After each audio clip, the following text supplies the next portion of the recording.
Bikin zama shakallo. Aya. Peace. Olure meeting number but lady. Sai Tinubu. But lady yan kasa cikar sirri. Sai Tinubu. Ka jirgin ce kan kasar mu yayi lodi. Sai Tinubu. Sheshen da ta ci kwal uban yadi. Sai Tinubu. Kankara mai can uwar uban rodi. Sai Tinubu. Ga wani sako da kabbala wurji. Sai Tinubu. Dan wakar shi ya so ta dau saiti. Sai Tinubu. Kudin wakar ya biya a din minti. Sai Tinubu. Bauchi kira dai suke taho wunti. Sai Tinubu. Mu sai bola Tinubu sai wunti. Sai Tinubu. Olure mi Tinubu. Kuma an sami Tinubu. kifi kifi. Tinubu. Mama Re mi Tinubu. mata mata mata mata. Ai dama. Mata mata mata mata. Ai hauni. Ku tattaba Samu gaida First Lady mata. dan taka. Samu gaida First Lady mata. Ku dan juya. Samu gaida First Lady mata. Daga bakwai ya tela na budar dinki. Mata. Nan motsa sai ya bani mamaki. Mata. Direbobi dole sai da kutuki. Mata. Sarki ranar hawa ya hau doki. Mata.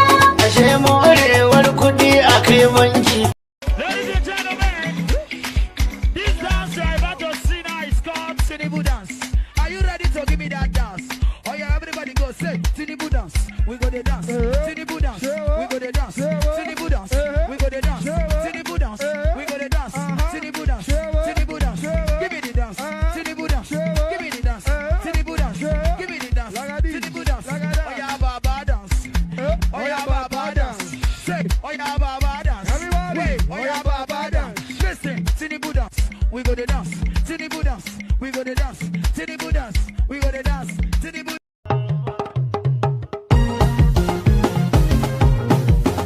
Bukwantu ni titinan bukwantu ni titinan bu. Kwanto ni Tinubu. Kwanto ni Tinubu. Wai sai kwantu ni titinan bukwantu ni titinan bu. Kwanto ni Tinubu. Kwanto ni Tinubu. Wai labi yau tunan bu wai labi yau tunan bu. Kwanto ni Tinubu. Kwanto ni Tinubu. Wai thank you tunan bu wai thank you tunan bu. Kwanto ni Tinubu. Kwanto ni Tinubu. Awadu be tunan bu awadu be tunan bu. Kwanto ni Tinubu. Kwanto ni Tinubu. Ita so ajo tunan bu ita so ajo tunan bu. Kwanto ni Tinubu. Kwanto ni Tinubu. Bukwantu ni ti bola ba ba azuwal. Kwanto ni Tinubu. Kwanto ni Tinubu. Kwantu ni ti injina da iriya tunan bu. Kwanto ni Tinubu. Kwanto ni Tinubu. Kwantu ni ti malam bola.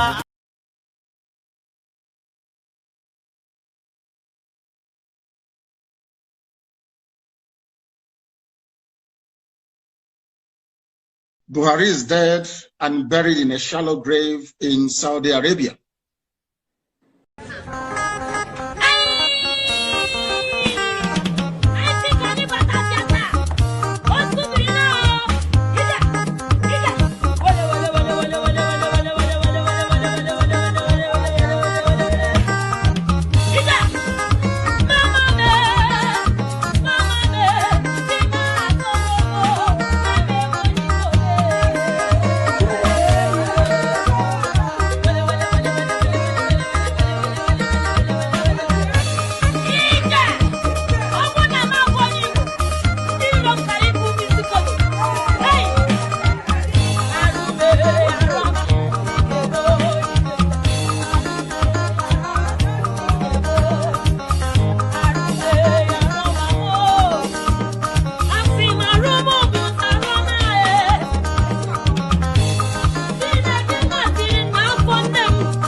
as if they are in the jungle. Lagos is Lagos. It is not jungle. You either obey our law or go to your own jungle. Okay now.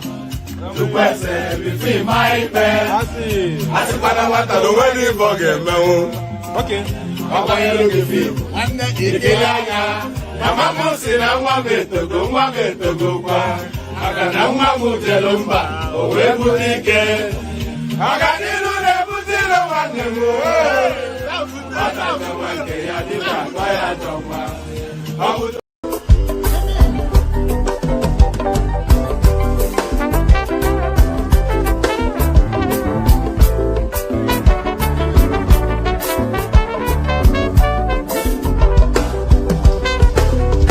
I don't suffer, no be small. But say I get sense. Poverty no good at all. Now it make I join this business. For one night, no be it's once again. Everybody be there. If anybody follow Mugu, my brother. National Airport, National Stadium, President, my sister, brother,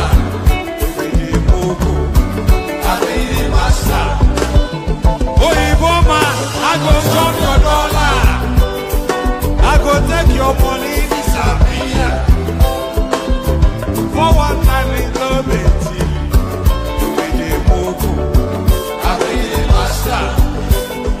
The refinery, the contract, now you wife. But you won't pay me some more money, make I bring up.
You know?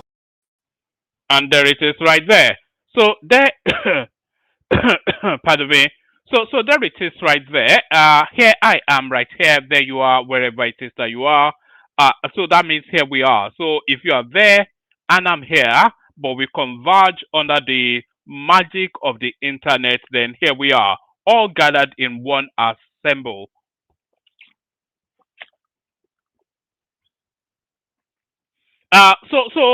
So here we are. Here we go again. Another day, another session.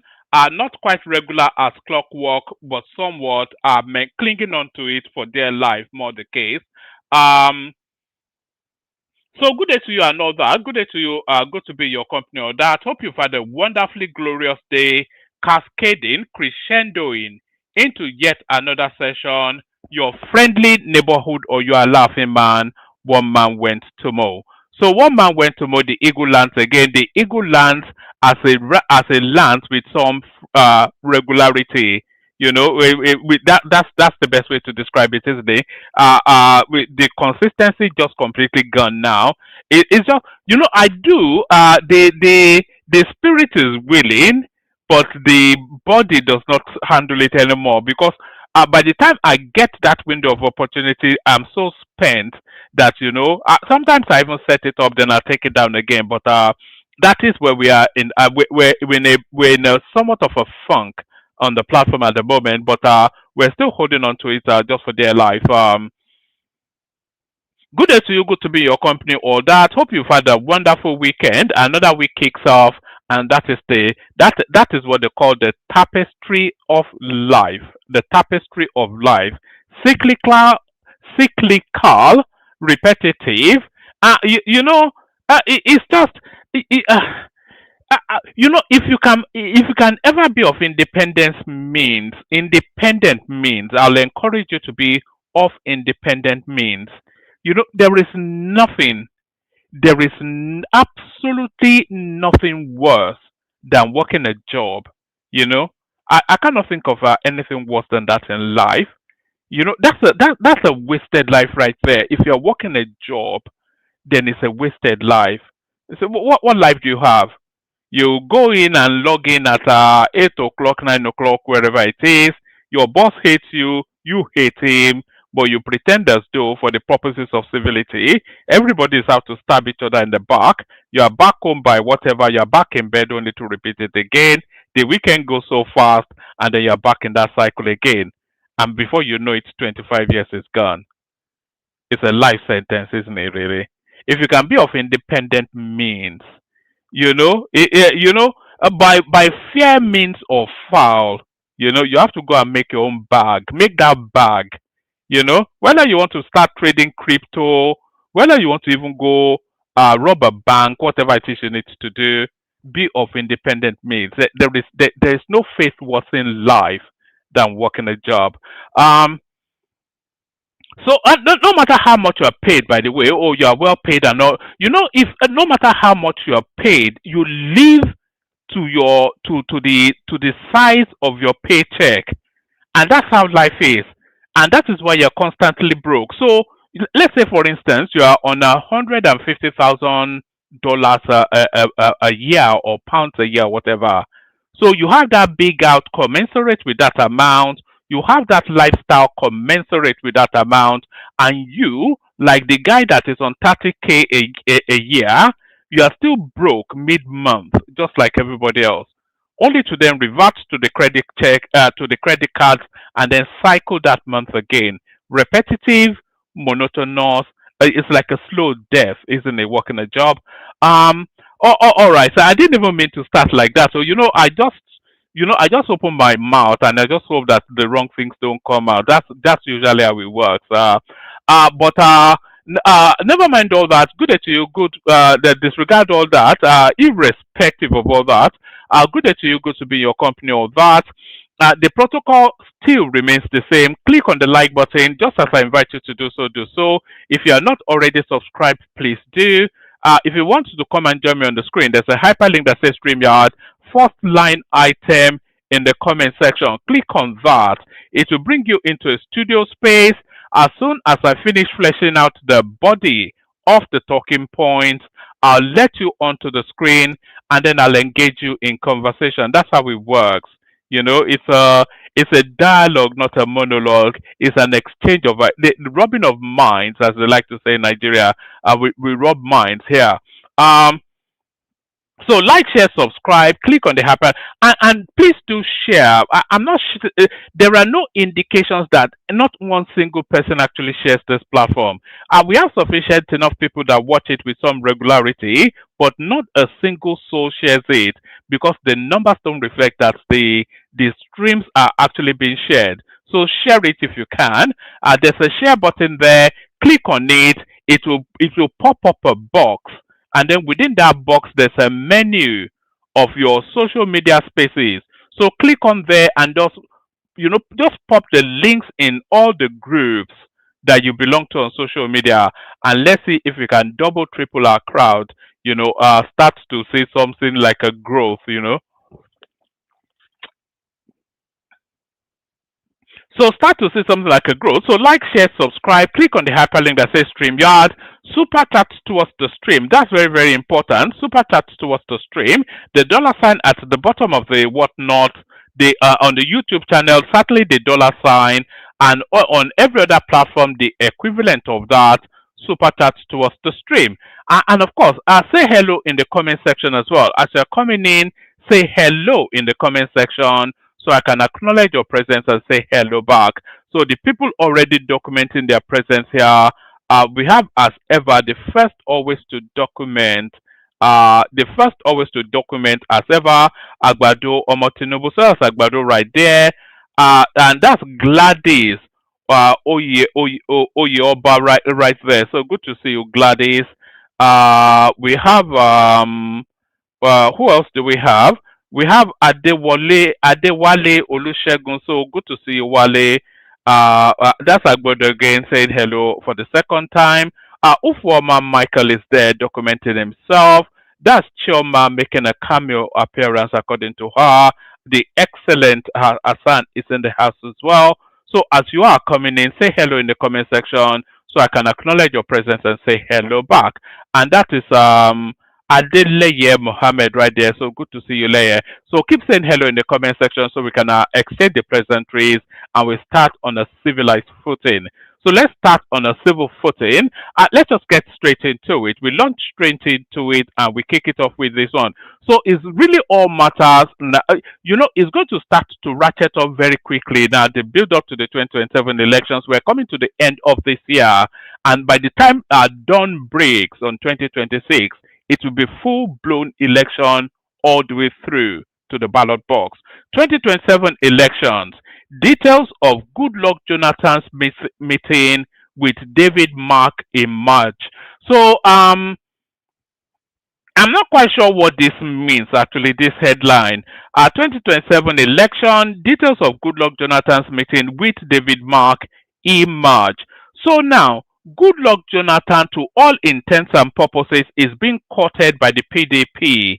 And David Mark, as you know, is now the newly shiny crowned czar of the ADC. So what is that convergence? Are they trying to form a grand alliance to give it their best push against Tinubu? Is that what it is? With PDP synergizing with ADC, and then Peter will be tagging along in whatever inflection that he has. Because this has no meaning. There is no reasons why David Mark and Goodluck Jonathan should be meeting. But in the course of reading it out, maybe we'll get a better understanding. Details of Goodluck Jonathan's meeting with David Mark emerge. The closed-door meeting between Senator David Mark, National Chairman of the African Democratic Congress ADC, and former President Goodluck Jonathan was all about the ex-Nigerian leader's purported ambition to return to office in the 2027 presidential election. As reported by correspondents on Sunday, September the 28th, the meeting, which happened in Abuja on Thursday, September the 25th, centered around Jonathan's speculated election ambition. So, yes, Jonathan may or may not have that ambition, but what business of David Mark is that?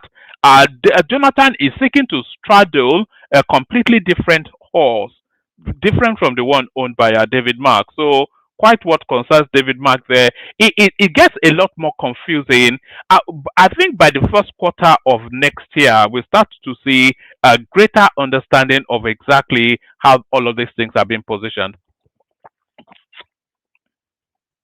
Pardon me, I go through a lot of water, as you all know, in the course of doing this. 2027 elections, details of Goodluck Jonathan's meeting with David Mark emerge. The closed-door meeting between Senator David Mark, National Chairman of the African Democratic Congress ADC, and former President Goodluck Jonathan was all about the ex-Nigerian leader's purported ambition to return to office in the 2027 presidential election.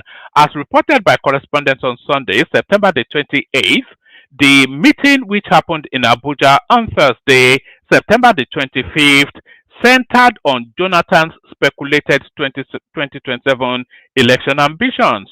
But the former president's desire to secure the ticket of the coalition party may have experienced a hitch, as Mark pointedly told him that the only way his dream of picking the party's ticket could materialize was to formally join it and also take part in a fair and transparent presidential primary. So that is to tell you then that there is no window. So, and by the way, that invitation also been pressured on Atiku and Peter Obi as well. I think they've actually given them a deadline to join that coalition. And Goodluck Jonathan, but Goodluck is like a prostitute, isn't it? We saw him play these games in the last cycle of election as well, only for him to bail out at the last minute. But with Goodluck Jonathan now meeting David Mark, that is to signal to you then that this political space now, they don't find the PDP viable at all. Because to all intents and purposes, Goodluck Jonathan is still a PDP member. So if he's fraternizing with the ADC, because the PDP ticket is there for him to pick up, they are just waiting for him to say it's ready, and they'll hand him they'll hand him that ticket on a golden cushion, on a platter, on a golden platter. They'll hand him that ticket. So the ticket that the PDP are waiting for is a Goodluck Jonathan Bala Mohammed ticket.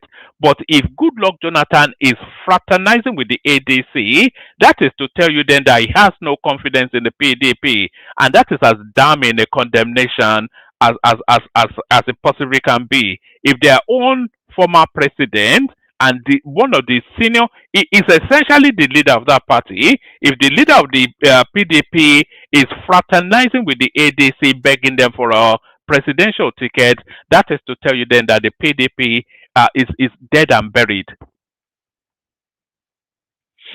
2027 elections, details of Goodluck Jonathan's meeting with David Mark in March. The closed-door meeting between Senator David Mark, National Chairman of the African Democratic Congress ADC, and former President Goodluck Jonathan was all about the ex-Nigerian leader's purported ambition to return to office in the 2027 presidential election.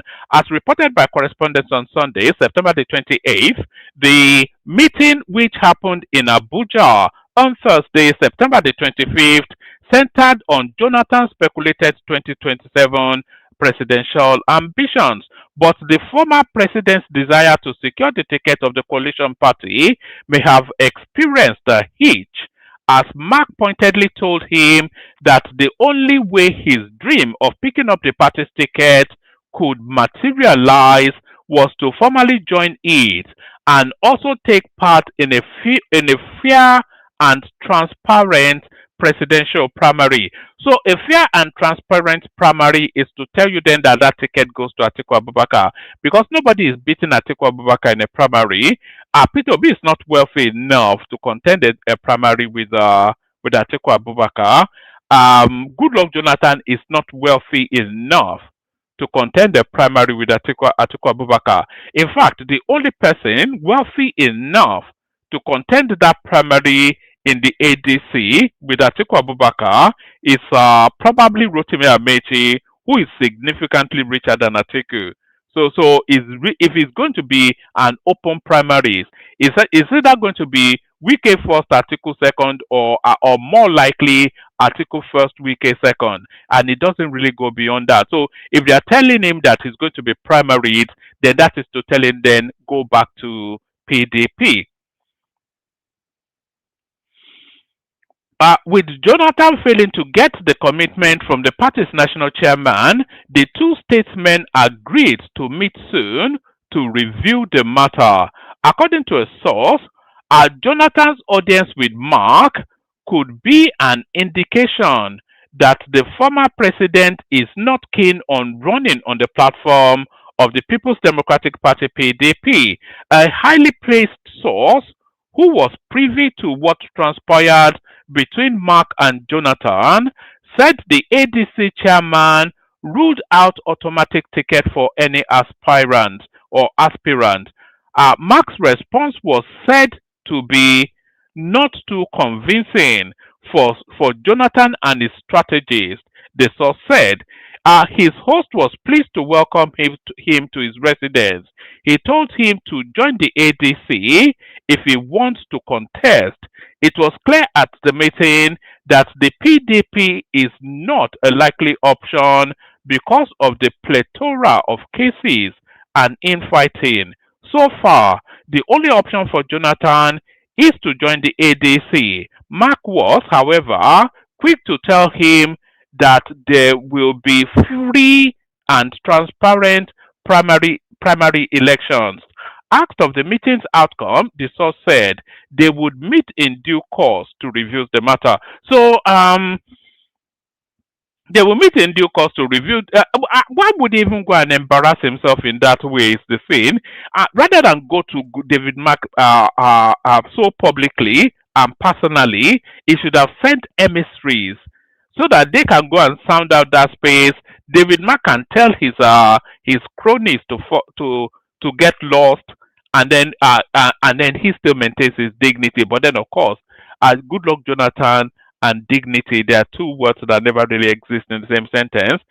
Jonathan lost the 2015 presidential election to late former President Muhammadu Buhari of the All Progressive Congress APC, but has since taken a backseat politically, though he has been linked to presidential contest since 2023. In the build-up to the 2023 elections, a group was reported to have paid 100 million naira to obtain a form for him to participate in the ADC primary. However, JEJ, as Jonathan is fondly called, did not partake in the poll. So, which party does he actually belong to? A citizen of no mean city, a prophet without a church. So that's Goodluck Jonathan right there, still double dipping in politics. The political game is bigger than Goodluck Jonathan. That's just what we know. The political is not equipped for the landscape. That's just what we know.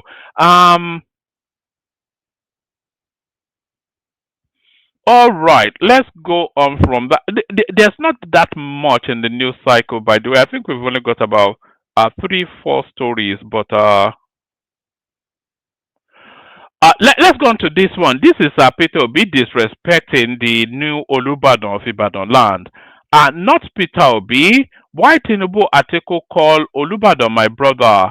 Why Tinubu and Atiku can call Olubadan my brother? So let's not pick it up from there. Let's pick it up from here.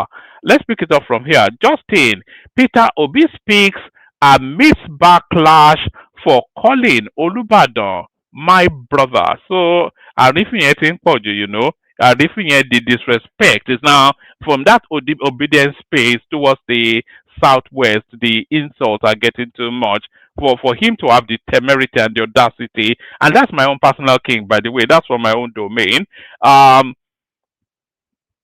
The disrespect. I can't get words out today. I think it's all these 2-3 days that I take off often. The disrespect is now getting a bit. It's getting it's getting difficult to bear at the disrespect from the obedience space. Peter Obi speaks amidst backlash for calling Olubadan my brother.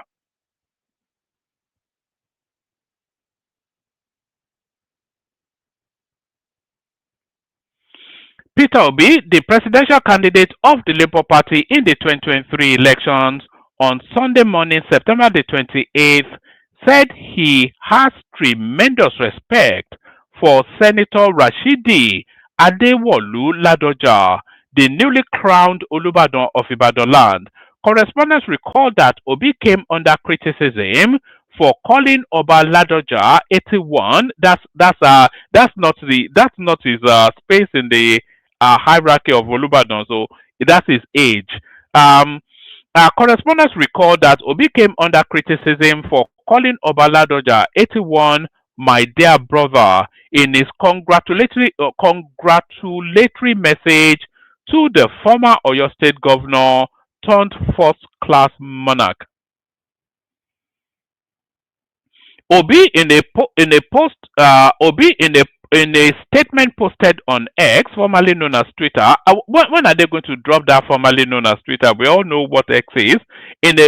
Obi in a statement posted on X to congratulate the monarch for his ascension to the throne said, "I warmly congratulate my dear brother Oba Rashidi Adewolu Ladoja Arusa the First on his installation as the 44th Olubadan of Ibadan land. His ascension to this revered throne is a celebration for the people of Ibadan and a source of pride for the entire Yoruba nation and Nigeria as a whole." Correspondents report that the Yoruba ethnic group is known for its respect for elders and kings and the careful choice of words used when addressing them. So maybe he should not just have said anything else. It's nothing to do with him, you know. Yeah, he's been riling and raging against the Yorubas since he lost an election. So we'll just leave the Olubadan alone now. I mean, where does this disrespect stop? You know, what they've insulted Shoyinka, they've insulted the Oni. Now even the newly installed Olubadan, this guy from Oka is calling him a paddy man. Paddy me alpha now. That's how this this this retard from Oka is referencing the Olubadan. Paddy me alpha now. Although both President Bola Tinubu and former Vice President Atiku Abubakar also used my brother for Oba Ladoja, Obi's comment was seen by his critics as a breach of this cultural norm. Clarifying his remarks on Sunday, September the 28th, the former Anambra State #1 citizen, who was governor along with Ladoja in 2006, explained that he prefers to use the expression "my dear elder brother" when addressing individuals, especially close to me, and for whom I have tremendous respect.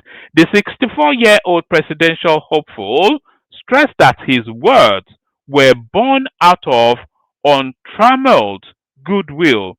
He said in a statement he signed and shared on his verified X handle, "Certainly, no disrespect intended in my goodwill message to His Royal Majesty.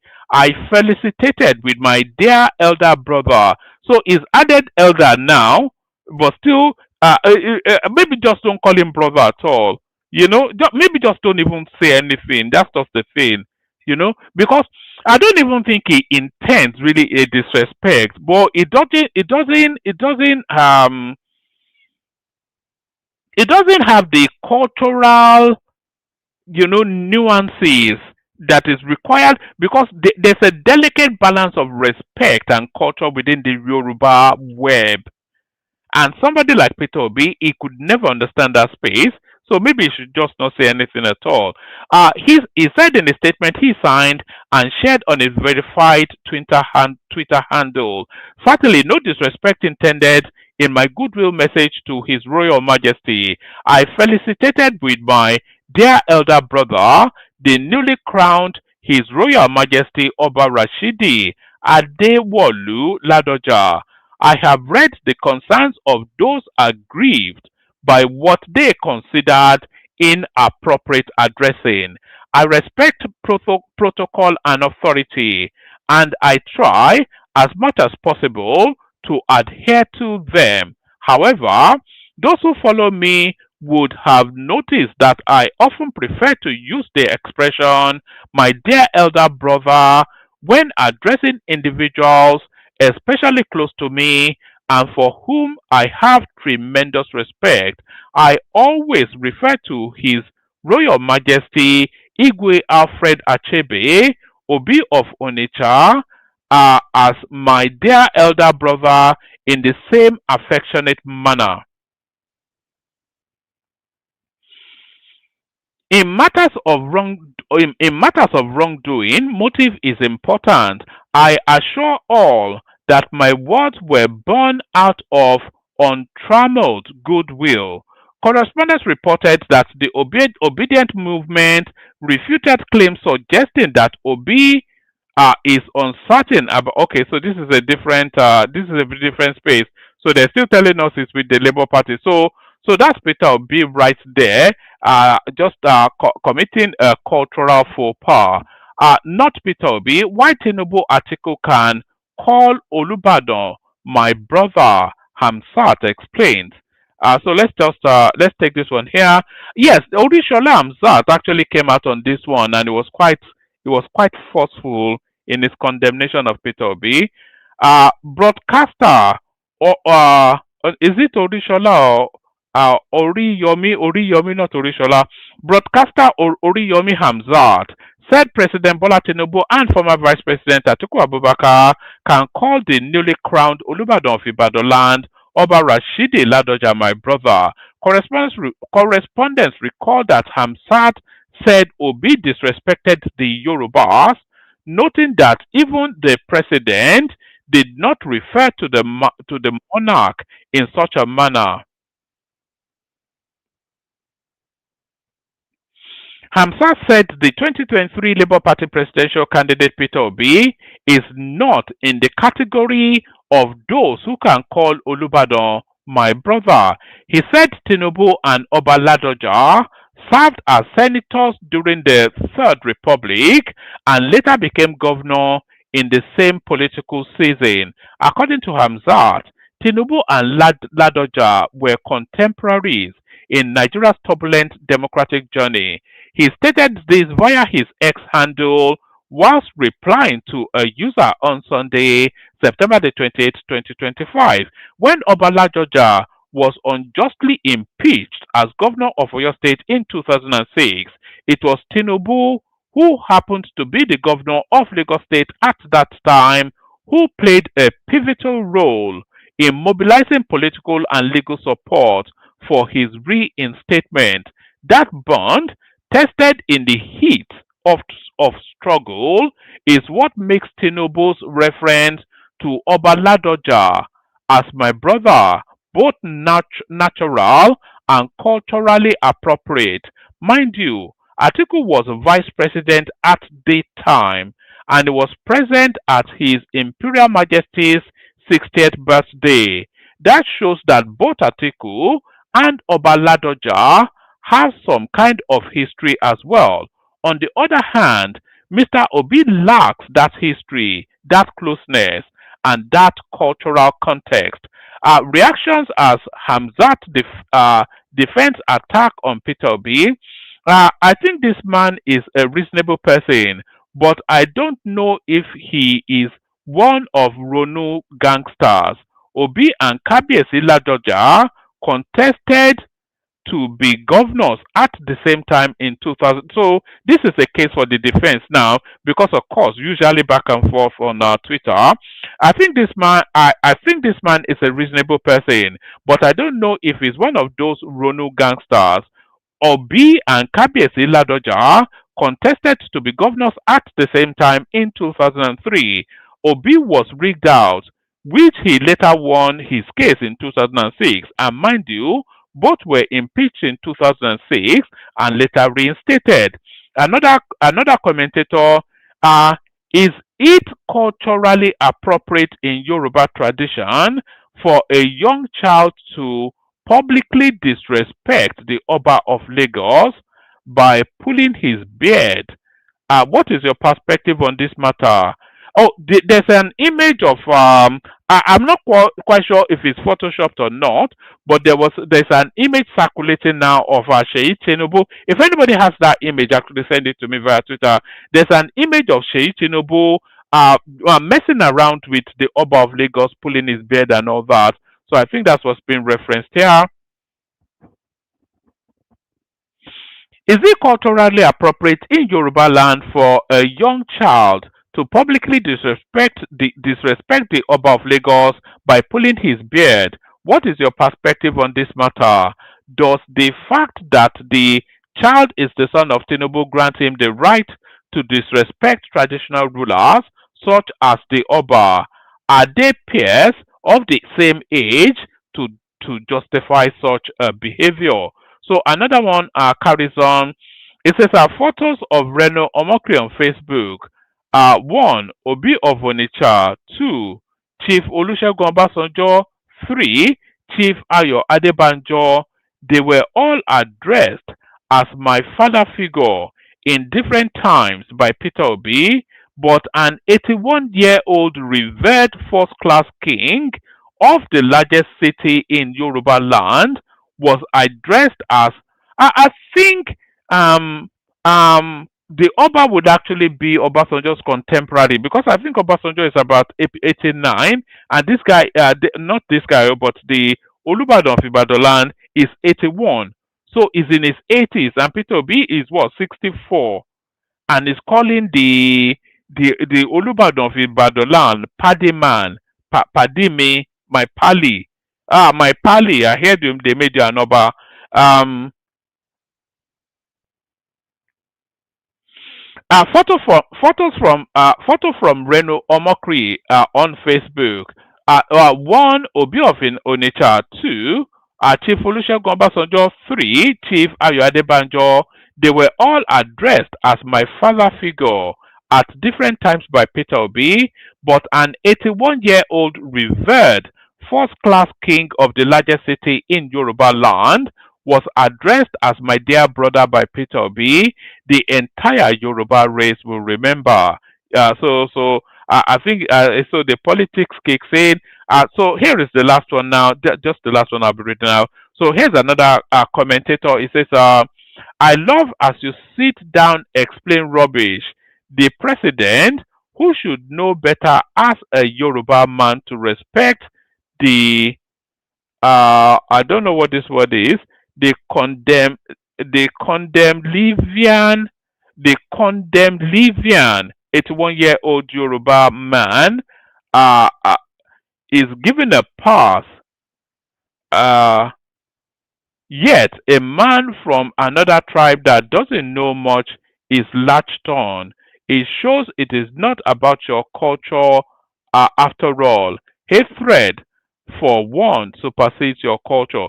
So that's just the usual back and forth, the usual whatever it is.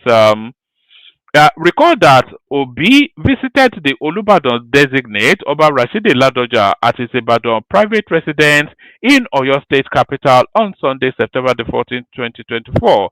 The former Anambra State governor explains the reason for paying a courtesy visit to the Olubadan designate Ladoja.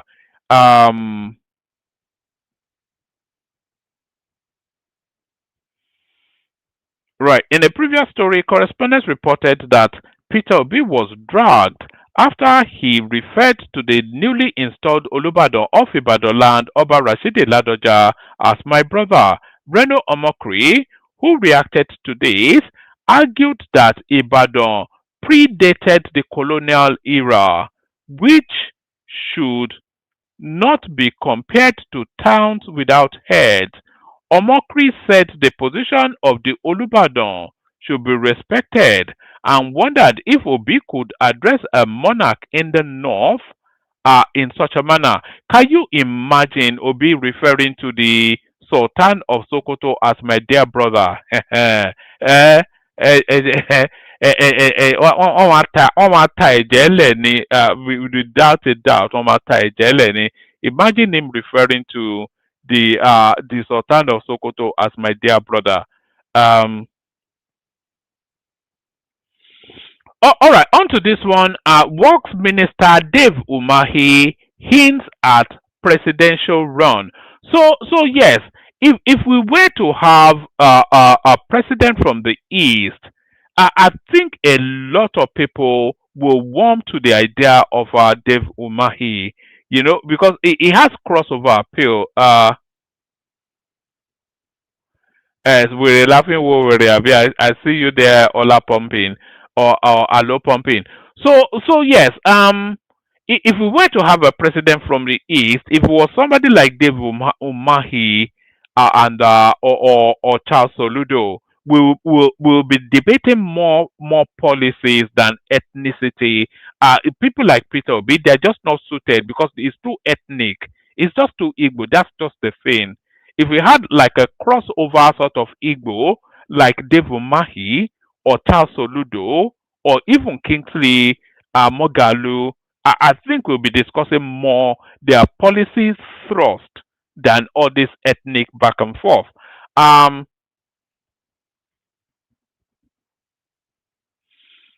Works Minister Dave Umahi hints at presidential run. Nigeria's Minister of Works, Dave Umahi, has suggested that he may contest for the presidency in 2027. Umahi made this remark on Saturday at the Ohanivo 2025 New Yam Festival in Onitsha local government area. That's not Onitsha, but Onitsha. I think that's a different one. Um, Nigeria's Minister of Works, Dave Umahi, has suggested that he may contest for the 2027 presidential election.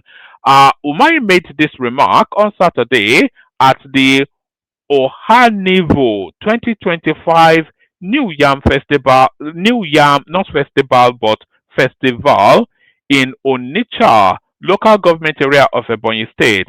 The former governor noted that the timing was not right for the Southeast. Still, he assured that he would not shy away from the race when the opportunity comes. Umari said President Bola Tinubu had entrusted him with major projects in the region, adding that the people would later judge his performance. In his words, it is not our turn. When it is our turn for the presidency, who is more qualified than this me? So that's Dave Umahi right there. Indicates. I wonder how old he is. Let me check actually. How old is Dave Umahi? He's 62. I wonder if you can still sneak him in. So if you added, how many years are we adding to it? Uh, if you added 13 years, I think 4 years Tinubu, Tinubu 6 years actually.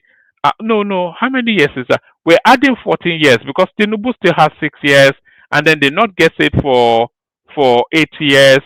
So if you added 14 years to Dave Umahi, it will be Atiku's age when it might well be his turn. Um,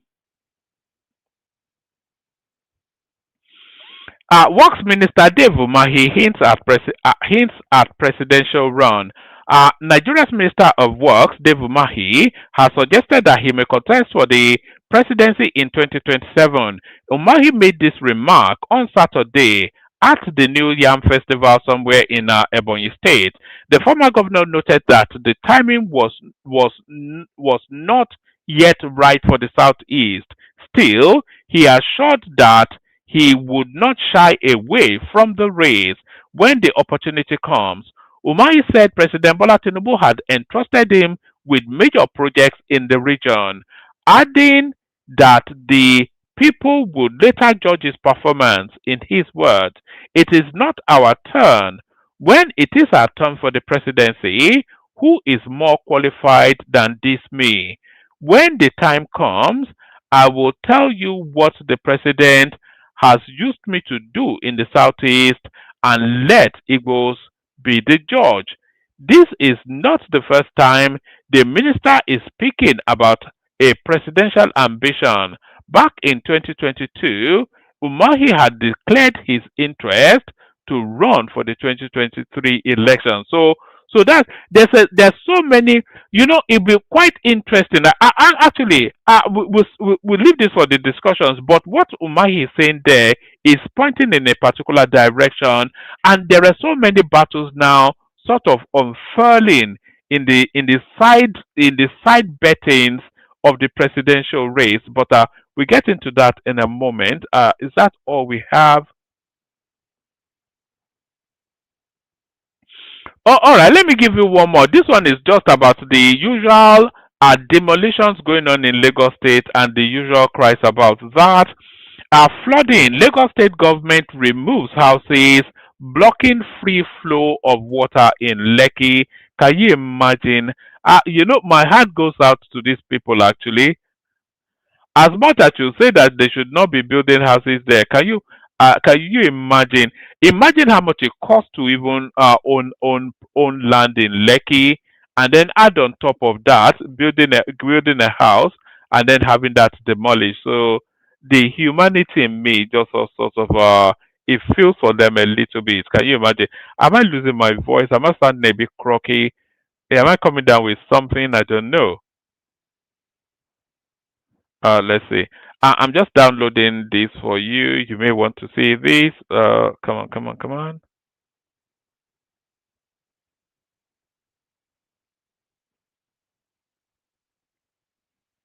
Oh, all right. That's just. Oh yes, it's ready. Okay, let's grab that. Uh, so let's grab that, and then we put that in the studio.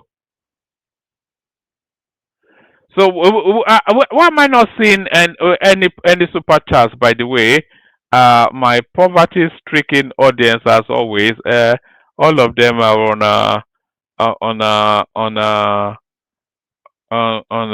what all of them are on poverty streets. My poverty-stricken audience. All right. Peace Airline, Chief Allen Onyema, has accused Ndibu of frustrating the development. All right. Let's go to this one. Then after this one, then we go to the clips. Flooding. Lagos State government remove houses, blocking free flow of water in Lekki in a bid to curtail the perennial flooding in the state.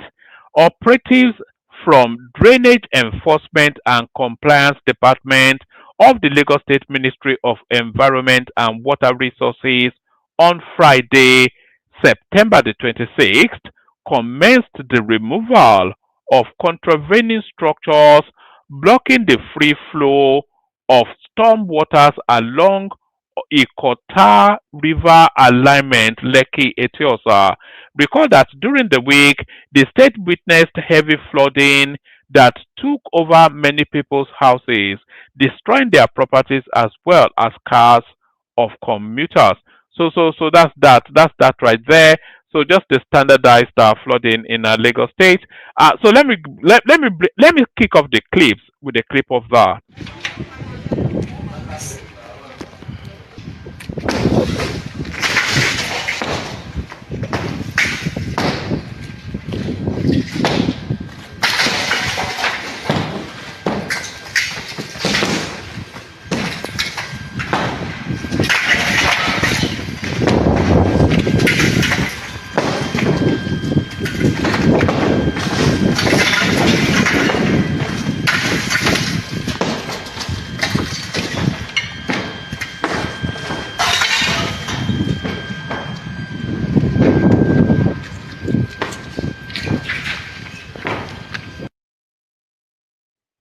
Your heart has to go out to the people who are affected actually.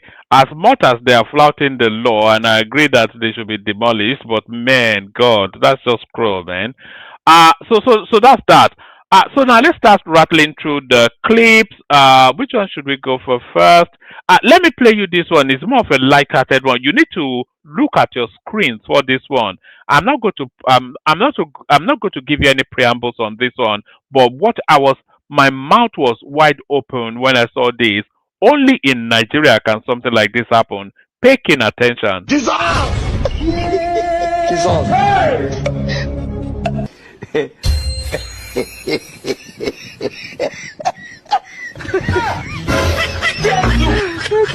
Oh my God. Dissolve!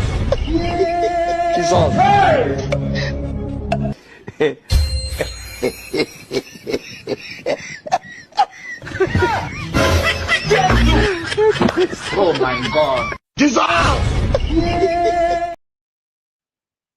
Unbelievable. Only in Nigeria can that happen. And they will still carry passengers with that, only to drive them in a ditch. So there's that. Let me play you this. This is Tony Kabaka talking nonsense as always. But for Pebolo to approve it, the money cannot build my hotel, but it will go far in my life. Pebolo, my excellency, may God continue to bless you. Whatever you lay your hands, my excellency, it will prosper. The hope of common one is judiciary. So there was no time, I was not having fear, because I know I bought my property with my sweat. And I didn't bought illegally. People that community that sold to me, they stand and they did a video. And I was having my document intact. So even the judge, a day to judgment, he went ahead and destroyed it because of politics. Okay, today now, how do you want me now to come and invest again in Benin? That phobia is there already. So I thank Okpewolo that restored my hope. He showed that this government are really there to restore the hope of common one. I thank the judiciary. I want to let the public know and everybody, judiciary is the house of the common one. If you are being oppressed, judiciary is the only place that will fight for you. I didn't expect we win city governor when he was sitting as a governor. I win him. Even when he was on seat, I win in a pay. So judiciary is the house of the common one. So that's Tony Kabaka in his never-ending battle with the Edo State structures. So we go on from that to this. This is Umahi at that event that we were reading from just earlier on. What this? There is no obedient person in Aponye state. No, it's all. Anybody will say to the world, we get Holy Ghost. What we have is to return the good things that the President Bola Tinubu has done for Southeast and for Aponye state when the time comes. No, it's all. We will not be deceived again. Because the last election was a mistake, but we have come to be wiser.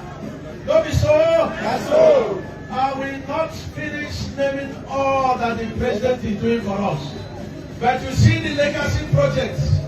One, all the way from Cross River, coming to Nibe Beach, going through Africo, going through Above again, going through Esar South, going through Esar North, going through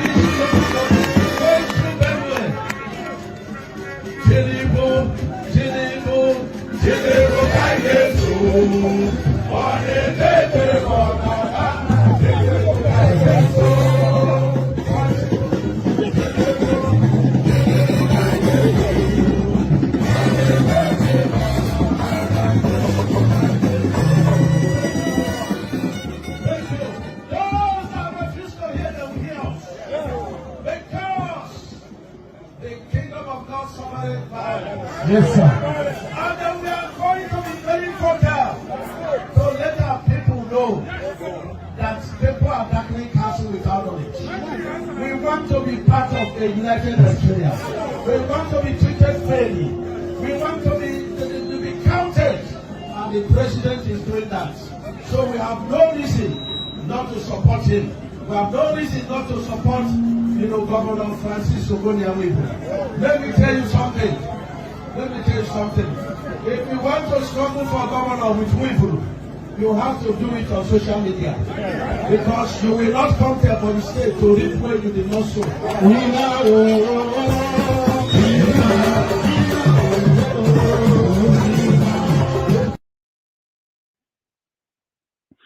It's actually Yemsen Wike that introduced this culture to have minstrels as part of the accoutrement of a minister. Everything is now song and dance. Everybody now wants to be down with the kids. Even Dave Umahi now is booging down. So now, do you know that the Dangote refinery, the globally celebrated Dangote refinery, which is in is it Ibejuleki somewhere in Lagos State? Did you actually know that that refinery was actually meant to be in Ogun State? That was the original space that Dangote wanted to site that refinery. He originally wanted to site it in Ogun State, and it was in negotiations with the Ogun State government, but because they were so locked up in their arrogance and self-importance, self-aggrandizement, and all of these things that they do, Dangote eventually got fed up. He knocked on the door of Lagos State. Immediately, they opened the door and told him, take your pick of the land and we'll support it all the way. And the rest is history, much to the chagrin of the people of Ogun State. That would have been in Ogun State if their arrogance of everybody wants to be important, basking in some false sense of importance, some backwater state that had a golden opportunity, they lost it. So what happened in Ogun State is now happening to the southeast. Watch this. Peace Airline, Chief Allen Onyema, has accused Ndibu of frustrating the development of their own land in the southeast. He explained that the Igbo people failed to provide land for the construction of his planned multi-million dollars MRO, that is maintenance, repair, and overhaul facility, which he had originally wanted to site in either Enugu or Anambra states. Onyema revealed that he made several official visits to Enugu during the tenure of former Governor Ifeanyi Ugwuanyi, where he met with the governor and his cabinet to request land for the project. He said while the governor himself was willing to support the project, self-interest and hidden intrigues from Enugu people frustrated the process. According to him, no one gave him land, as families began to lay claim to the airport land that had been considered for the project. All his trips to Enugu, he said, ended without results, and he left feeling deeply pained. He also narrated how, at Anambra Airport, he had paid over 100 million for land to establish the same MRO facility. However, shortly after making the payment, some families and communities began to warn him, claiming that the land does not belong to the government, but to them, and that the state had no right to even construct the airport without their permission. Imagine. Onyema said the land remains abandoned till today in Akunuhoya, forcing him to move on and take the project to Lagos, where it is now being developed at the Muritala Mohammed International Airport. Akunuhoya, and I'm seeing the Bullet investment to acquire Akunji support one Bullet investment. He stressed that the time has come for Ndibo to look in the mirror and recognize who their real enemies are. According to him, when Igbos look closely, they will realize that the biggest obstacle to their development is not outsiders, but themselves. And always joke. Okay, Brulo, Lagos. I don't go one day Yoruba free. Sense. He lamented that Igbos often blame other tribes for their problems, but fail to acknowledge the way they sabotage their own progress. In his words, the land dispute and selfish actions in Igbo land are destroying opportunities for growth and development, while outsiders are wrongly accused of being the stumbling block. Nke megana Abia State na ndị Abia State pụta na-eme arashala ha ala ha ha ji ha ka ọrụ gịnị ka unu kọga gịnị kedu ihe unu na-akọ kedu ihe unu na-akọ ụkwụ na-ada akwụ ụgwọ akwa ụgwọ ụkwa na free. My darlings, what do you have to say about this? I'm coming with my analysis. I'm going to be with proper analysis. And don't forget, if you want to learn the basics of news. So now, when that story goes through several cycles in the washing machine, it will the washing machine, of course, being the obedient and the exotic spaces. When that story goes through several cycles, several spins in the washing machine, it will emerge that it was Tinubu that bullied him out of fighting whatever project it is in the southeast and forced him to put it in Lagos. It wasn't that the people sabotaged him, his own people, to the point that they frustrated him. It's not that Lagos makes itself ready and available and conducive for business. It will never be anything like that. It will be the Yorubas and Tinubu. So that's how things usually work in Nigeria. So still on that theme of how things usually work in Nigeria, that is to say, the way things usually work in Nigeria is for things not to work. Here is Isaac Fayoshe lamenting to that particular topic. Watch this. Ekiti people, thank you all for having me and having us, my team. Thank you all. I want to say a special thank you to Director of DSS. Very gentle, good man. I appreciate you so much, sir. God bless you. I want to thank the Commandant of Civil Defense. Thank you. The love is too much, Commandant. 3 bosa for you. Thank you so much. Thank you, Ekiti people. I thank you for having us. Thank you. We really want to say big thank you to all of you. Thank you, Commissioner of Information, Taiwo Olatunbosun. Gentleman. We beg you for airport yesterday. The man still they say, no, things will be better. Egon Taiwo, thank you so much. I appreciate you. I want to use this medium to talk to Mr. President. Mr. President, please, I want you to disqualify Bao, a governor of Ekiti, from participating in that primaries. Governor Bao has done nothing.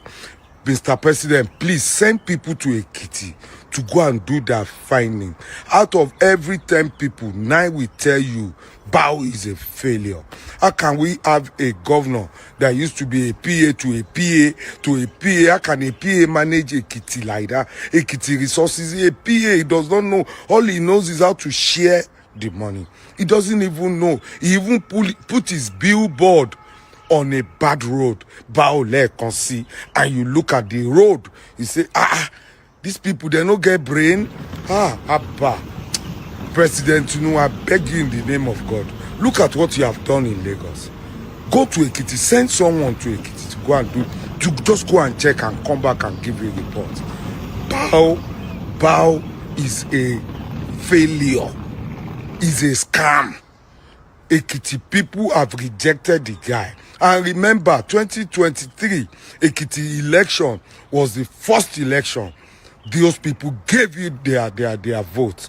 Please, what Bao is doing to them is like, just send people to go and see Mr. President. Please disqualify Bao now. And all the people that have endorsed Bao for second time, we should label them. I label you people enemy of the state. You are enemy of the people. They've caged the people. They've scared them. It's like they are in bondage. Please, President Tinubu, disqualify Bao now. Thank you, Ekiti people. Love you.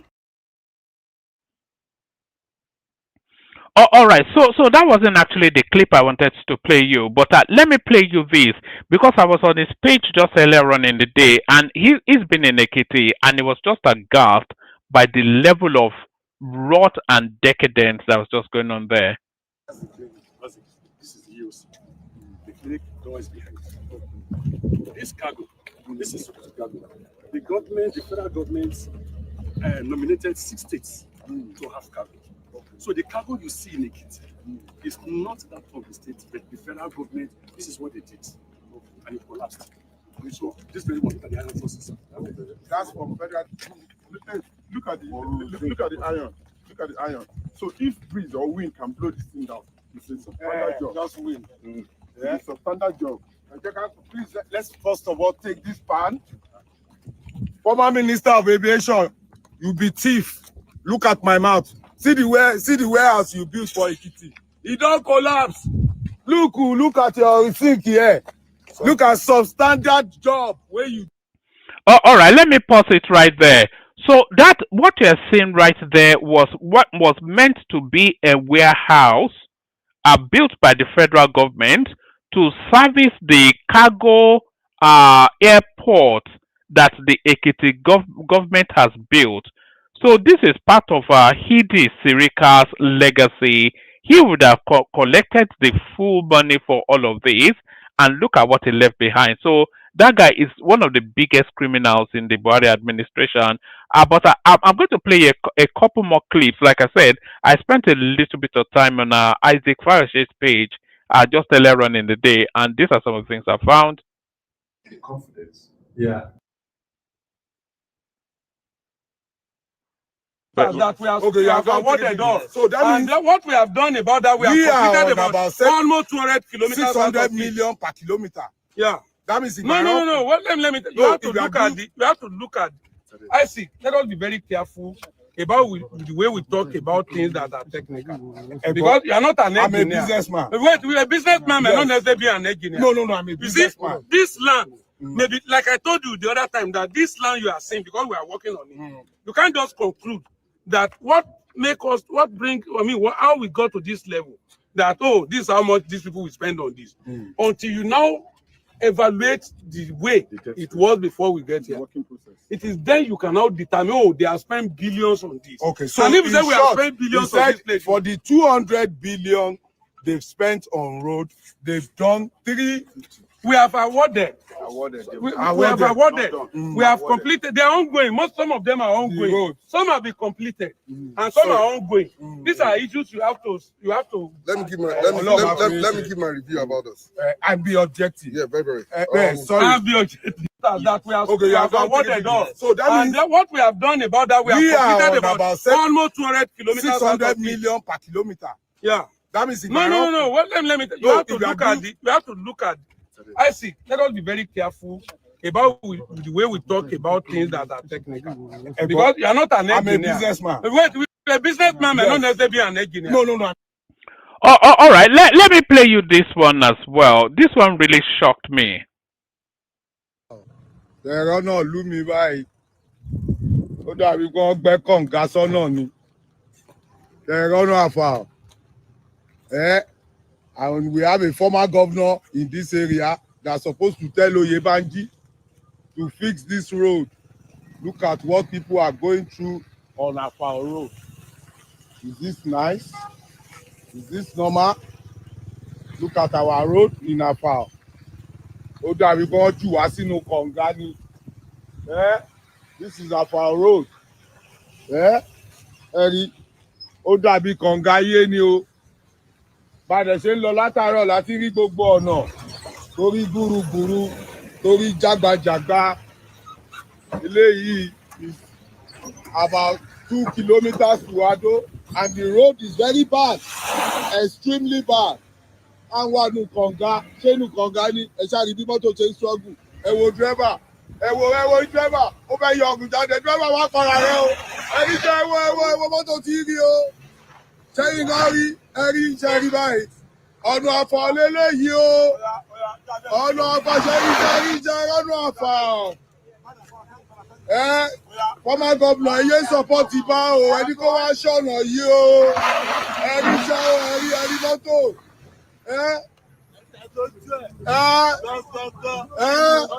Ọ̀nà ọ̀dá o. Ẹ wo nǹkan. Kí ló dé? Ẹ wo báwọn mọ́tò ṣe ń ṣe ṣẹ́rí dá. Kẹ́rí o, ọ̀nà Àfà ọ̀rẹ́, Olúwa gbà wá o. We don't want government of the ex-governor by ex-governors. The struggle here is real. God bless you. Ẹ̀rọ náà.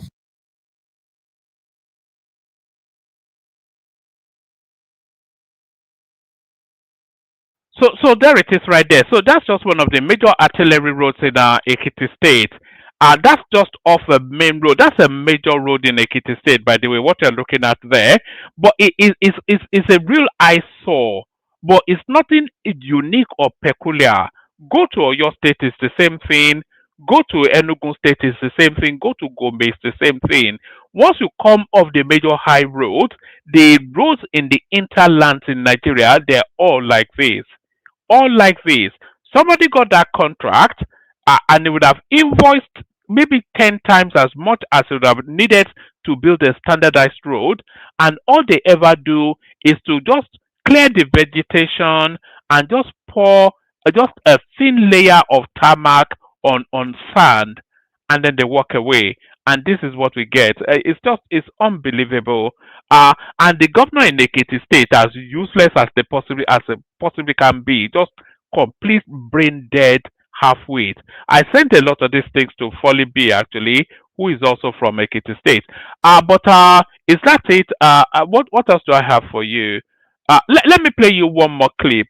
This one now speaks to the state of the Nigerian economy, inviting you then that you may not be as rich as you imagine yourself to be. And it's the way you hear Nigerians speak about. So Nigerians generally expect Nigeria to improve without them paying taxes. Now, thieving politicians have made it difficult to explain to Nigerians that tax is an important part of growth. So it's very difficult to have that conversation. But I really want to break it to the average Nigerian, and I want to look them in the eye. We don't get money. As in, I don't know how to say it. As in, I have to say it in pidgin. We don't have money because, first of all, the Saudi person who can have that entitlement because they produce about 9 million barrels per day. There are about 35 million people. Nigeria produces about 1.5 million. We're 200 million. So give us a little bit more. Because our GDP numbers. Oh yeah, 1.6. In fact, I give you 1.7. But we're 2 million people, 200 million people. So we do not have we're in real terms, we're a piss poor country from revenue What has that compared got to do with holding your no, what government I'm saying is that it's not, that's the point. Hold them accountable. But what I'm saying is that we need to accept the fact that if we must move forward, taxes must be a part of that conversation. How those taxes are then implemented is something completely different. How those taxes are monitored is something completely different. But I think the way I've seen the pushback on the tax conversation is almost like, why are they telling us that we have to pay tax? Well, I mean, Nigerians generally expect Nigeria to improve without them paying taxes. We don't get money. We need to accept the fact that if we must move forward, taxes must be a part of that conversation. And it's the way you hear Nigerians. Look at that. Representation without taxation. No be juju be that, as they say in Ugeli South Central. Representation without taxation. No be juju be that. No be juju be that. Let me play you one more. I was speaking to somebody recently, right, in the manufacturing in another country, and the person is saying, look, I've got my council people come to me several times to tell me, how's your business going? How you doing? Are there any support that you need? You know, what do we want? What can we do to like support your business and all that stuff? Where is that happening? I don't know. Have you experienced it before? I actually have, and Sorry, am I allowed to shout out states? Am I allowed to shout out? Shout out to tax narrow. Ogun State is the best state for manufacturing, in my view. Yes, Ogun State is a very supportive pro-manufacturer. Having operated in Lagos versus Ogun, because I think it's part of a strategy. It's actually part of a statewide agenda to take manufacturing from Lagos and even the roads that have been built. I believe they're strategic. We are in an industrial cluster where we run on gas, so we actually are benefiting from infrastructure and investments that have been made prior. And even there is an agency that supports your entry into the state, and that agency has been very helpful to me. So there are some states that are serious, and I think when we're talking about business agenda for Nigeria federal, I actually would love to see more states be more intentional about how they're attracting industry and people into the state. And I think Ogun State is doing a very good job of that. Okay. Maybe let's look at this differently, Afi. So if you look at how Nigeria is set up, and it's beginning to look like maybe Lagos is not a manufacturing state. Yeah. Shouldn't probably. So it's not, because of the way, it's almost like saying you want to go and site a manufacturing plant in New York. Yeah, exactly. Right? So it probably might not work for you. So Ogun State seems to be, leading. Which northern states do you think represent anything?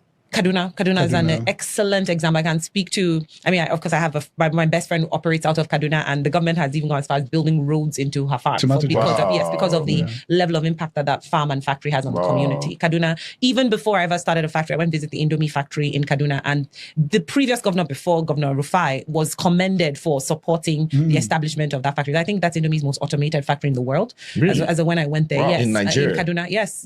Wow. And so I think that Kaduna is one exemplary state. Some states offer land, Nasarawa, states like that, they can give what they can. It's easy to get land for industrial, commercial farming and things like that. But I think states need to step their game up and say yes. I'm from the... I don't want to come. No comment. Southeast. Neutral party. Yeah, no comment. No Southeast. Comment. Yeah, no comment. I don't know. I can't speak to it. But I mean, So maybe I'm going to keep that clip and play it again over the course of our sessions to come, because what you're hearing there are the building blocks of success. So now all these states now, they are making deliberate efforts to elevate their states. She's told us then the level of support. They actually have an agency because Ogun State is trying to corner manufacturing. I wish Babati was here or any of the Ogun State people. Ogun State is trying to corner manufacturing because Lagos is not conducive for manufacturing, and manufacturing because Lagos is more a financial hub and a tourism center. Is a mega city, so it's not geared towards manufacturing. It's too small a land space, and it's too the need for Lagos is not manufacturing. It's around finance.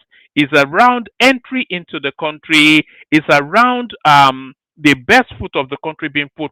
So that's what all of those things are what Lagos is for, but it's not for manufacturing.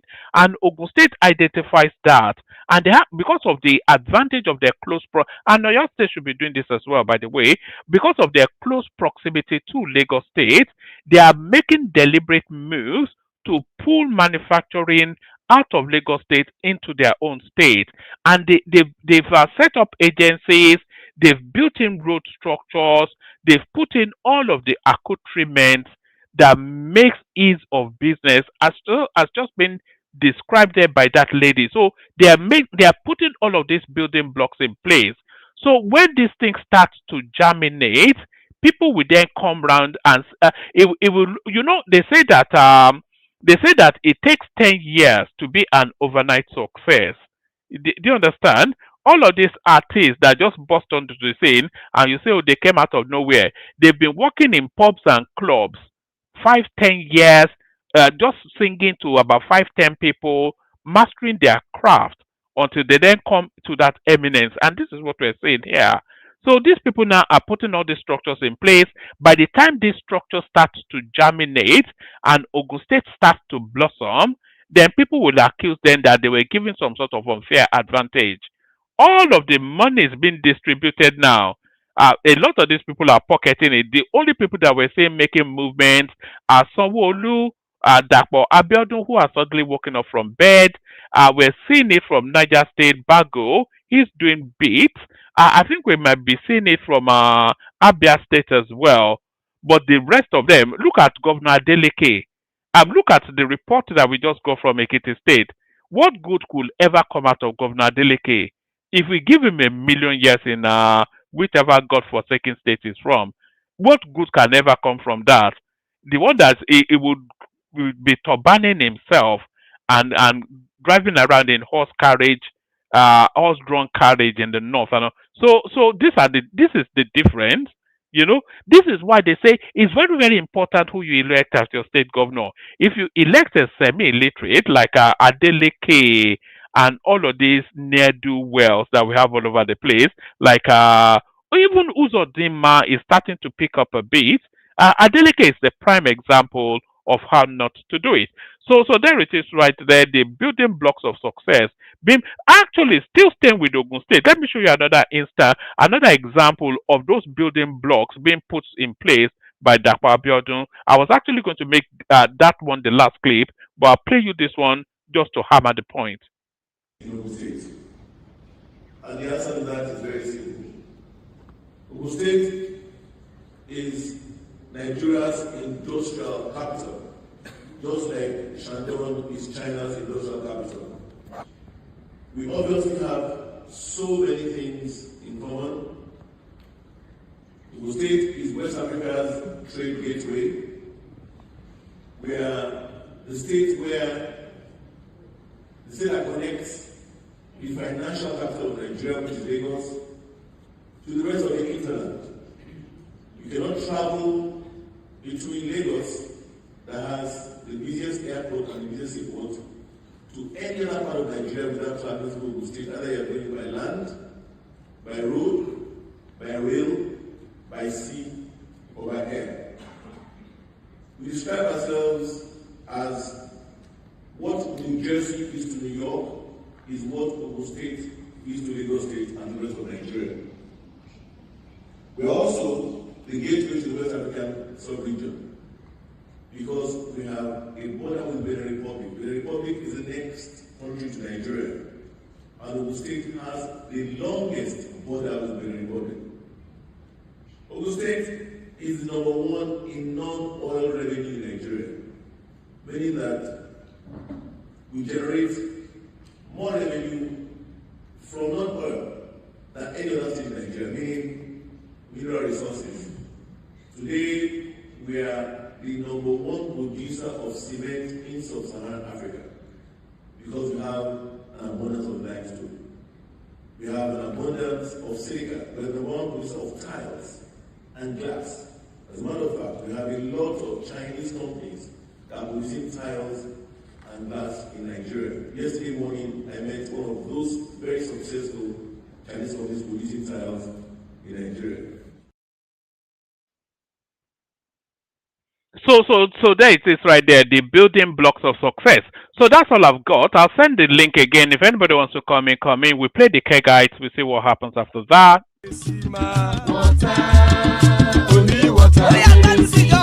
Water, only water, where they see ma.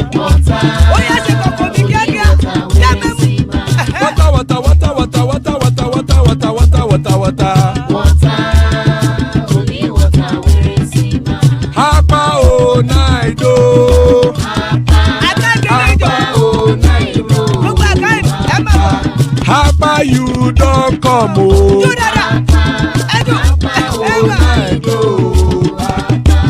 Hapa o naido.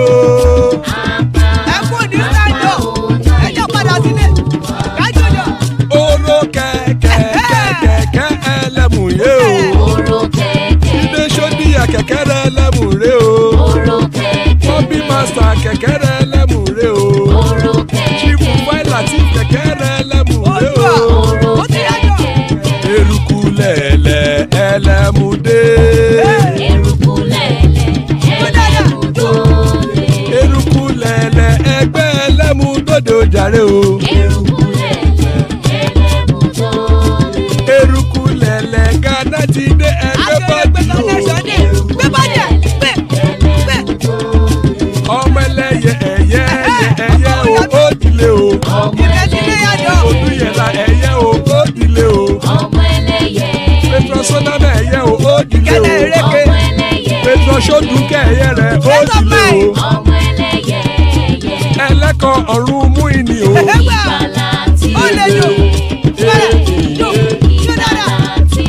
Àkùkọ ọ̀run mẹ́kọ̀.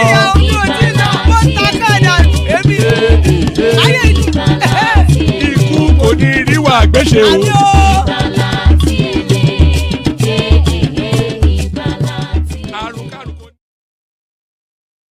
And there it is right there. Ikoko Niru Agbesheme, death have nothing to do with us. Hassan presents a case for the defense. Very quickly leaping to the defense of his own state. Here is Hassan super chatting to say, as far as the standards of for governorship in Nigeria goes, Zulum is in the top tier, even considering the circumstances in which he is forced to lead. Has hood potential. So I'm not quite sure what that has good potentials. I think that is what he said. So has good potential. I think he goes on to correct that. So that's a sign leaping to the defense then I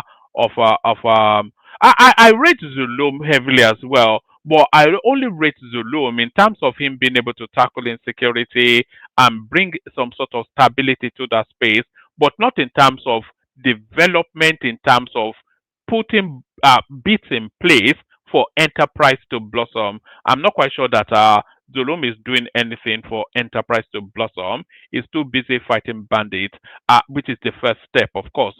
So yes, highly rated, but not to the level of Dakwa Abiodun. So joining us, Patoski, always a delight when Pato is here. Zita, of course, the the cleverest woman on the planet. So good to have you, lady and gentlemen. Still plenty of space. Anybody that wants to hop on, hop on. We start it off, kick it off with Patoski. Pato, good to see you. Yeah, one man. Baoni. Nice to see you. It was the Ogun State thing that made me to jump in. I Yes. wish For, Babati is listening now. yeah, for so long they've been slamming this Dakwa Abiodun boy. It looks as though he may have finally woken out of bed. Yeah, I think all the while we were slamming, I think he had something in the pipeline and it was just looking like things like this take some time. And then one thing I noticed about that state is this. They've had different people from different parties rule them. And they've had people who have fought themselves over time. But in like three successions, they've had friends. Those people were personal friends who were in the same group, have governed over time. That's after Aremo Olusegun Oshoba. We had Benga Daniels. We had Bikule Amosun, and we have this guy here. The three of them before they came into politics were personal friends, and they all rallied around together in 2003 to make sure that OGD came in as governor, Amosun came in as senator, and this current governor was on the sideline. That's what I gathered. And even though they are not very close after they became like kind of enemy or something after Benga Daniel came in. But you could see each of them building on the success of the other. They were building on the success of the other. And I'll give you instances. Even taking opportunities that Obasanjo created. When Obasanjo was in office, they had this IPP project, Independent Power Plant project, that they were doing. And one of the infrastructures that Obasanjo made sure he constructed for that IPP project was the gas pipelines. Obasanjo made sure that there were major gas pipelines to industrial areas. In Ogun State, we had Agbara as an industrial area. We had Ota as an industrial area. We have Shagamu as an industrial area. And another industrial area that was springing up close to Abeokuta was the one at, what's this place called now? Zio or Itaoshi. But you remember, there are some companies there too. So Obasanjo ensured that we had pipelines, gas pipes in those areas. Even though some people say, oh, it was because of his Ota farm.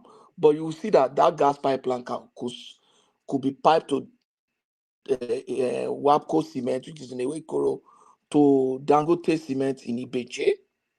Now Ogun State is the largest exporter of cement in West Africa. In short, with Dangote and Wapco, there couldn't have been any other cement. I was surprised when I heard him say that actually that the Ogun State is the No. largest manufacturer of cement in. I think he even said Yes, in now. Africa.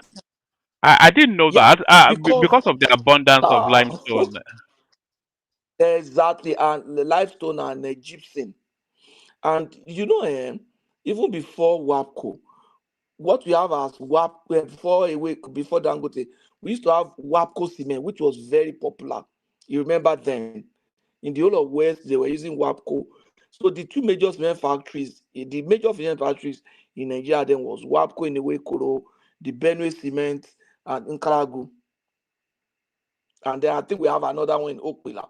But WAPCO and Benue Cement, they were the major ones then. And then when Dangote was coming in, Dangote tried to come in through Benue Cement. And the Benue people was giving me a lot of problems.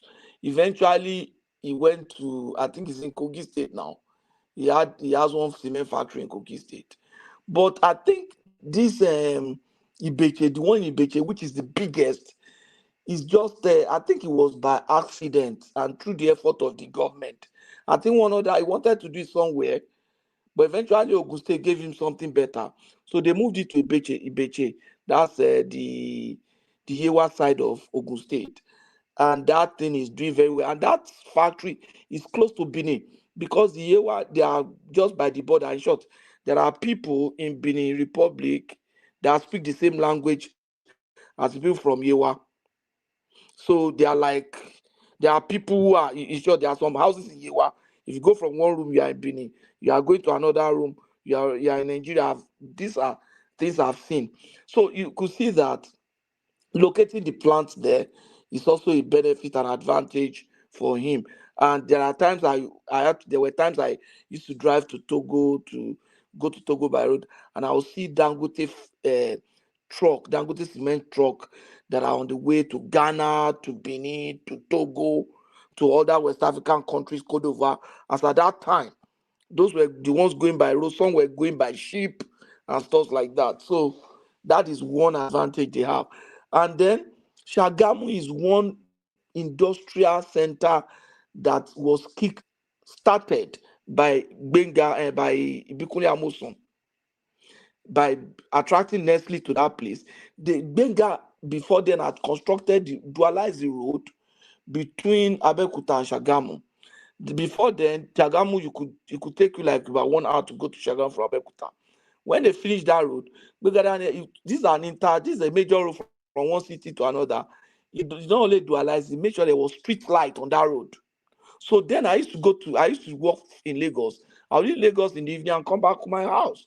And in the morning, I would drive back to Lagos. So it was easy for so many people. The road became like that.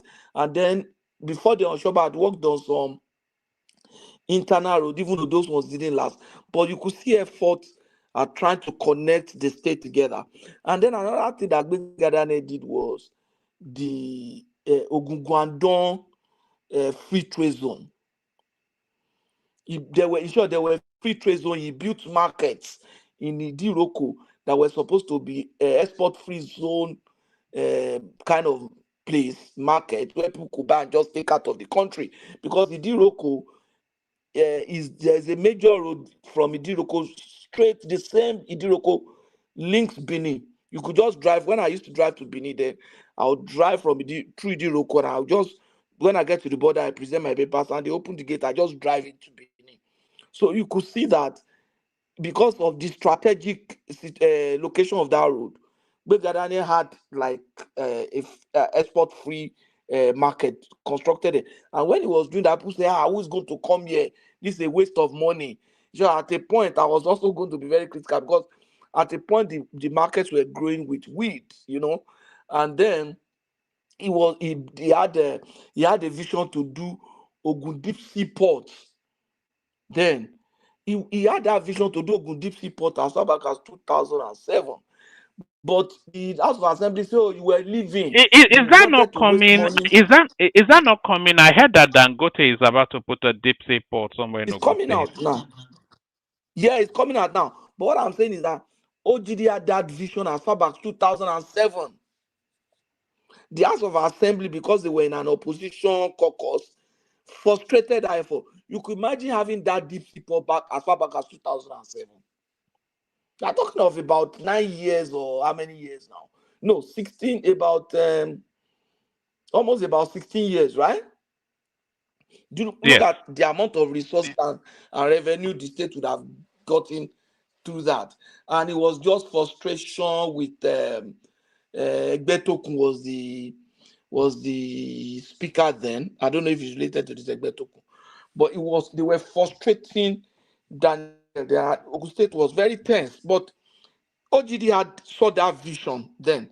But I'm so happy that the other governors were building on it rather. But one state that I think didn't take advantage was Oyo State.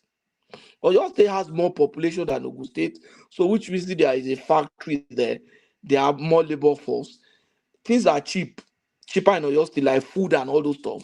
They have land for agriculture in Oyo State. All those they have very big land for agriculture that could support the factories, and they have land they could make available to the factories. They have one major road directly to Lagos. That's the same kind of road that Ogun State has.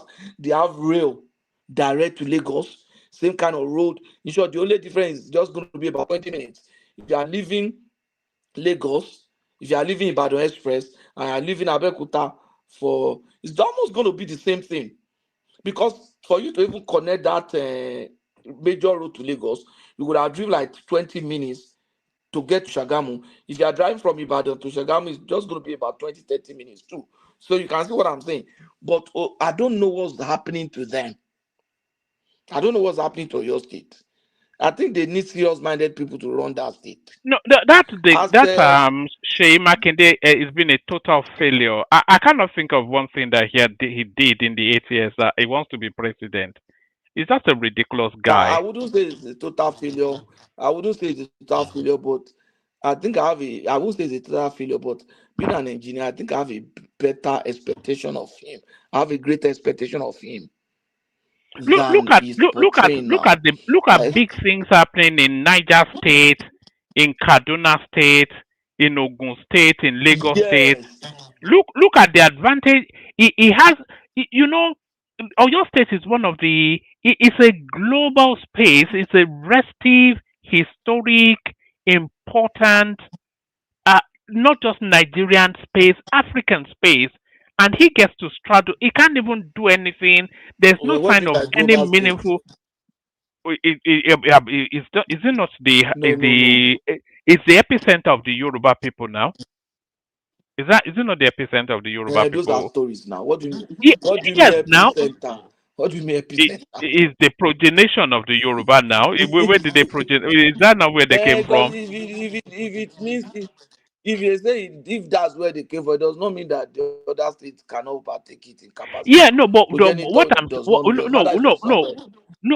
I'm saying, no, that's not even the point I'm making. The point I'm making is that he was given charge of a very important space, and there's development. Look at Ogun State is right next to him. Lagos State. Look at the advantage of that proximity to Lagos State, and he's not able to do anything with it. Yeah, it's just. No, let me give you another thing that you should think about. You see, Ogun State has a lot of advantage. Sure, Ogun State has a lot of advantage than so many states in Nigeria, not even Southwest. The amount of intellectuals that are from that state. Forget about the state of those intellectual. That local way alone, Ogun State. They're just gigolos there now. They only do fine boy now. Let's land. Yeah. Let's land. All the great men from Yoruba land, the who is who, that Yoruba are making mouth and they are proud of, about 70 to 80% of them are from Ogun State. You want us to number them? You want to start doing your Shoneko and whatnot, Abby? No, forget Shoneko. Those are facts. Even from people like Obafemi Awolowo himself. From there, go to people like Obasanjo. Go to people like M.K. Abiola. Go to people like Wole Soyinka. Go to people like Shoneko. Was an industrialist. You cannot rule out that man. Then there are so many people like FRA. They have Ogun State original. You understand? The first Chief Justice of Nigeria, Adetokunbo Ademola, all those big names you see in Lagos, they are from Ogun State too. You hear of Adetokunbo Ademola Road, all those kind of, they are Ogun State people. People like Fela Anikulapo Kuti, Professor Luke Ransom Kuti, Bekon Ransom Kuti. Forget, let's even put Kuti's family somewhere. I want just like Egbao. If you enter Ijebu, people like Makadenuga, people like Otuba Kuku, people like Otuba Shibomi Balogun, people, I'm just trying, those ones that can quickly just come out of my mind now. People like Funmilayo Ransom Kuti, people like Yalo de Alaba Lawson, people, those are the big, tell me, if you take all those Ogun State people out of Southwest, what is remaining? I'm not trying to, so you cannot really, I'm not from Ogun State, you understand? You can't really blame your state, but your state has potentials. I'm not comparing Ogun State to your state. I'm comparing Oyo State with itself. Where is Oyo State now? Where is Oyo State supposed to be, considering what is available to it? Oyo State has a lot of population. the quality of intellectuals that they have, there are not many. That's just it. I used to went to secondary school in Ibadan. There was a time they said Ibadan people know they go school. The same thing was happening to the No, Yoruba group in Ilorin. They know they talk go that school, one. they do taxi, they sell, do eleron. There was a time that was the saying in Ibadan then. We are eleron ni won, okay, taxi non she. And I observed the same thing in Ilorin when I was there. And I called some of the politicians there. I said, look, Yeah, because they this is are what I've restricted. observed. They are restricted by Islam now. No. You know Islam doesn't encourage The real education. Fulani Ilorin. No, the real Fulani Ilorin people, they became judges. There was a chief justice of Nigeria that was from Ilorin, the Fulani side of him. Even this Folon Shogaba, he was an international diplomat in United Nations, was employed in United Nations, and eventually became chief of staff to Buhari.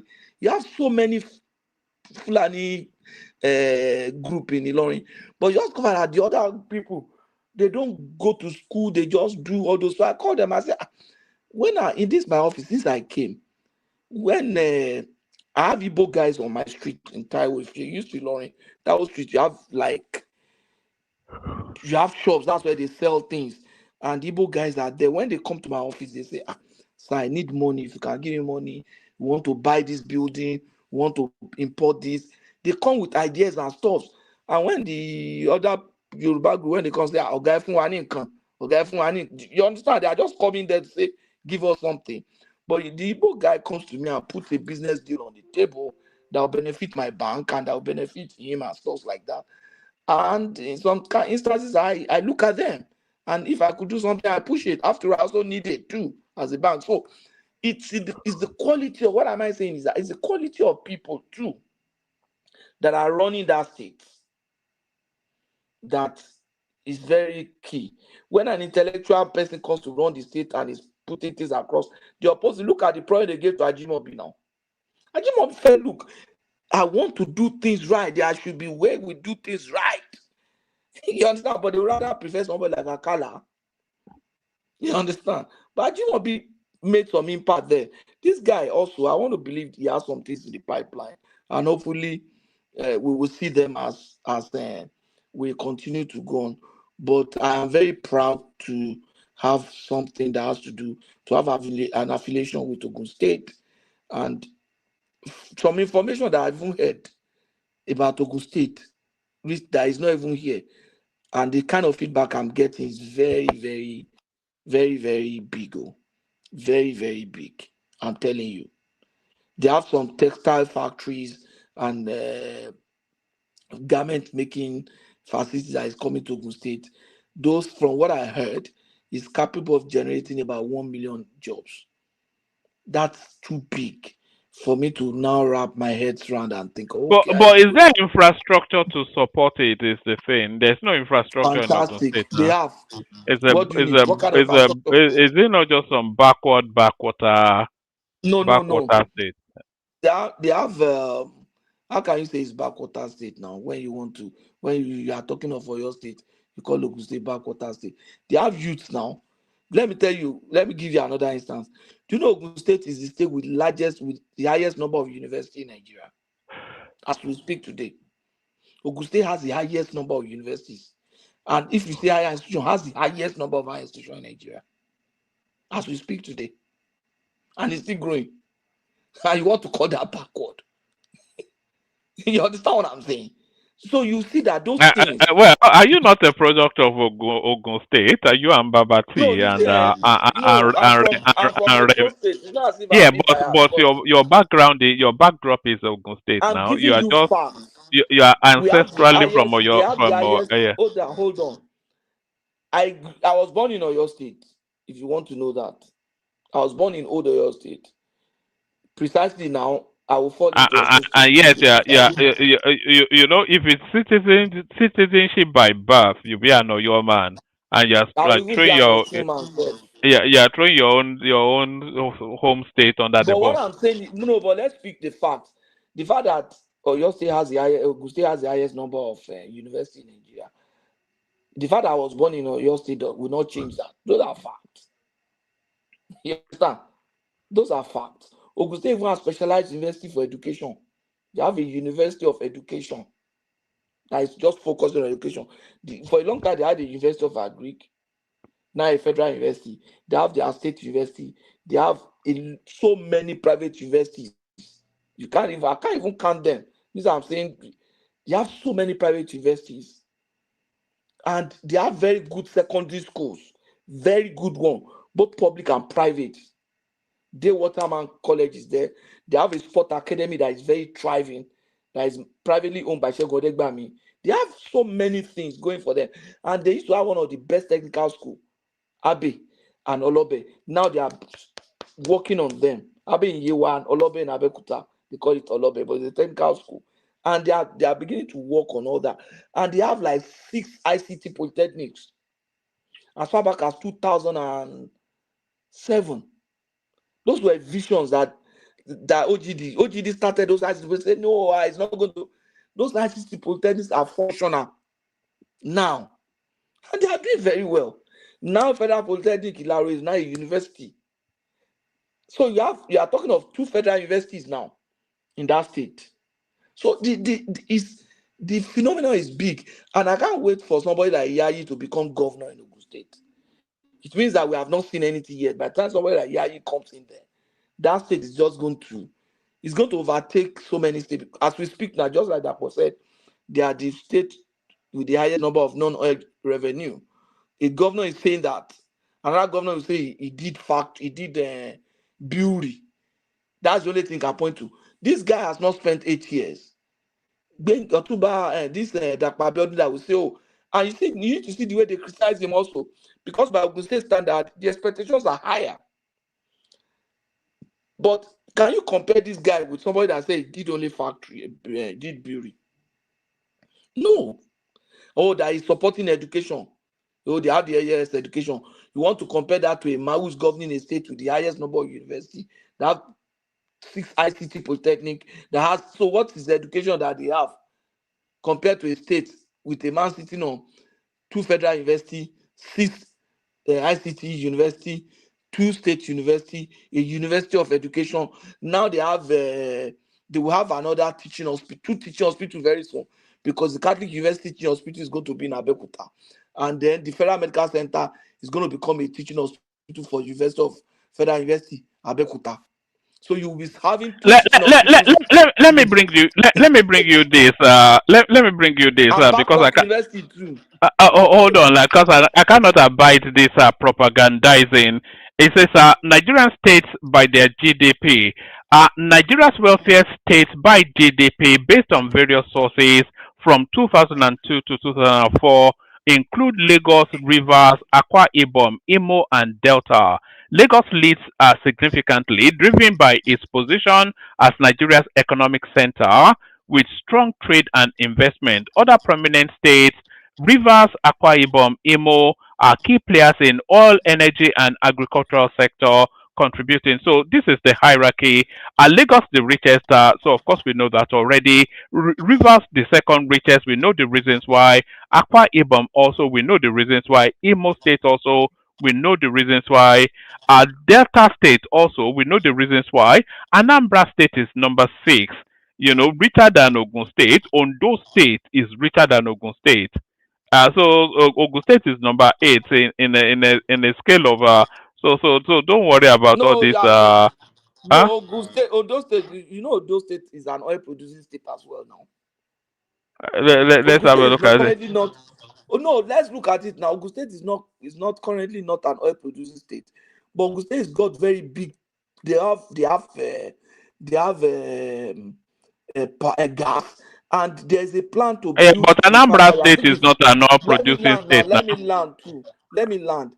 Ogun State is currently, I think there's a plant, if it's not currently ongoing, a refinery in Tongeji Island that they are currently working on, and it's a very huge investment for Ogun State. So a lot of things. And the beauty of Ogun State and Lagos State synergy is that within that Yewa is the people of Yewa, their language is close to Badagry people. They have people in the lower Yewa that are speaking the same Egun. that the Badagry people speak. Currently, Lagos State is building a deep sea port in Badagry. Now we are going to have a deep sea port in Ogun. You can see within that place alone, you have like 2-3 deep sea ports and other ports like that. That you cannot explain the kind of How come Anambra that will State is happen in richer that than place.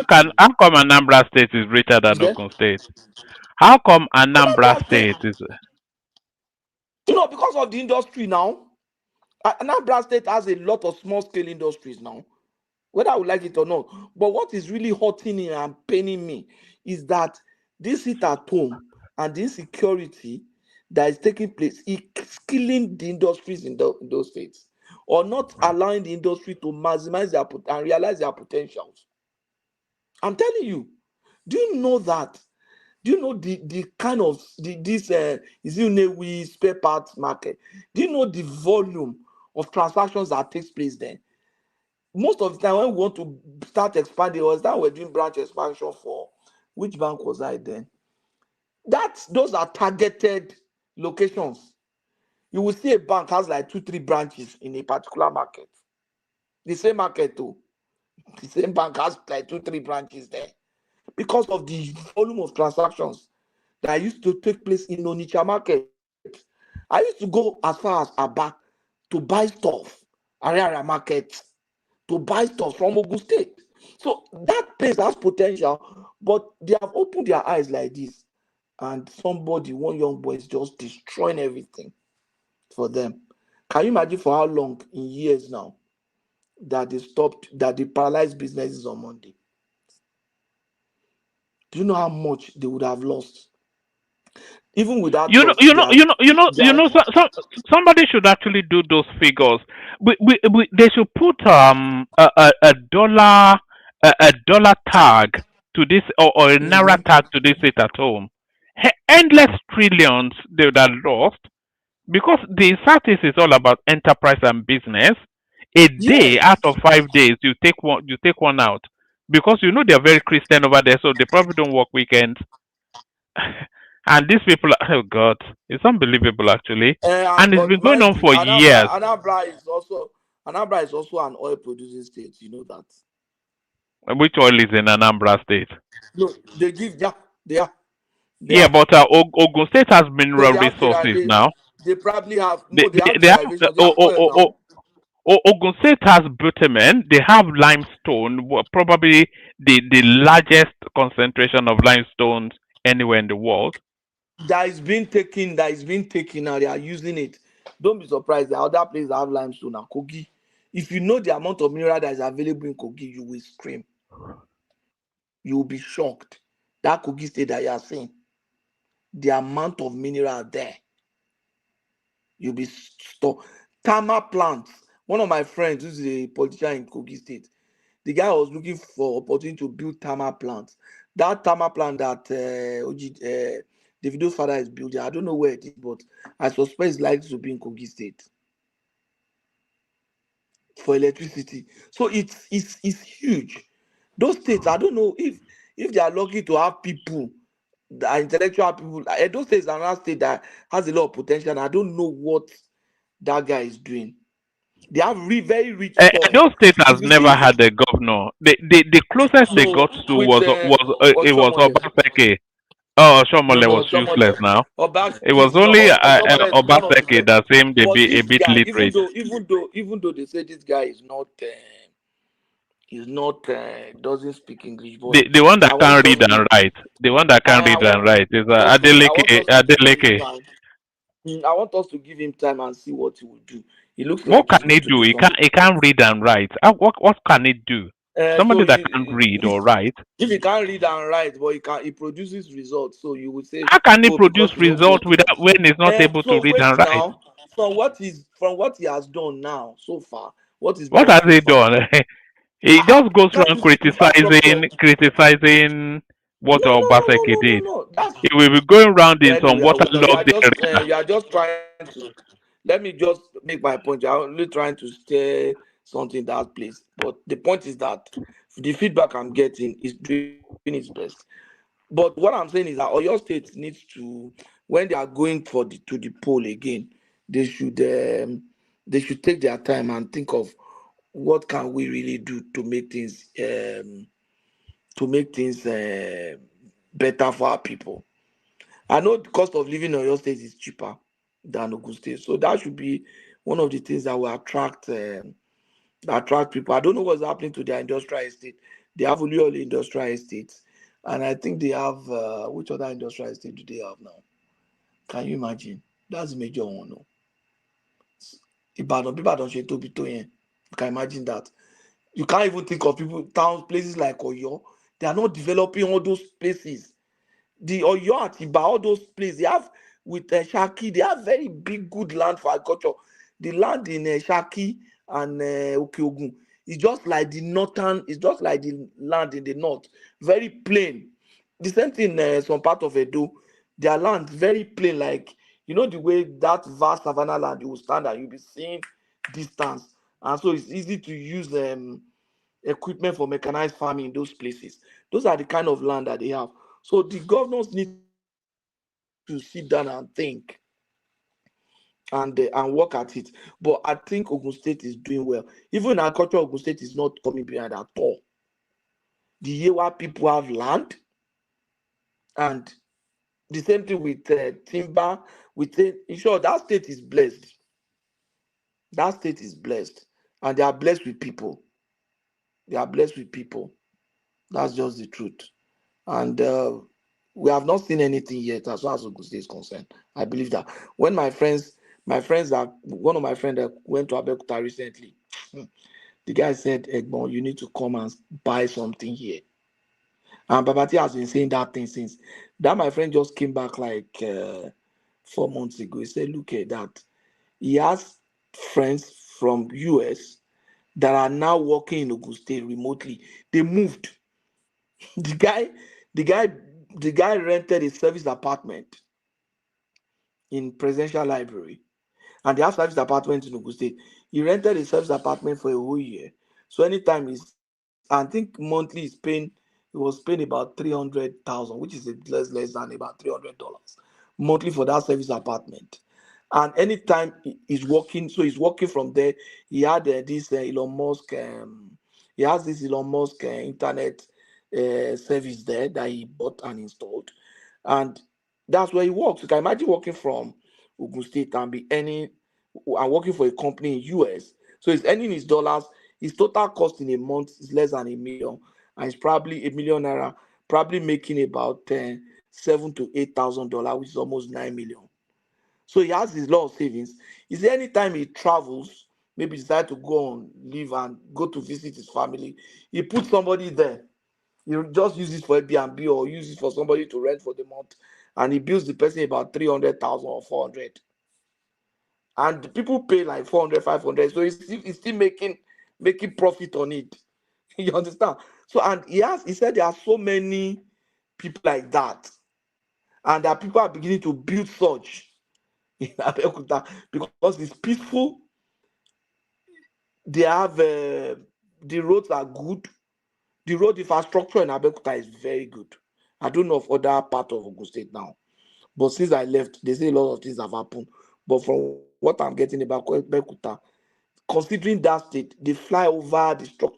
There was a time they built a flyover with air conditioner. This pedestrian bridge. Pedestrian bridge. They built it and installed AC inside the bridge, inside the pedestrian bridge. You see people climbing and just to cool off before they come down. They're just trying to make that place into something that is good for their people, and I think I appreciate them. Though the people there might not appreciate it. When you are somewhere, you always think the other side is better. But to me, I think the governors that have come into that state, I used to be one of those that used to criticize OGD. I used to have a lot of friends in that government. But thinking back now, I think he really did a lot, laying foundation, because you could see what Obasanjo did and what OG did. Wasting They are money on taking all those Olumo things. Rock, you mean? Look, at that time they say, Olumo, how can you go and install lift there? It was like like That rubbish. was a waste of money, wasn't it? And initially, no, people are now going there. I said, one of my friends that married an American lady, the lady came to Nigeria. They were in Lagos. Do you know that she now called me and said, I used to talk about Lumo and Abeokuta. She knows I used to talk about Abeokuta and stuff like that. So she knew I'm from Abeokuta. Then I was in Nigeria, so she thought I was there. You see, I'm in Abeokuta that we came to see the Adire market and Olumo Rock. And the place where the Adire market is the same area where you have Olumo Rock. You understand what I'm saying? So the people are coming from outside the country to visit Olumo Rock. That's what that means. And then, do you know, the major Adire market, there's one Adire market that was built by one man, an illiterate barber became a local government chairman. When he built an Adire market then, where people were saying, look at this guy, Olodo Baba, who they used to call him Yorubas, that people were thinking, oh, what will he do? He's a barber, he's not lettered. Abeokuta South local government used to be one of the oldest local government in Nigeria. That's the place where you have Cathedral, St. Peter's Cathedral, okay? You have the Centenary Hall. That's a bad thing. They used to say the oldest Bible in Nigeria is in Centenary Hall, okay? The first church in Nigeria is okay. So it's the premier local government in Nigeria, and they didn't even have local government office. That man who was a barber, unlettered, I know this guy is unlettered. Omondi Okpolo is like that. Compared to this guy, if a party is listening to me, you will know. Anybody from Abeokuta listening to me will know. This guy was one that constructed and finished the construction of that local government secretariat. Installed generator, when the guy came and told me, we want to come and commission our plant.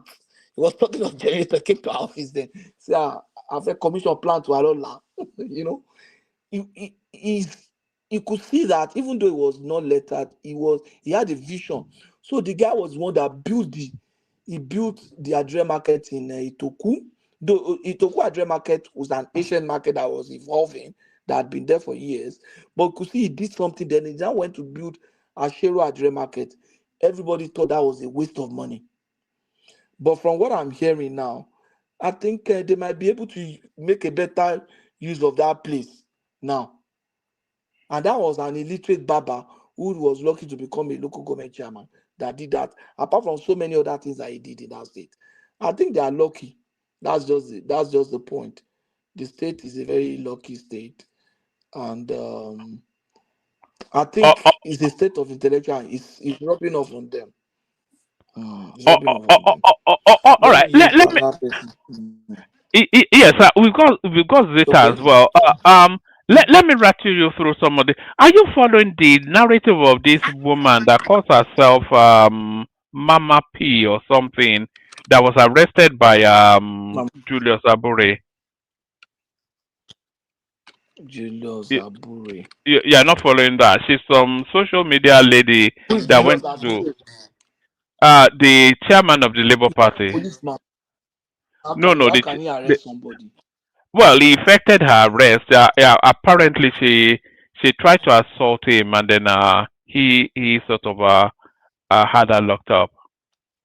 You're not following that? Oh, no, I'm not following that. So what happened? It's one of the most she's one of the disobedient types. You know, they were on a plane together, and then when they got off that plane, she apparently, according to him, tried to assault him, and then he, of course, then got the police involved to arrest her. She's one of these girls. She's one that can you see her on the screen? She's always dressed in this ridiculous red outfit. She's all over social media as part of that obedience phase. I'm sure Obi did not send her all that crap.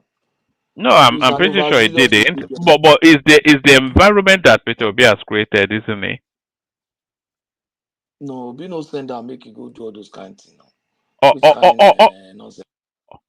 All right. Let me take you to this place then. Works Minister Dave Umahi hints at presidential run. So It was only really when I was reading this piece that I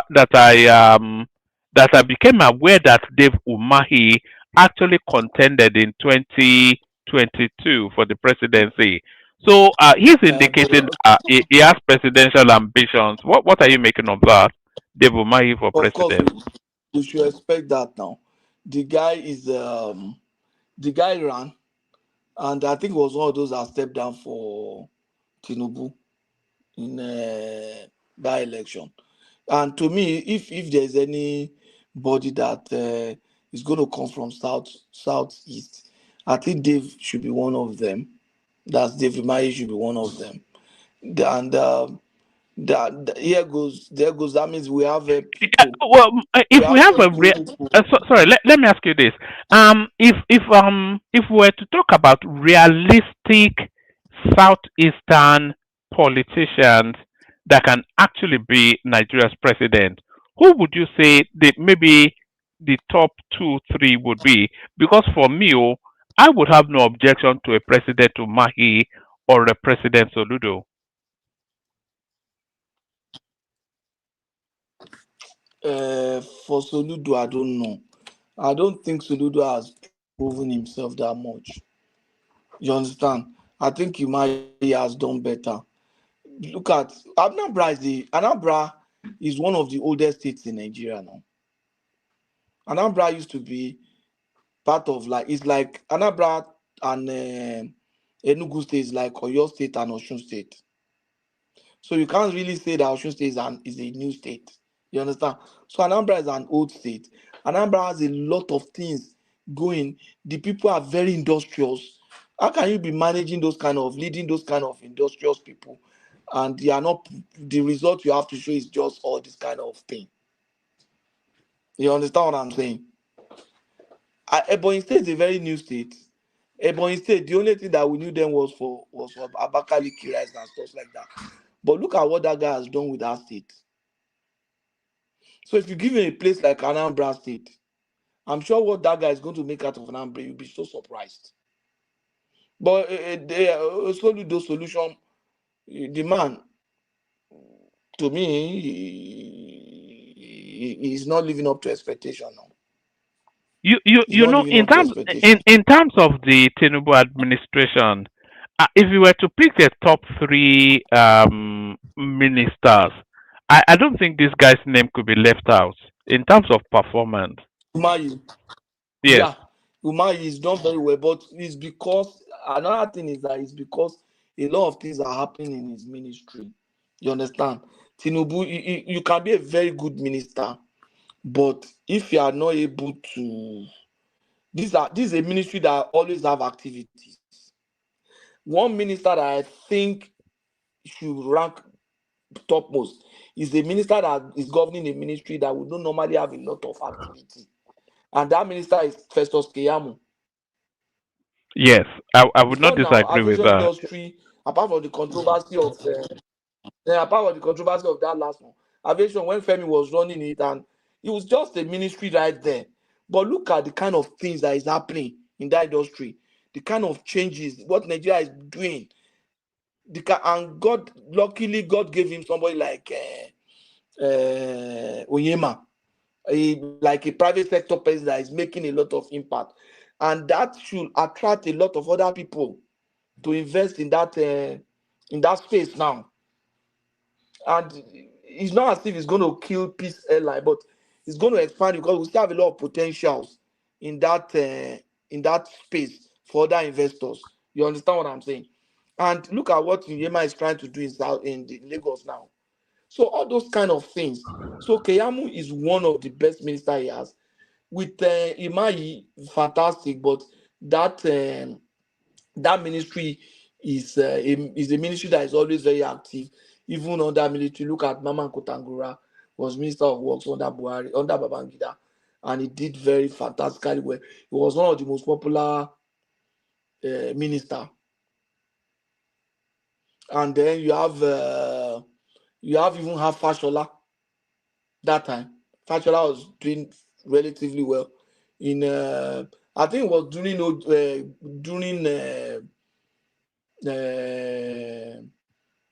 GEJ that the Ministry of Works didn't really do much.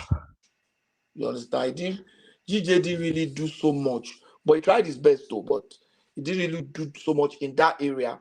But he did a lot in education. He did a lot in other space.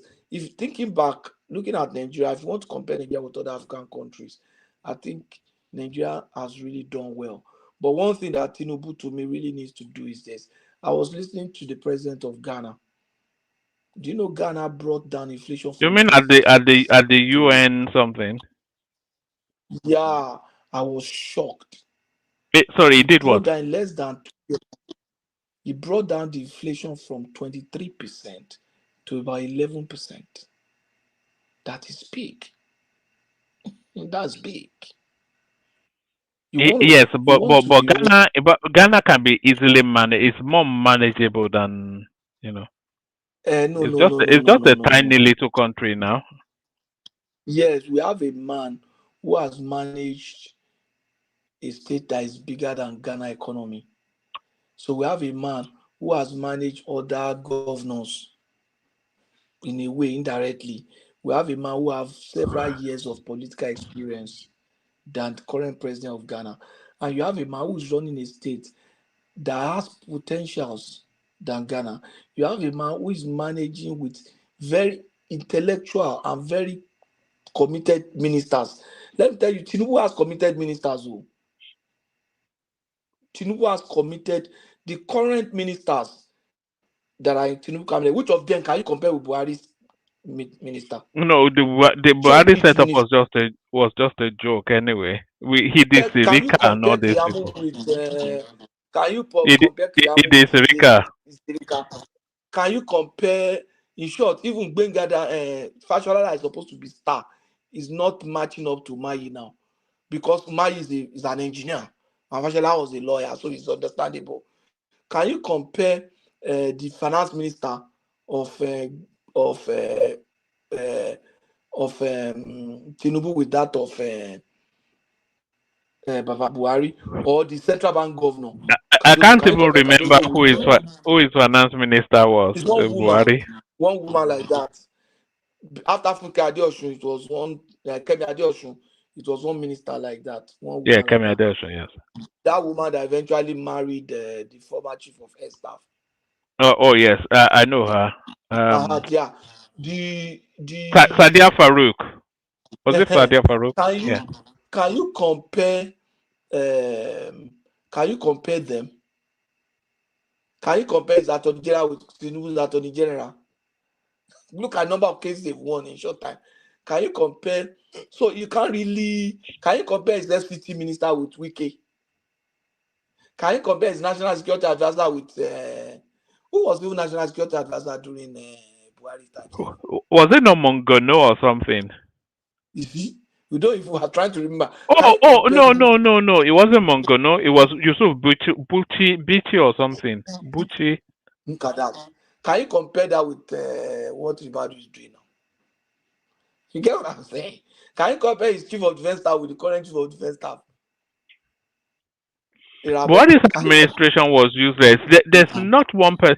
Maybe Fashola did a little bit, but there was nobody that performed under that Now, if administration. you scale back, say go back to So go back. this guy did not Go back. Which guy? Amechi, that was the transport minister. The one that built the train to Maradi. No, Amechi did well. What did he do? What did he do? No. No. Look at opening up. That's the question. Hold on, that's the objective. Look at opening up the rail Actually, system in it Nigeria. was Buhari that changed the dynamics of Nigerian leadership. Yes. He did something. He changed the dynamics of leadership. Positively or negatively? Positively. He raised the bar. For the first time in Nigeria, he might be a bigot, but for the first time in Nigeria, he was actually the president of Nigeria that actually did that real Nigerian content. Obasanjo did it, but Obasanjo started it, but his own was kind of Yahoo. It was Buhari that actually did Local that content. Nigerian content. He did something. You might not like him. You might not like The his local content personality. you are talking about, right? What I mean by local content is that he started investing in what is made in Nigeria. Okay. He was the first Nigerian president that actually put it in terms of farming, in terms of agriculture, agricultural products, in terms of mineral resources. He was investing, but Nigerians being what they are, it's us, if I may say. When you do those things, it really shows very little. Even as much as so much money is being put in, it's a little that we show, but he did a lot in that area. I give it to him. Even Tinubu has not even gone close. He did very well in that area. Actually, if Nigerians they did actually make appropriate use of his investment in Nigerian content, a lot of small-scale businesses would have been littered all over Nigeria today. But most of those things were not taken seriously. But he was interested in doing that, and he invested in it heavily. So you shouldn't say he didn't do anything. Anybody who invests, any president who invests in Nigeria, you cannot affirmatively come to a global platform and say he didn't do anything. That's actually wrong. Yeah.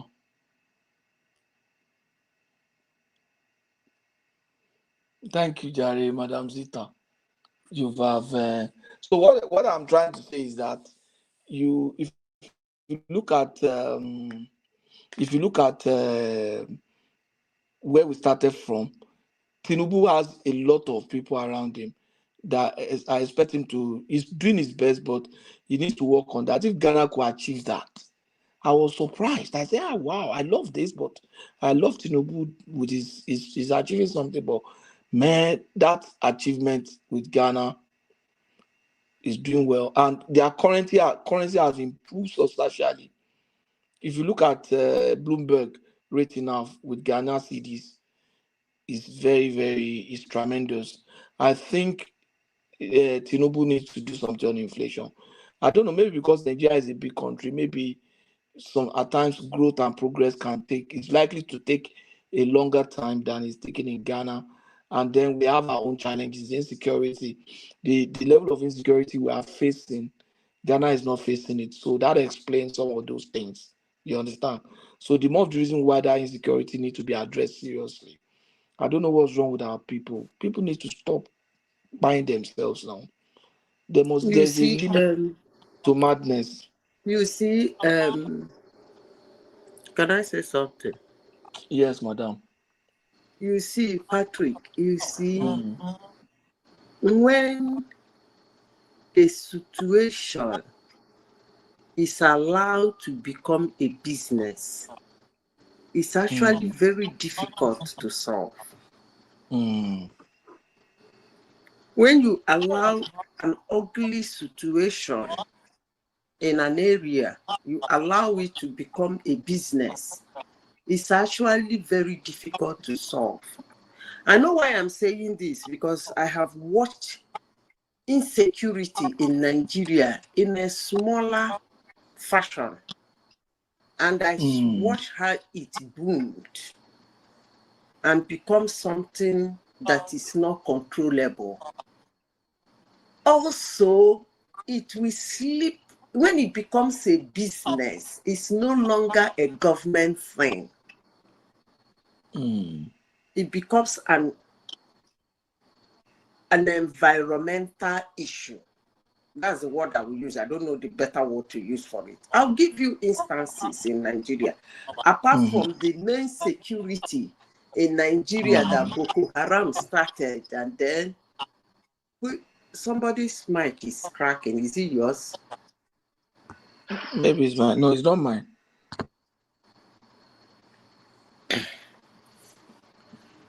If I can give you instances of small security issues Nigeria had in a very small areas in Nigeria, in cities and states, even before Boko Haram came. There are situations in Nigeria that were totally taken care of. It's not the government that take care of security. When I say it, people will not like me. If citizens or indigenes or tenants or residents of any area in the world do not incubate insecurity, it will not stand. Humans are very powerful, extremely powerful. If they do not incubate it, it will never stand. It will come, it will go. I'll give you an example. Some time ago in Imo State, I don't know if you've heard about Otokoto. Yeah, that's true. Was it in Ogun State? Was it in Imo State? It was in Imo State. Okay, I thought it was Anambra. Okay. No, it was Imo State. Otokoto was Imo State. The hotel itself was Imo State. The Otokoto man himself is from Imo State. All his gardages is in Imo State. Now, unfortunately for people like us, we did not know that people in Imo State knew who and who is responsible for disappearance of humans. Imo State people knew. They knew. They incubated it. The man was wealthy. He had a shuttle. The ridiculous part of it is that he has an airport shuttle. You know what it means for somebody to have an airport shuttle? You land in Port Harcourt, they have Otokoto Hotel airport shuttle. And then you jump in, whether you're white, black, blue, green, purple, red, black, it doesn't matter. Yeah, as you enter that bus, that's the end of you. And Imo State people, they knew. His hotel was one of the busiest then growing up as a child. They knew. They knew where they dumped the remaining corpse, the one they did not use in Aladima Hospital. They knew. Everybody kept quiet. They incubated it. The day they said no more, even the military cantonment in Imo State could not stop them. Because stopping them means killing the whole humans in Imo State. That's the only way the military can stop it. And I don't know a military that wants to do that. It was the head of an 11-year-old boy that sparked the whole thing. Yeah, I heard that one. And the ridiculous aspect of this incident, why I say that if any society do not incubate evil, evil will not stand. The ridiculous aspect of it is that Okada men, orange sellers, market women, they know their houses. To my shock, they were guiding the protesters or the rioters. They will say, look at this house, go on top of the roof. There is a corpse lying there. You think it's a joke. The rioters will just go, woo, bum, bum, bum, bum, bum, open the roof. Through, there is a corpse. I was like, what? You guys know all these things and you kept quiet. It was a business. They were making money out of it, where it was booming. So, if there is any problem Nigeria as a country they have, it's problem of insecurity and problem of electricity. Anybody that can solve that, the rest can take care of itself. Electricity is easier to solve than the security. The security is so complicated. You see? And roads as well, though. Roads as well. Huh? Roads is easy to solve now. That's not, you can't say that's a. Woman, let me tell you something about development. Development starts with a foundation. If any country, citizens and indigents of any town and residents of any area is waiting for their government to curve road and curve gutter, it does not actually work that way. But if your government can create an enabling environment, people will come in and development will just start.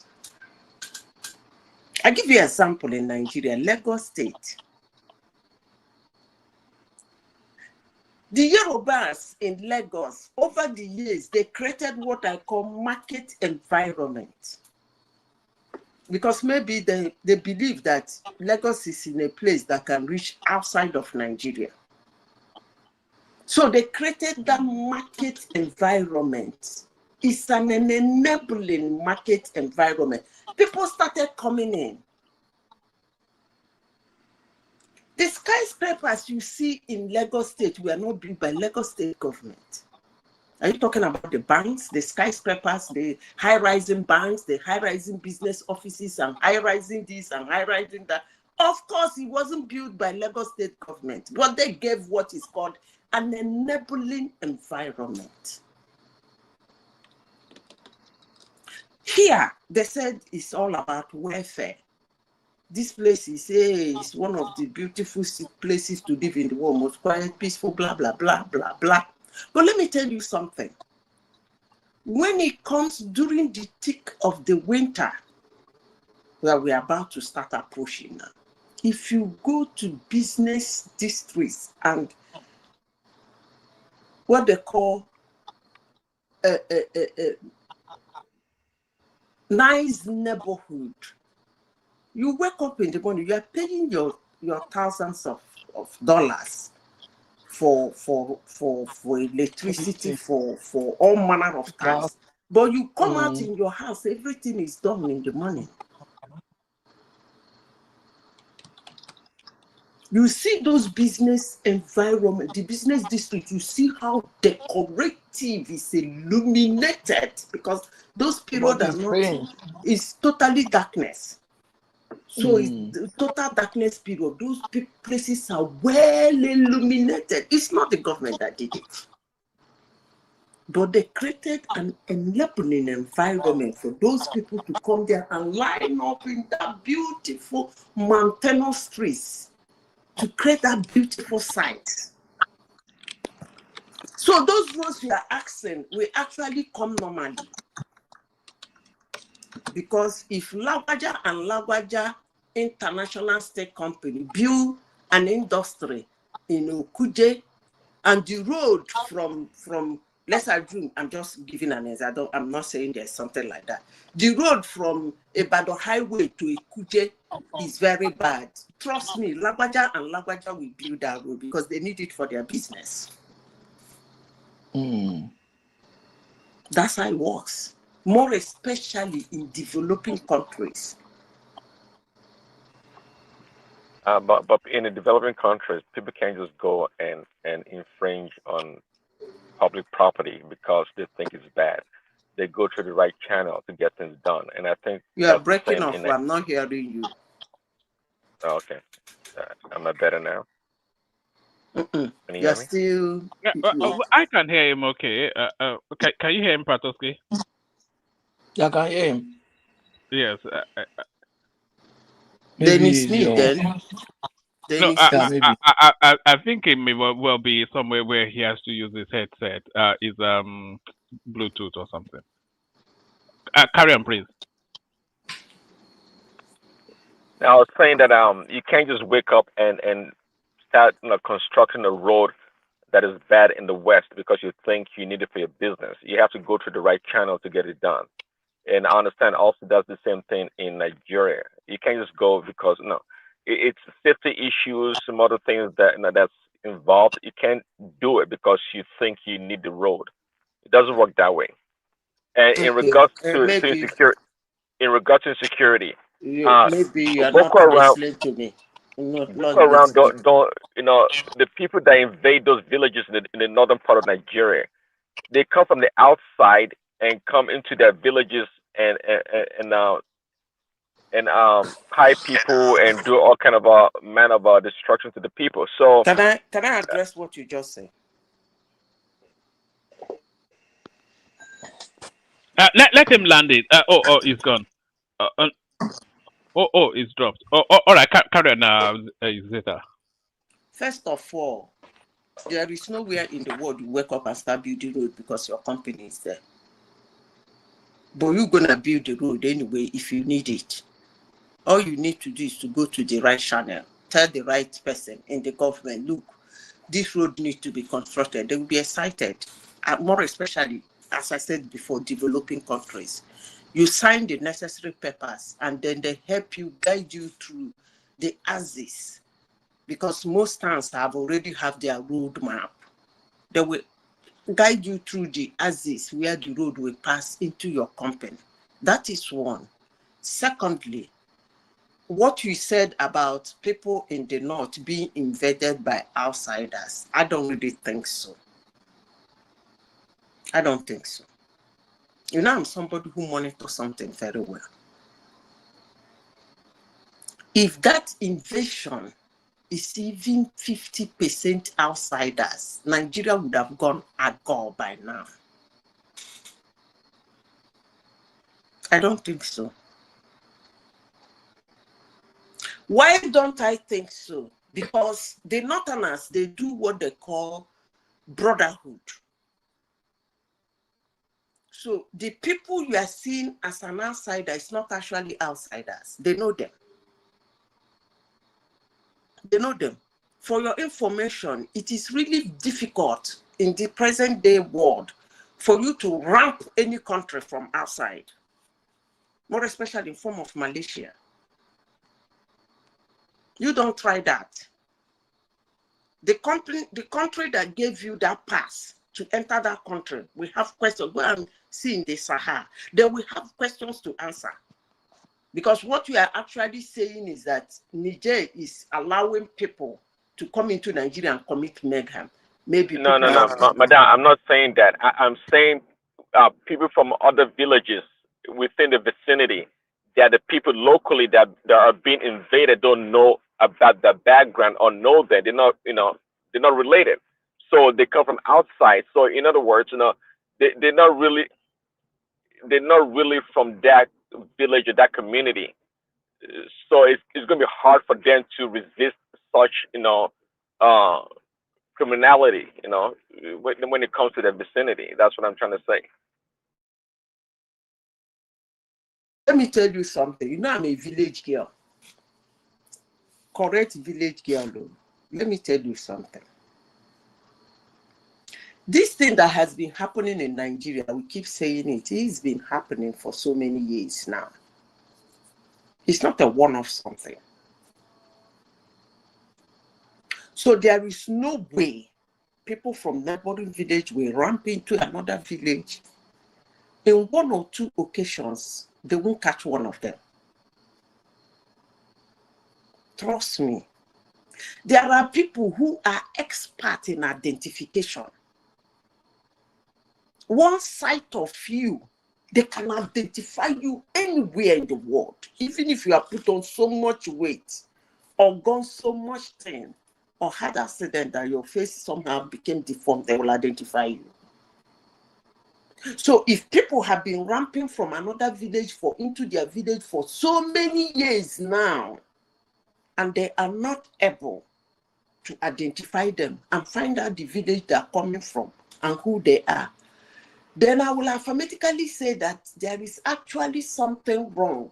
Either they're enjoying it or they don't care. Period.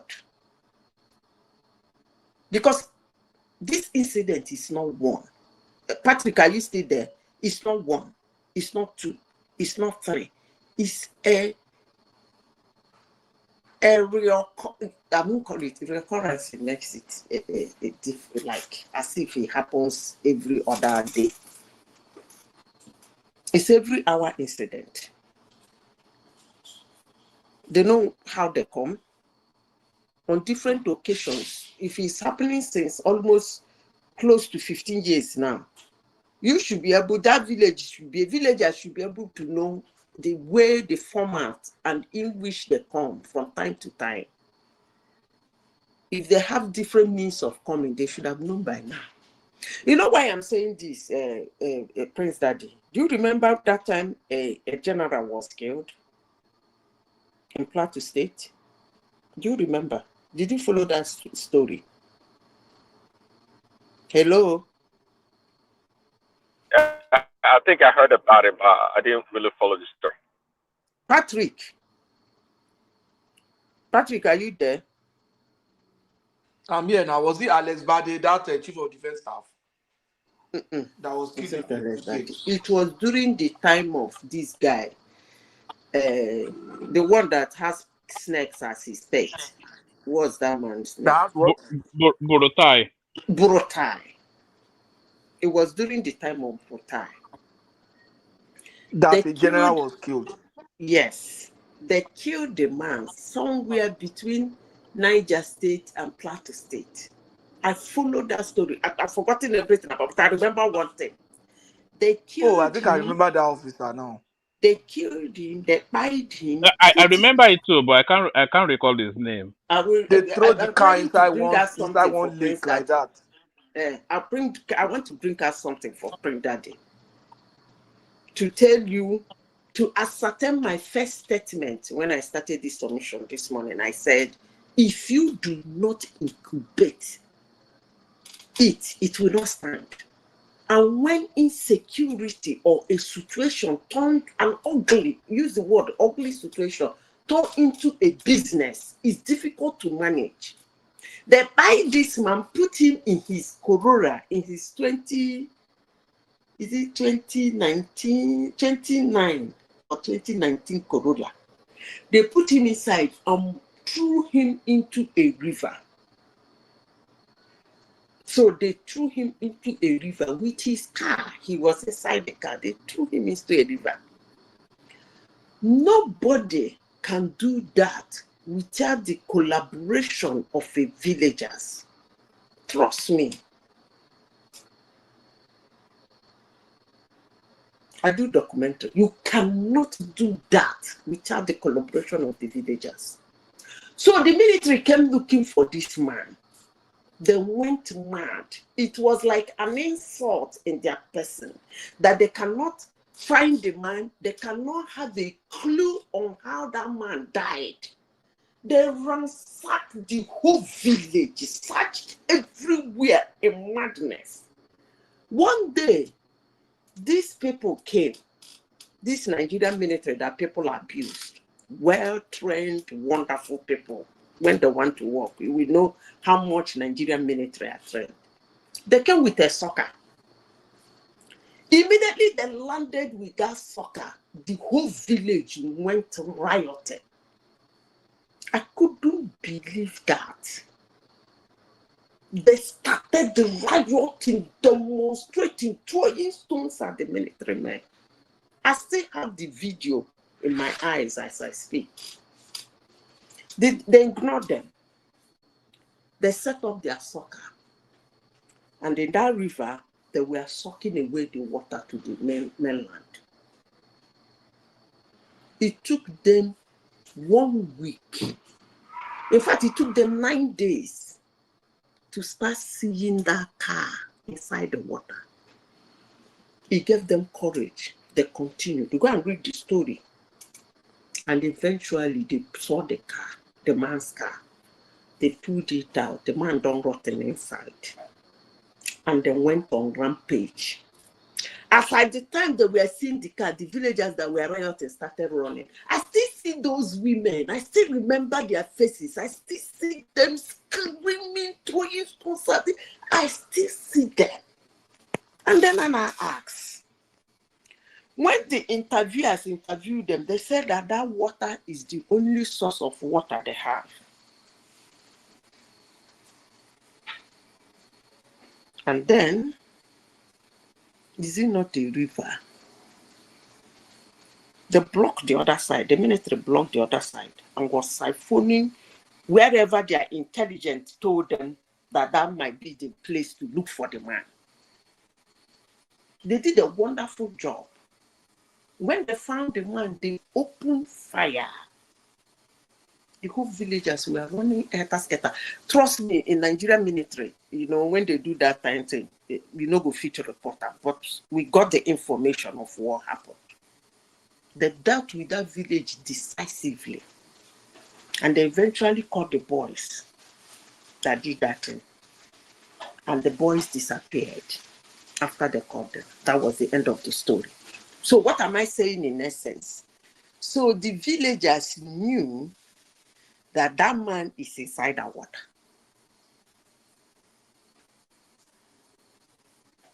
They knew. Because the military went to their farm, scattered everywhere, was breaking their doors and going into secret places they feel they can find the man's corpse or the man. They did not demonstrate. They were shooting, at the beginning, they were shooting sporadously. They even tied some young boys. They didn't demonstrate. They ransacked almost 6 villages. They didn't demonstrate. Brutally, when I mean brutal ransacking, they didn't demonstrate. But when they landed with that soccer, the whole place went crazy. What kind of country are we in? And you are telling me that they came and they run away, the villagers don't know them. Anyway, I don't know what you people want our federal government to do. But the security begins with us. I rest my case. All right, brilliant. So where were we? What is anybody making of this one? You may want to take it on, Zita, or Prince Daddy may want to come in as well. So, details of Goodluck Jonathan's meeting with David Mark emerge. So David Mark, of course, the new chairman now of the ADC, Goodluck Jonathan being courted by the But sorry, woman, sorry. Why don't you? I think Madam Zita would have loved to speak about that. Oyema not citing the airport and the maintenance infrastructure for those for the aircraft, the ones that he cited in Lagos, and how he was frustrated when he was trying to find. Yeah, he probably want to bring that up for Zita to also. All right. Did you hear that clip, Zita, when I played it? No, I wasn't listening to your clip. All right, listen to this and then give us a response. You can also tag in on it as well, Prince Daddy. Let us Zita take the lead, but listen to this. Peace Airline, Chief Allen Onyema has accused Ndibu of frustrating the development of their own land in the southeast. He explained that the Igbo people failed to provide land for the construction of his planned multi-million dollars MRO. That is maintenance, repair, and overhaul facility, which he had originally wanted to site in either Enugu or Anambra states. Onyema revealed that he made several official visits to Enugu during the tenure of former Governor Ifeanyi Ugwuanyi, where he met with the governor and his cabinet to request land for the project. He said while the governor himself was willing to support the project, self-interest and hidden intrigues from Enugu people frustrated the process. According to him, no one gave him land, as families began to lay claim to the airport land that had been considered for the project. All his trips to Enugu, he said, ended without results, and he left feeling deeply pained. He also narrated how, at Anambra Airport, he had paid over 100 million for land to establish the same MRO facility. However, shortly after making the payment, some families and communities began to warn him, claiming that the land does not belong to the government, but to them, and that the state had no right to even construct the airport without their permission. Imagine. Onyema said the land remains abandoned till today in Akunuhoya, forcing him to move on and take the project to Lagos, where it is now being developed at the Muritala Mohammed International Airport. Akunuhoya. And I've seen the bullet investment to acquire a support one bullet investment. He stressed that the time has come for Ndibo to look in the mirror and recognize who their real enemies are. According to him, when Igbos look closely, they will realize that the biggest obstacle to their development is not outsiders, but themselves. And always joke. Okay, Brulo, Lagos. I don't go on the Yoruba and fear. No sense. He lamented that Igbos often blame other tribes for their problems, but fail to acknowledge the way they sabotage their own progress. In his words, the land disputes and selfish actions in Igbo land are destroying opportunities for growth and development, while outsiders are wrongly accused of being the stumbling block. Nke mege na Abia State na ndị Abia State pụta na-eme arasala ha ala ha ha ji ha ka ọrụ gịnị ka unu kọga gịnị kedu ihe unu na-akọ ọkwa na-aga akwụ ha ụgwọ akwa ha ụgwọ ụkwa na free. My darlings, what do you have to say about this? I'm coming with my analysis. I'm going to bear with proper analysis. And don't forget, if you want to learn the basics of news.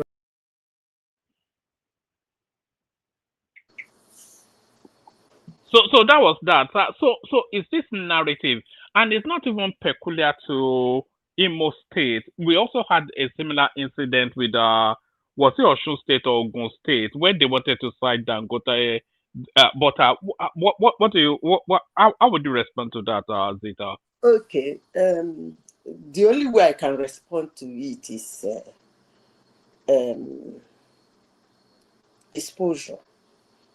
Lack of exposure. I think I treated this topic before here when I said that somebody was asking me, why don't people come to invest in Igbo land? And I said, it is not actually that Igbos will not allow them, but there is this aura that makes people feel they might not be accepted, even though it doesn't even encourage them to try. Now, you are talking about Igbos and Onyema and what not. Let me put it this way. It is not only the Igbos. It is actually a Nigerian thing. But I would say that Lagos State gave some, as I said before, an enabling environment. They created this market environment that brings everybody in. If other towns in Nigeria can do that, Nigeria will be well developed.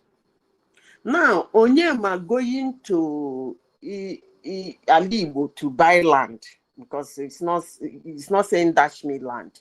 He wanted them to give him a very large portion of land where he can buy and use for his factory. He even paid 100 million for one, and then after he bought it, they played they did that on Monile that no, it didn't belong to that person, it belongs to us, and the land is still there, he cannot settle it.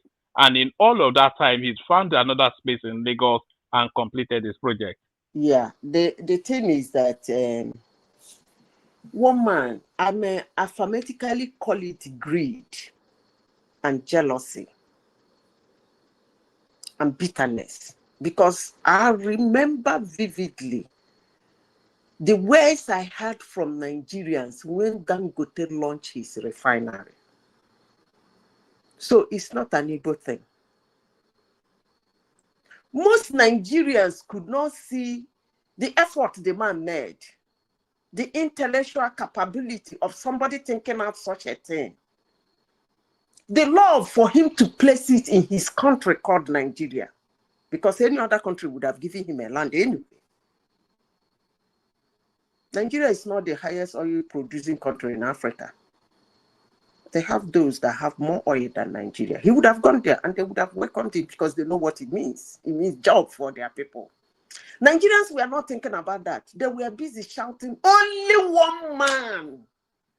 Are you calculating it? From here to here, from here to here, he will make this. Only one man. He bought everywhere. Is it your money? Did he steal your money to buy it? When I came with that angle, some people say Nigerian government gave him. I said, okay. Don't you know the meaning of business? A businessman will have to negotiate the one that will suit him. That's why they describe business as, at the end of the sentence of the definition of business, they say to make profit, period. So the moment somebody says business, remember that it's profit. That's what the person is looking for. So if you can go to Nigerian government and negotiate a profit for himself, and then what? You too go. Throw your business to Nigerian government and negotiate a profit. And then if you are so bad or he's so strong that Nigerian government talks only to him, and then what? Make yourself so powerful too that only you, or you kick him out and talk to Nigerian government. But all these things are things people don't put into consideration when they want to think. I know how many people I talk to concerning Dangote refinery, even in this platform, cousins, relations, friends, well-wishers in and out of Nigeria. I know what they were screwing. Only very few that said something positive. Others were like, one man, only one man, as if he's only the person in the business. So if the Southeasterners decide to behave like Nigerian, oh, look, one man, there is absolutely nothing wrong in that. That's the way Nigerians behave. Let him take it to where he's being given an environment to develop, period. He's even stupid for doing that in Igbo land, because one day they might set it ablaze. You know the relationship between the Southeast and land. You know, it's a very peculiar one. They find it difficult to let go of land in the Southeast. It's not only Southeast. It's not only Southeast. Land is an African thing. It's our identity. Maybe because we have not been able to develop to that extent that we believe there are good money elsewhere, apart from the little portion of land that is just a land, probably very barren. We've not been able, it is not an Igbo thing, it's an African thing. Can I put a word there? Sure. You see, the difference between this case and what is happening in Lagos and other places is this. When Dangote wanted to cite the refinery in Lagos, the Lekki people were disturbing him. I saw a video where Fashola went there and brought all the kings and all the politicians together, and he pleaded with them and presented Dangote to them, and then warned them that if he hears them, that he would take them to court and he will deal with that. He won't even blink. I saw that video. I can look for that video and share with you. I saw that video too. The same thing in Ogun State too. The other people in Yewa side, when they wanted to side that fact, some people might want to protest, all the people that think they are educated people that come from there. But all the others rally around and they made it happen. So if this man had invested 100 million and this somebody from your region, look at the way Yoruba opened up to a Malam to buy the amount of land there to do something. And the governor of that state cannot say, look, I must not hear that you disturb this man until the man had to move it to another place. It's like confirming what Ruben Abati was saying. And when Ruben Abati mentioned that, everybody was saying, hey, it's stupid. They were calling for him. Is it not their own son that is saying the same thing now? When Dangote, the first place Dangote showed interest and still showed interest again before I left Nigeria was Rivers State. Amechi was the governor there. Go and ask. Dangote wanted that big thing in Lagos in Rivers State. There is nothing Amechi did not promise him. When he finished having meetings with the kings and the villagers, the guy was like, come on, Amechi, you're only a governor for 8 years. What about when you leave? He said he's going to pass a bill, do that. The guy said he's not ready for this kind of trouble.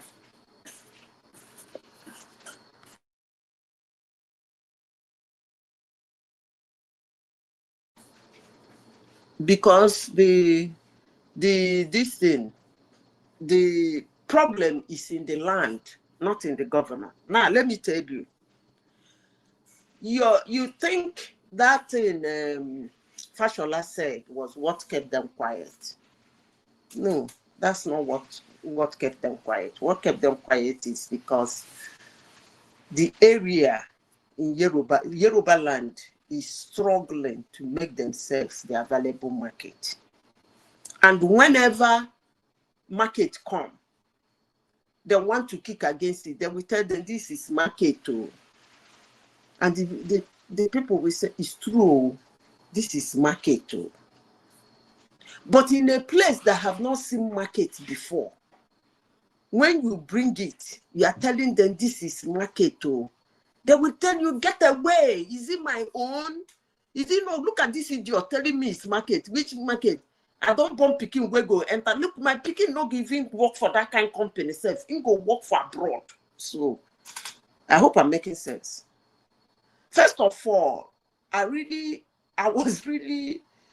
people are so dumb. What is Oyema going to start a business in Igbo land? If I say it, Igbo people will call me idiot.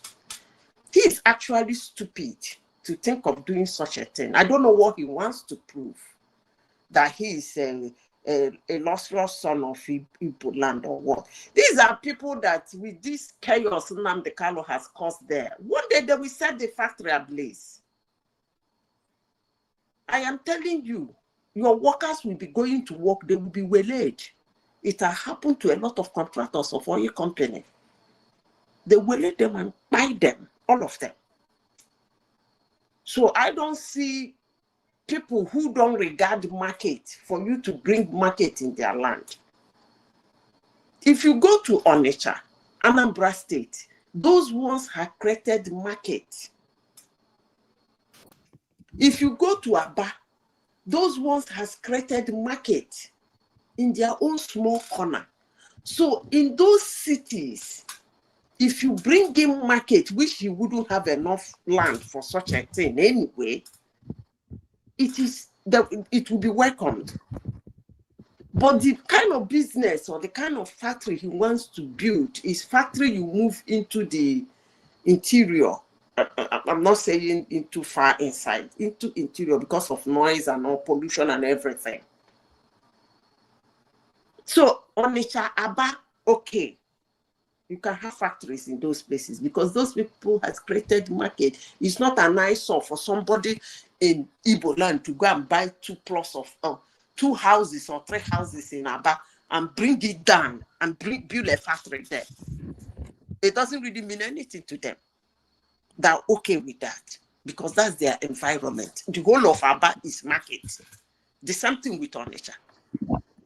Onitsha people will not raise an eyebrow that one man came one day, point 1, 2, 3, 4, 5 old houses, price it, pay for it, bring it down and build a factory there.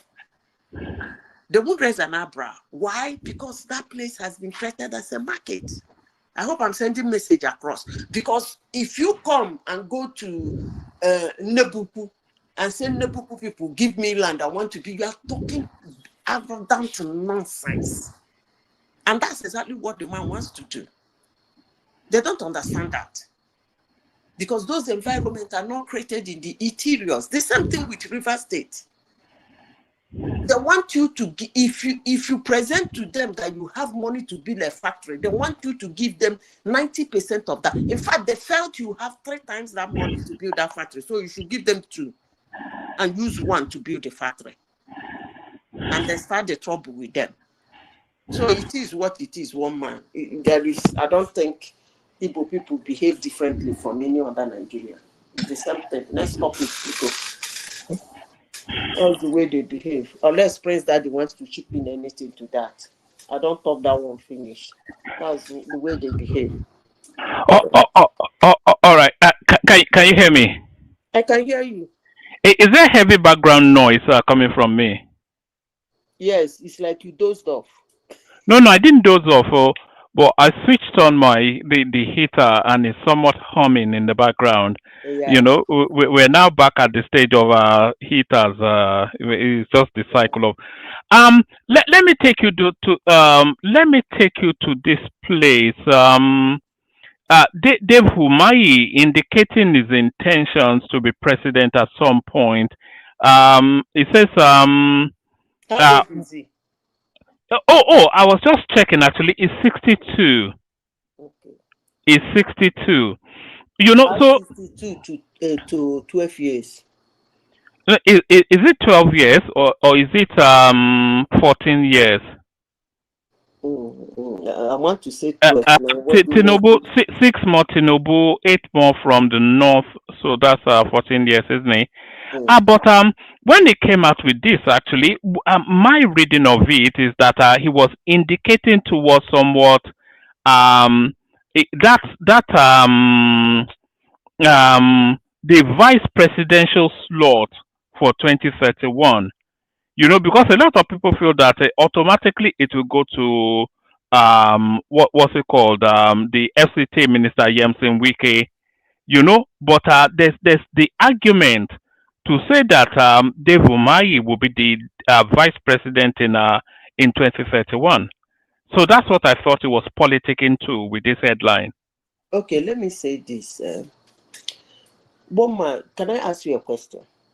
Carry on. There are two. Okay, let me put it this way.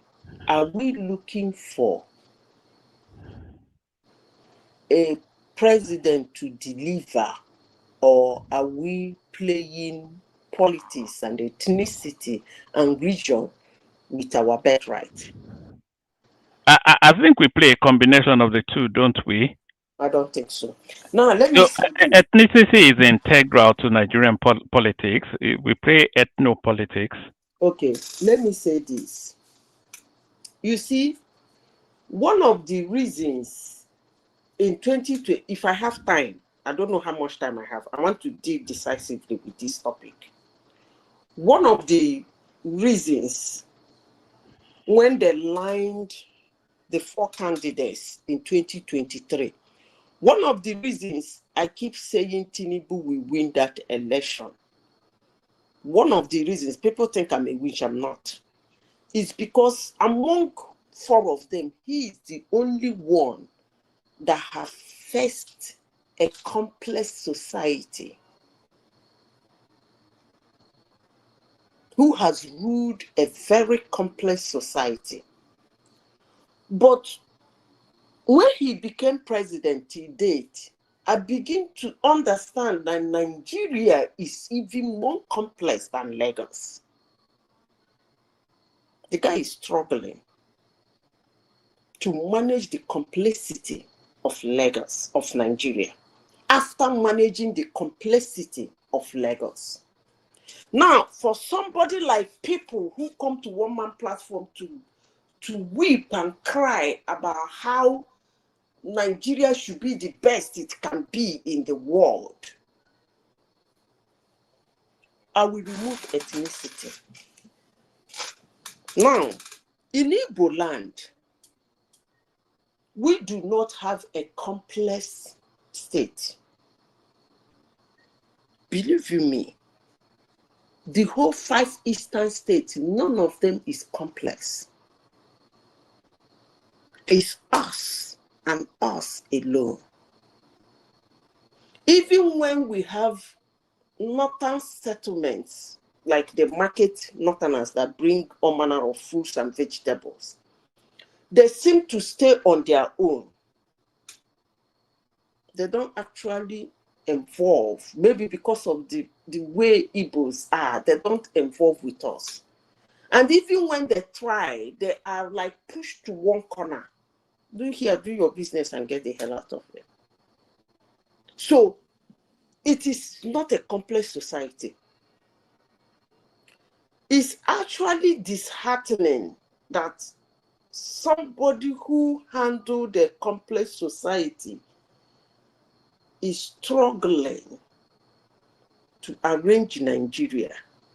Struggling. I would like to make proper use of that word. Let alone somebody who did not manage a complex society. Tinubu was able to put up all these beautiful policies, although most of them are not working. Most of them, the result has not started showing. But if you look at his economic and environmental policies, they are good. Why was he able to do that? Because he has handled a complex society. He's trying to use what he did in Lagos to inject it into Nigeria. But even at that, Nigeria no be Lagos. That's all I can say. Now back to your Umahi and everything. If you want an Igbo man to rule Nigeria, there is nothing wrong with it. Any Igbo man can rule Nigeria. When their turn come, Sorry, Zita, to interject you. Dave Umahi being an Igbo man is just an added bonus. In terms of the qualities that you want for a Nigerian president, he has an abundance. He's a very patriotic man. He's totally detribalized.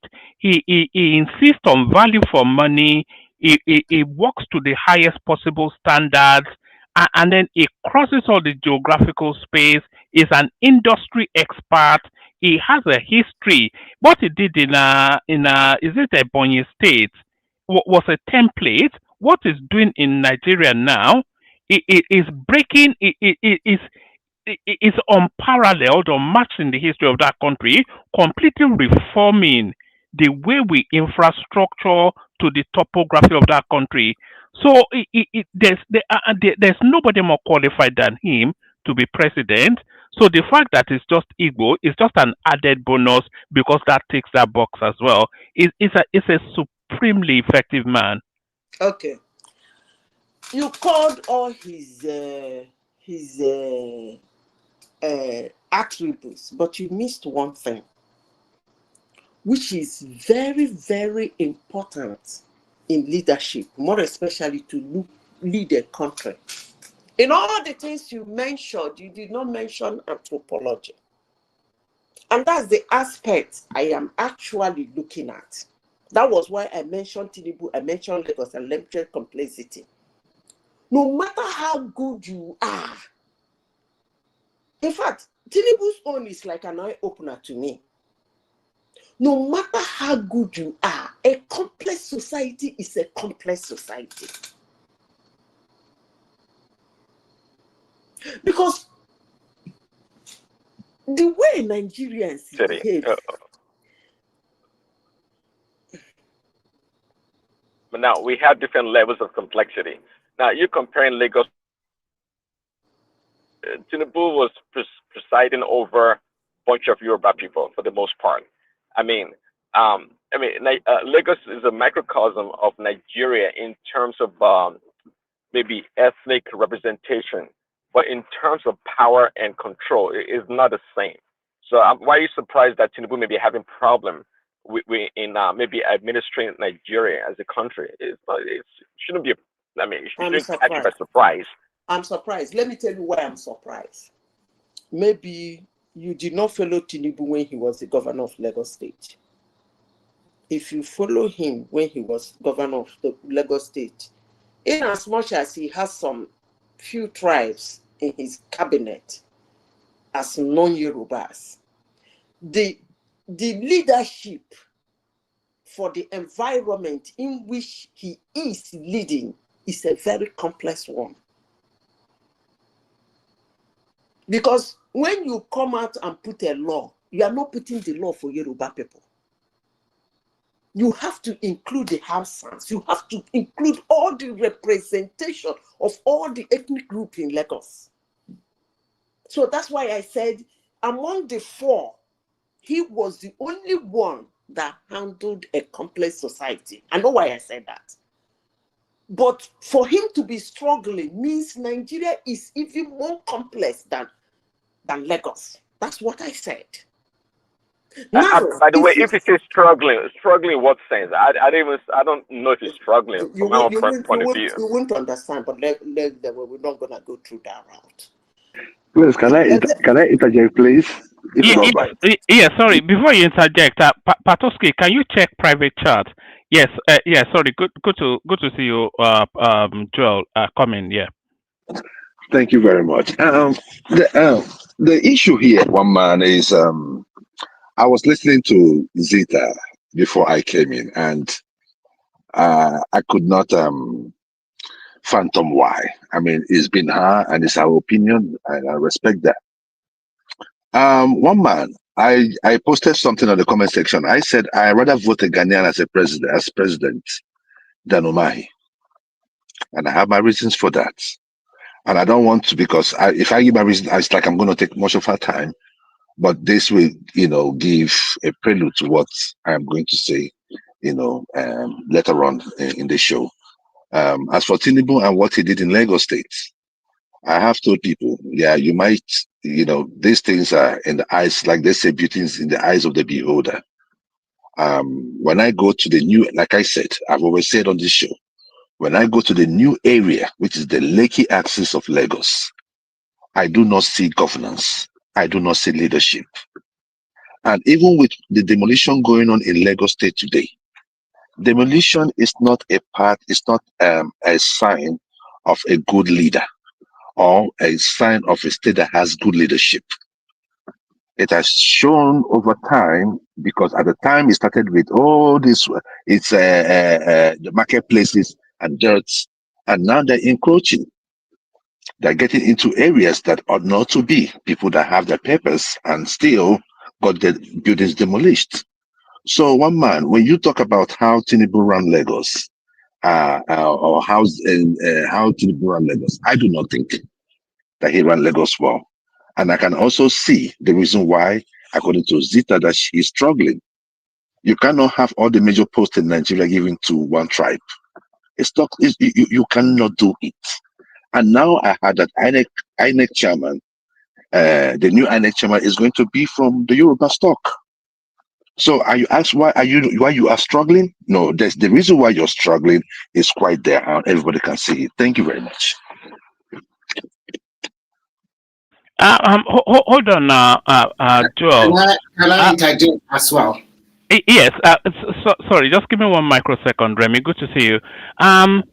Joel, I can tell you why you would vote for a Ghanaian instead of Dave Umahi. I can tell you exactly why. But I'm not going to tell you. I am going to show you. I won't tell you. I will show you. This is why you will vote for a Ghanaian instead of Dave Umahi. There is no obedient person in Apanye state. No, it's all. Anybody will say to the world, again, Holy God. What we have is to return the good things that the President Bola Ahmed Tinubu has done for Southeast and for Ebonyi State when the time comes. No, it's all. We will not be deceived again, because the last election was a mistake, but we have come to be wiser. No, it's all. I will not finish naming all that the president is doing for us. But you see the legacy projects. One, all the way from Cross River, coming to Nibe Beach, going through Africo, going through Abom again, going through Esar South, going through Esar North, going through East, going through Benue. Tinubu, Kaigetu, Onedete Fonaba, Tinubu Kaigetu.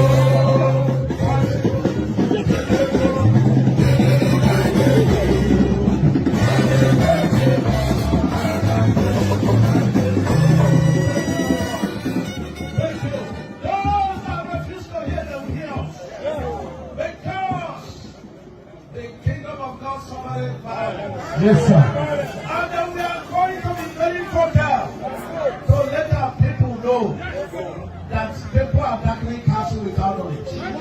We want to be part of a united Nigeria. We want to be treated fairly. We want to be So we have no reason not to support him. We have no reason not to support, Governor Francis Ogoniawibu. Let me tell you something. If you want to struggle for governor with Wibu, So that's exactly why you would vote for him instead of Umahi, eh? It's unfortunate. Because he slams Peter Obi all the time. No. One man.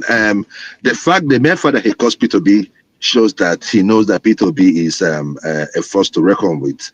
And one man, you see, I don't give in to hypocrites.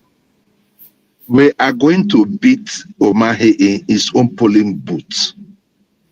It is not a question of trying to come and just make noise. Look at the crowd there. He's talking about a road coming from Cross River. Cross River to where? You get part of Ebonyi, then up to the north. What about the road from Enugu to Onitsha? What about the numerous federal roads that we have in the southeast that have not been touched? And this moron of a man is building coastal highway from Lagos to Calabar, when the inner roads in every part of Nigeria is calling for help. One man, look, let me tell you something. You have to know about Umahi. You see, it's the same thing Peter B was talking about. You cannot just build infrastructure without building the people that are going to enjoy it. What is the state of the Ebonyi airport? It's practically not usable. How much was sunk in that airport? One man, look, you can do all these things you're doing. Go to Ebonyi State, look at the human capital development. Look at the human beings. They are purely agrarians. So you cannot tell me that because that he knows, yeah, I will give it to him. So is there anything wrong with being agrarian? No. No, I'm not saying. I'm not saying. No. But in the society, Pato, see, there's nothing being an agrarian economy. But you see, what kind of investment was made into agriculture during his tenure? I know he was developing. Yeah, he was developing the rice. See, with Abakaliki, we've always known Abakaliki's olden days for rice. Yeah, he was developing the rice. Yes. So, but no. We've always known Abakaliki to produce rice ever since. So, what kind of investment did he make in that rice production? Okay, Even in other areas, hold on, please let me learn. Even in other areas of agriculture, even in education and other areas, are all of them going to be agrarians? No. So my point is just this. Right? He built all those infrastructure without the people to enjoy, without empowering the people to enjoy it. So the structures you see there are just there being kept alive by government funding. But for some of them that they don't have control over, it is dilapidating. So let us look at these people, deeply, not on the surface level. You have been talking for a long time. Let us also make. I've not been talking for a long time. I hate the way you come into people, you badge into people. I was just talking and I said, let me learn, and you come in, and you can just come in. You can come in and make your statement without being degraded. Please respect yourself. All right, gentlemen, let's do it this way. Since the room is filling up a bit, we do 5 minutes monologue, and just to get everybody in quickly. Prince Daddy was here earlier, but Prince, with your permission, we'll start with Remy, who I think wanted to speak anyway. So Remy, give us like a 5 minutes monologue. So Remy to Prince Daddy, BT, Joel, Hassan. So Remy, floor is yours. Okay, thank you. Thank you, everyone. Good morning from here. I've been listening for a while now, and I think that as most of the last speaker's submission, probably, I'm sorry to say this, was totally based on envy and also a little bit emotional. We have to look at things objectively. When you are saying a governor of a state that take their internal revenue from practically 500 million to more than 5 billion does not do nothing. When you are talking about a governor that turned the face of Victoria Island, which is mostly being overflown by the Atlantic Ocean, when you are talking about a governor that laid the foundation for the Eco-Atlantic City, when you are talking about so many things, like about the BRT buses and so many other things he has done, and at the same time you are saying nothing he has done, I think sometimes we should be objective in when we are making our submission. And when we are comparing what Umaya has done, Umaya have turned the face of Ebonyi totally. If what Umaya has done in Ebonyi, when you look at their state capital, if your principal have done the same thing in Anambra, at least you cannot compare the state capital of Oka with Abakaliki. You see the standard road, most of the things he has done there. If they are agrarian society, if he has developed a lot of inner roads, that's a very good plus for the farmers. It makes it easier for them to bring the farm produce to the cities and probably to other cities of Nigeria. So I think Umai is doing a wonderful job. Comparing him as a governor, to me, he surpassed Yorubi more than 70%. And when you are comparing what he has done as a works minister, he is doing fantastically well. And when you are comparing federal projects all over the place, you cannot do all the project at once. I see they are renovating some, they are building new ones. Sorry, Gary. You know this man built a fertilizer blending plant in Ebonyi State. Yes, he even built a new market place for them in Abakaliki. A very big shopping mall like that, and a very good university. And who is occupying it? The problem with you guys is that you guys just say he built it. Who is occupying those shops? Have you seen the occupants of those shops? You guys are just saying, just making. You can't just build stuff and you can't have people have to make use of those infrastructure. Joe, let him disagree with you. But let him disagree with you. But guys, since Patoski, I left you a note about rational mind also here. So, gentlemen, please please shut it down when you are done. And I need to go to bed. So the running note again. Remy, Joel of Nashville, BT.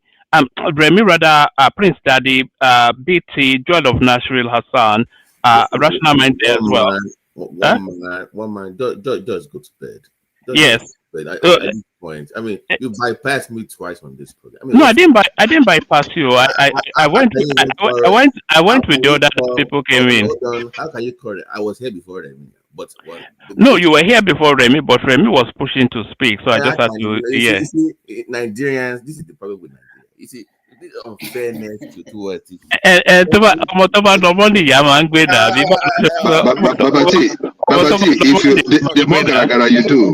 The more garagara you do, in Nigeria, you get the best spot. That's the thing. So so they work. I wish you were here earlier. We were eulogizing about your governor, who seems to be doing excellent things.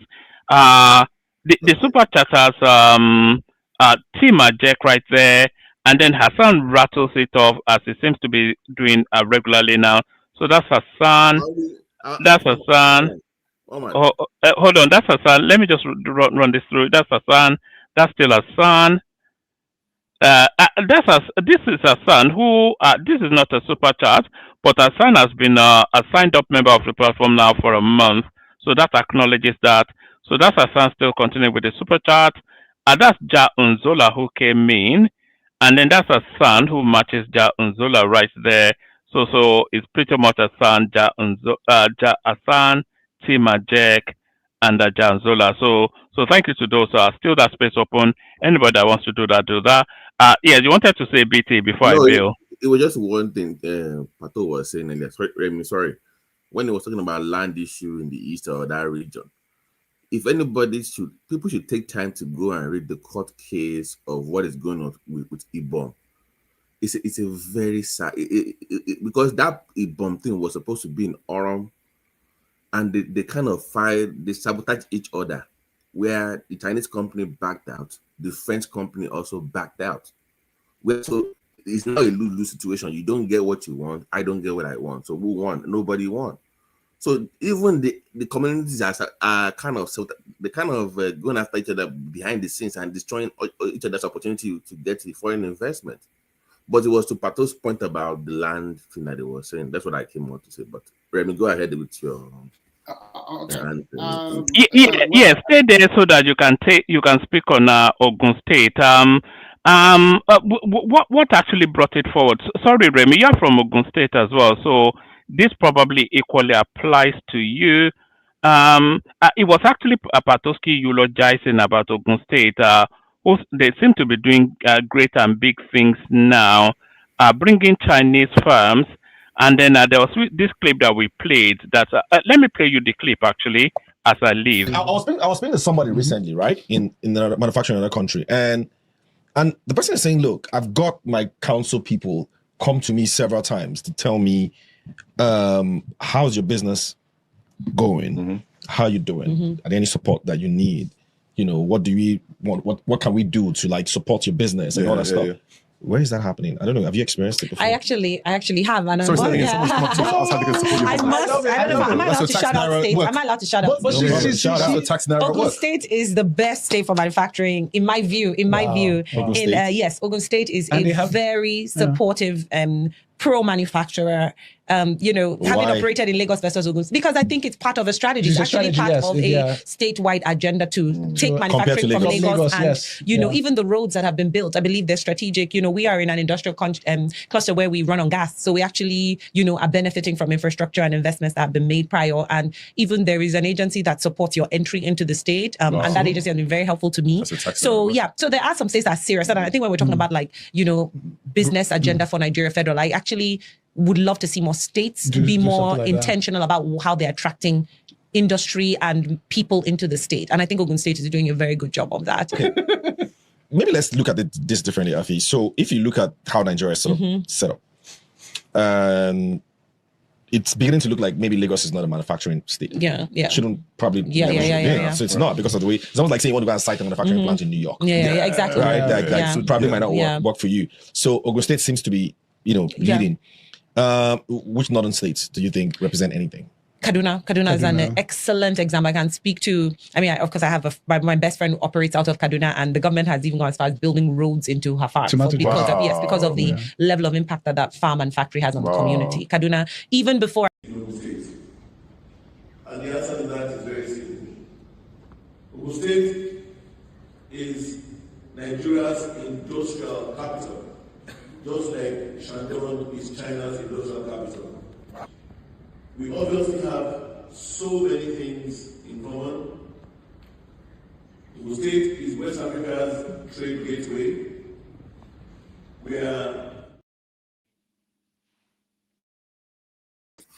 Okay, let me continue. Glory to God. If you do not know Ogun State before, even before this time around, bring your friends. So come and learn work from Ogun State. How we really manufacture all this. Come and learn real manufacturing. Okay, even if you don't know Ogun State before now, Baba T, my people also are manufacturing in Ogun State, so we are all there. Am I lying? Remy, am I lying? I don't know Igbo companies in Ogun State. And we are helping you. Can I finish my submission? We are helping you. Ogun State. Okay. Ogun State welcome everybody with investment purposes to develop the state. And even before now, Ogun State has been the industrial hub of Nigeria for a long time. The Tory axis have a lot of manufacturing sector. And when you also look at Ogun State, we also have vast land for agriculture. And I even thank God that our governor listened when we criticize him heavily. And that is the hallmark of people who knows what they want. And we're able to lend our voices that it's not doing the right thing. And it changed and it turned around. And I also want to bring it to your notice. More than 50 billion investment is coming from Brazil to Ogun State again. They are going to do what we call big mechanized farming. We got a chunk of it, the other chunk go to Niger State. So if your governor is not proactive, So don't blame don't blame other governors that are really working hard. So the point is this: I think some Nigerian states, because of land, sometimes they do not see the future. They only see what can benefit them immediately. I do not see why a person like Dangote want to invest in your city, where he's going to create millions, thousands of jobs for your indigene, and then you chase him away. If Dangote had built that refinery in Ogun State today, don't you think that the money or taxes we are going to be collecting from him, the job is going to create for our people? But now he took it to Lagos State. I think that instead of fighting among ourselves, instead of hatred unnecessary, we're supposed to sit down. Look at, for example, look at what Umari did in Ebonyi, and look at what the Enugu State government is also doing. The people should make the environment more friendly so that people can come in and invest. Not everybody, like I said before, you guys always said there's a godfather. I wish there is 6 godfathers in Nigeria like Tinubu. And they are doing the same thing in each region. So we are going to have 6 super states. And the people can have option of, if I don't want to go to Lagos, I can go to this place and also realize my Nigerian dream. Why is it only Lagos that people have to go to realize their Nigerian dream? That is not good enough. I will rest there so that other people can talk, because more and more people.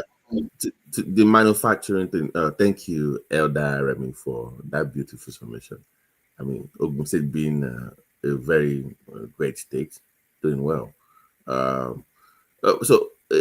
we don't self-sabotage. I mean, at the community level, and I think that's one of the issues they're having in the South.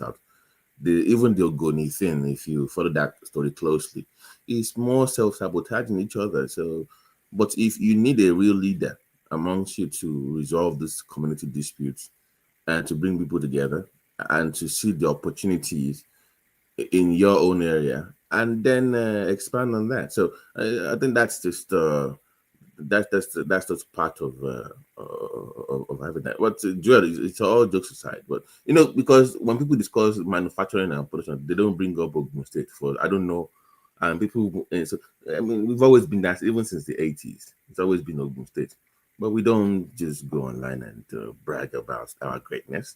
I mean, it's there for everybody to see, but let's not brag too much. We have more work needs to be done. By next year, by the way, we should be dominating that textile industry. That's the one I'm really looking forward to.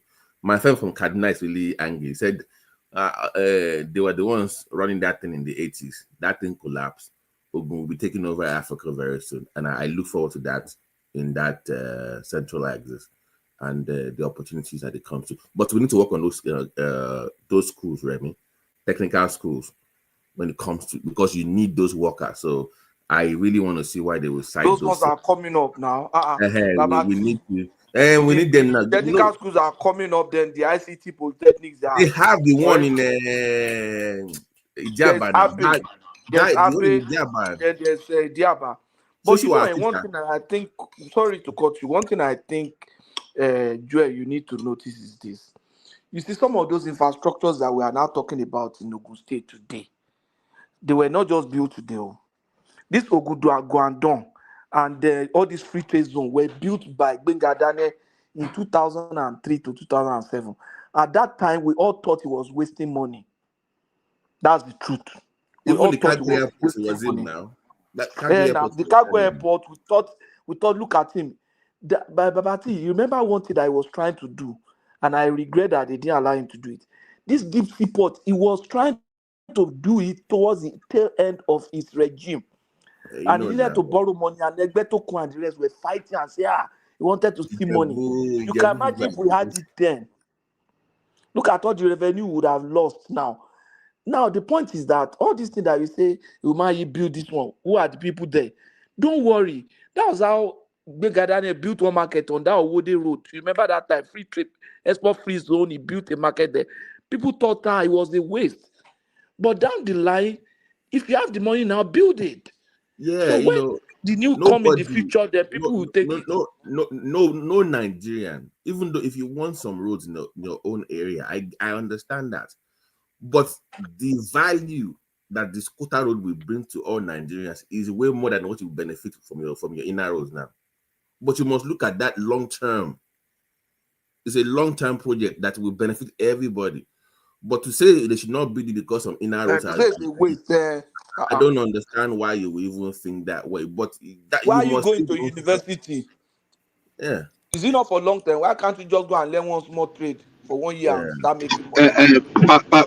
Badowski, Babati, by the way, I disagree with you that the coastal road will be more beneficial than building the inner roads. I have never said that the coastal roads are not important.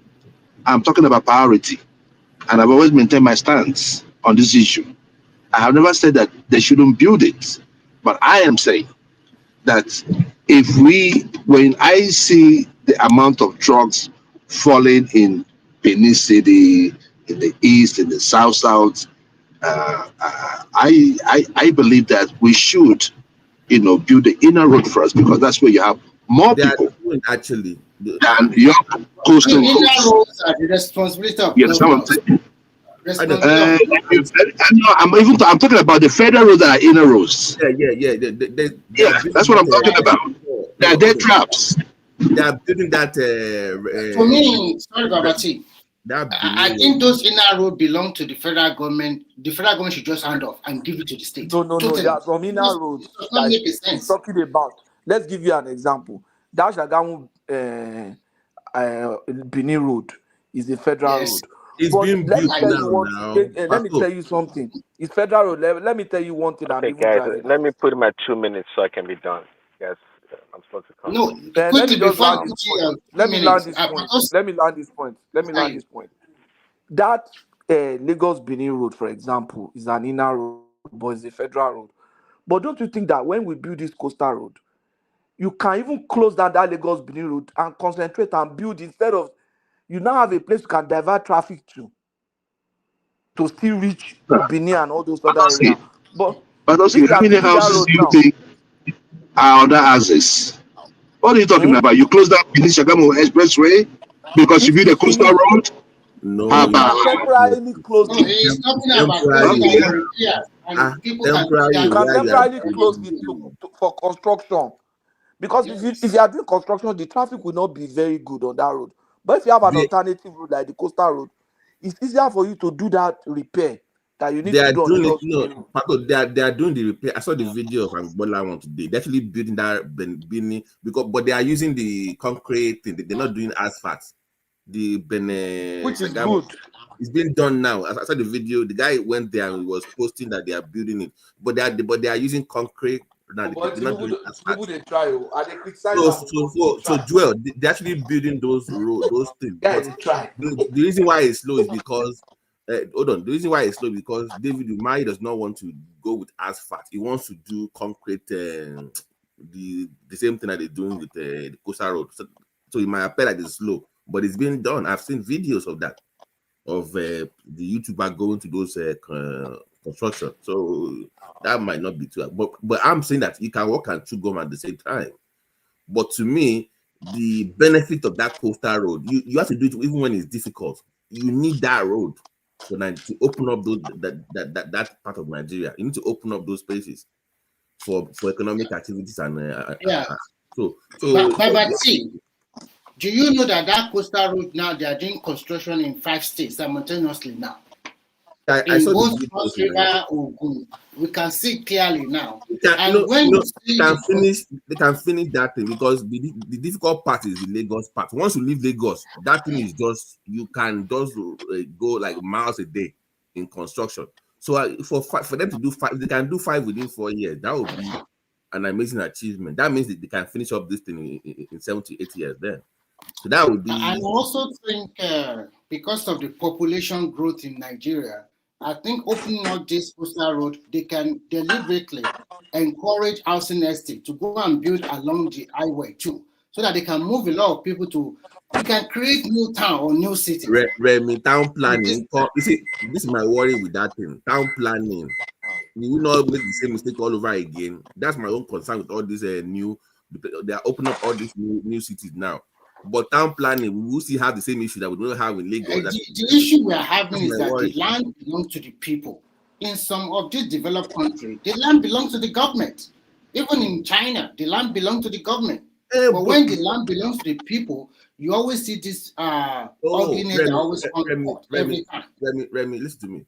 These are prime lands. You cannot afford to make the same mistake you've made in Lagos and other places. You must plan this. You must work together with state and local government councils to plan these areas. You can't F it up like other places. They're close to the coast.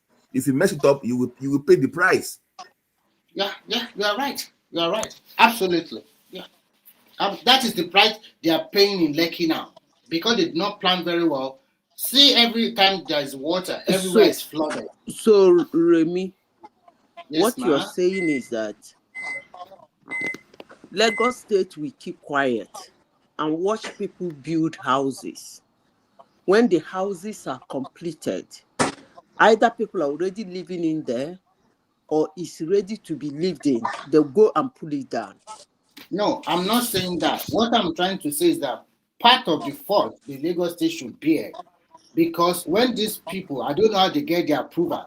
Some people said they get approval from federal government. How can you get approval from federal government to build an property in Lagos? I do not understand. Because that trade fair belongs to federal government. That trade fair complex area belongs to the federal government.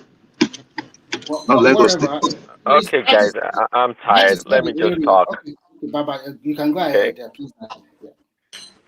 If I let you guys get, we talk for 1 hour and let me in. Anyways, yeah, that's where it goes. These guys are just, anyways. This actually goes to BT and Remy, actually BT especially.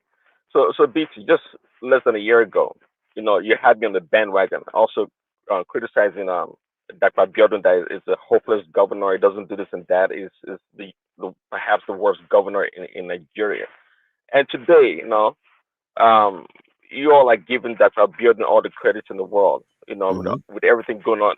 With everything going on in Ogun State. And something tells me, if that been the case, it's not possible. Less than a year ago, you were criticizing this governor, and everything is being given credit for right now, or to right now, could not have been done in less than 1 year, even 2 years. No. Yes. The last 8 months, it has changed completely. That's my point. It's not possible that everything you're giving him credit for today were done in the last 8 months. It's impossible. It's impossible. The one they are giving is different though. When it comes to road, I don't care. See, my thing is this: as a governor, if you build roads, I don't care about roads. That's your job, anyways. What I'm giving it credit for is the business that is bringing in this past 8 months alone. But they didn't happen overnight, BT. They didn't happen overnight. It's something that's been in the works. There must have been something he's been planning on. Strategy. No, because you can track it. That Brazil thing was not last year. It was this year alone. This was done in February when it went but that one hasn't materialized yet. That one hasn't materialized yet. We're talking about when you build roads and all these things. It's your job. I don't care. But when you can bring in businesses and I can see it, then I give you credit for that. So I am sticking to the business. That's what I want. Not building roads and building. I don't care about that one. That's your job anyways. But bring in business, bring in money from foreign government, then I will give you credit. But over this last the infrastructures are attracting the business. I know, but it's your job now. For that, but it's your job. You're supposed to do that anyways. No, other governors even contributed to it. OGD, Amos. So those that one is not like they are not with credit alone. But when it comes to bringing in all this, bringing in 2.1 billion, that was done in February now. When we went to Brazil with Tinubu, even Lagos give them credit for their hangout with this guy, the airpiece guy. That was all done in February this year, and within 6 months they're already building at the airport. So that takes skills, that takes negotiation. That means you put in work to make it happen. That's having an office readily available to people wanting to enter into Ogun State for manufacturing. Are you saying this was done like in less than 8 months ago? It hasn't been in place for. My brother, trust me. You should know. I know. I'm not kidding. This last 8 months, the guy has done some shit that I could mostly with Brazil. For some reason, that trip to Brazil in February changed a whole thing for Ogun State. When it comes to remember, when it comes to agro processing, it's also Brazilian company as well. When it comes to textile, it's also Brazil. It's Brazil and China. When it comes to the one that Pato was mentioning, it's also Brazil. So that trip to Brazil, early part of this year, has changed a lot for Ogun State. So we didn't want. Okay, I got it. So I'm saying, I don't know what happened to him within this last 8 months. For you to do this within 7 or 8 months, and so you get it done in February. You've been there by March, sign a deal, and within 5 or 6 months they are beginning to construct. That is amazing to me, and we want more governments to be able to do that. Babati, we should also give credit to Tinubu for Brazil.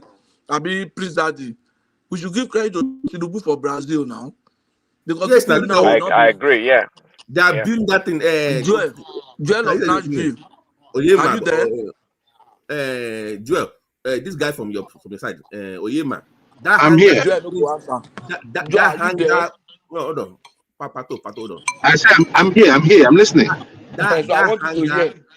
Sorry, hold on. That hangar in Lagos will change things for Nigeria, because you have a hangar in Lagos that people will bring their plane in to repair from across Africa and the world in Lagos. That changes that industry completely. You can now fly to African countries to it. They are doing a lot, but that trip to Brazil, for those that keyed in, as governors that keyed into that trip, they are benefiting as the states. That really changed many things for many things in Nigeria. Babati, in addition, sorry, President, Babati, in addition, please just acquire another Bombardier from Brazil again. I'm telling you. What are we talking about? I don't know why if Obi wants to go to Brazil now, he will not go with those governors. He will say, "Oh, cost of governance. I'm the only one that has been invited. All of you stay back." I've seen Obedience criticize. Tinubu that why do you travel? Why are you traveling to all these states? There are two trips that happened though this year. Forget January and February. The trip to India, China, and Brazil. If your government did not go, I'm sorry for your state, because everybody that went to those 3 trips are benefiting now within 68 months. Every governor that went there got something. Okay. $1 billion is going to Niger State. So we're talking earlier about was it Onyema or whomever the person was that was trying to build some acquire some land to build some facility in the southeast, and the southeasterners or the landowners fought against it. So and he went to he came to Lagos or whatever, and it got that is utter rubbish. I don't believe that. No. Well, let me line my point. At least I believe it. I'm just trying to relay what the storyline was. So, and Madazita said no, that it's not that problem is not a southeastern problem. It's a Nigerian problem. That sometimes people, because of selfish reasons, don't want to give up their land for government or business development. Okay, fine. And I was going to make a point also. About a year or 2 ago, Amazon was trying to build its second headquarters in New York City, right? And the New Yorkers, especially the what do you call it? Some of politicians and some activists, they protested against Bezos building that facility worth billions of dollars. It was going to get about $3 billion also in incentives, and that project was supposed to bring about 25,000 plus jobs to New York City. Anyway, they shut it down and took it elsewhere to go build it. So the reason I brought that up was to say, is that really an African or Nigerian problem when people rise up against government or businesses trying to take over their land or come into that community? Hold on, let me answer him. It's anybody who is an offspring of an underdeveloped country behaves that way. Yes, you know who fought for that Amazon to be shut down. So you know the answer. Prince, I just told you a few minutes ago, you guys, what happened with E-Bomb Seaport. You had 2 companies coming in with funds, and federal government, they only provide matching funds. They don't fund the whole thing. If you can get investment, they will come. It is the people themselves that are sabotaging the project. They are the ones in court bogging the thing down.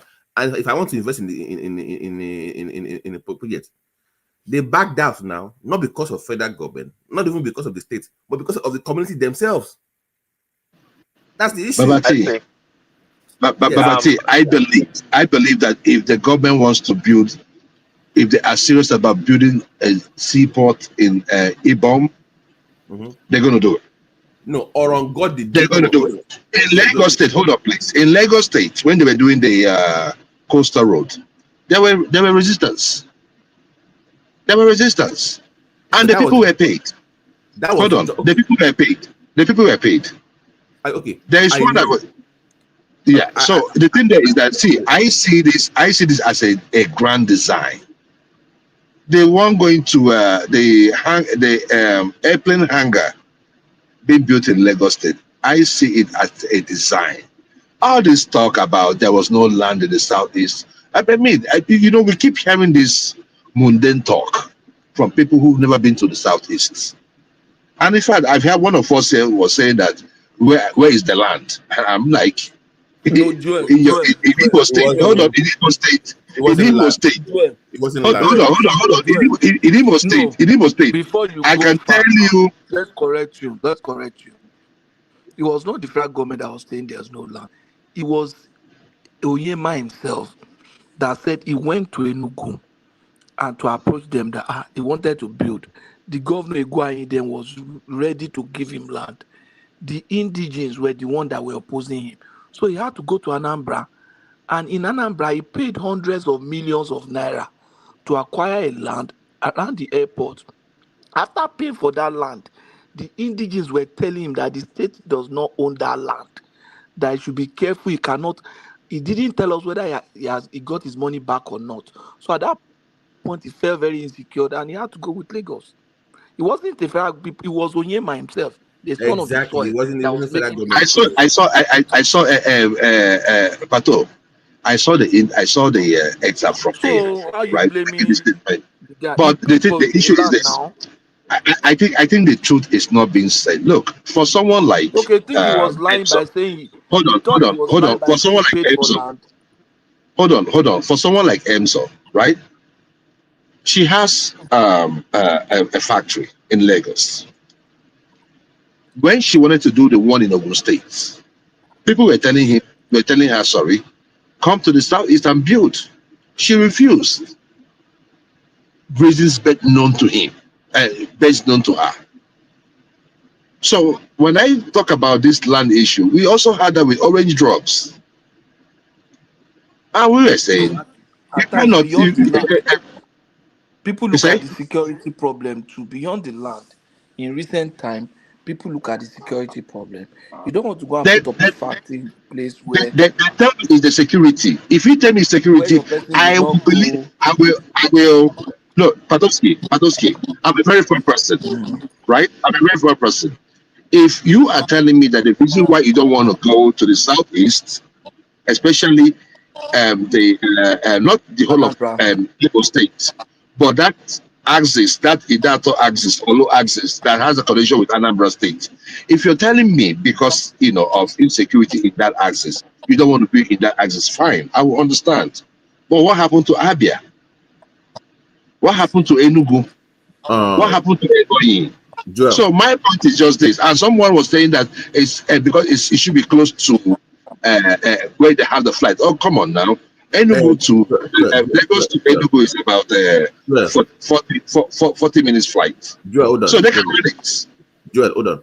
Are you saying that Oyema really never wanted to build that? They were just making an excuse? No, he wasn't coming to. Okay, that's he just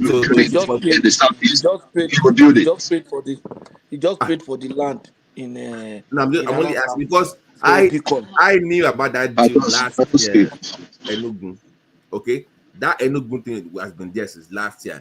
I don't know what happened, but person that is community. But I thought it was going to be in Enugu, but I don't know what happened there where he changed his mind. But because what I read last year was that the plan was to build that hangar in Enugu. So I don't know what happened. But it doesn't matter. I mean, Lagos is still Nigeria, so I mean, it's not only. He said he bought the land in Anambra. Okay. That you've already paid for the land. this is the thing. Padoski. When it comes to Anambra, we've had a useless governor in Obi'S. We have a useless professor in Soludo. So when people are talking, you see, if you take that of Anambra, I may agree, right? Because the people we have in Anambra, especially the governors, especially these two, Obi'S and Soludo. Oh my goodness! Joel, I mean, was shocked that Soludo, of all people that did not go to Brazil, why did Soludo not go to Brazil with them? That really, I was really shocked. Like, I made that case here. That this guy does not know anything about governance. People were attacking me that he's the next thing after Agege bread. He's the next best thing after Agege bread. I said, guys, look, let me tell you, Soludo is a failure. Joel, in his 1 year anniversary, Obasanjo came. He had a gathering. I think that was when P2P walked in or something. I don't know, but one of those. Obasanjo came and he created that location. In that occasion, what's his name? Soludo was talking about building that. Man, what I need to build in Anambra State. Thinking of building train in the Sky Train. In Onisha and this thing. No one will not get train for ground. They won't build Sky Train. Look, let me tell you guys, and when I say these things, people will say, "Oh, he wants to build it. Who knows tomorrow?" You have to prioritize yourself. Under P2P, Anambra State was number 1. Today, Anambra is number 26 in Wayek and Neko. Abia State, number 1 in Neko. Joel. No, see, let me tell you something. Please, Babati, let me just land this point, please. Because this is my state. And when I see what is happening in other states, I feel so bad. If Onyema, if P2P was the governor, and Onyema said he wanted to cite Anambra State, consider it done. If he needs 2-3 lanes of road to that point of manufacturing or service, Obi will do it. And that is what Obi did for many companies, including this innocent we are celebrating today. So when we look at governors, I thank God that what's his name, the governor of Ogun State is waking up. Even though I feel that Ogun State is becoming somewhat like Lagos State. You don't need to be a genius to attract investment into those two states. You don't need to be a genius.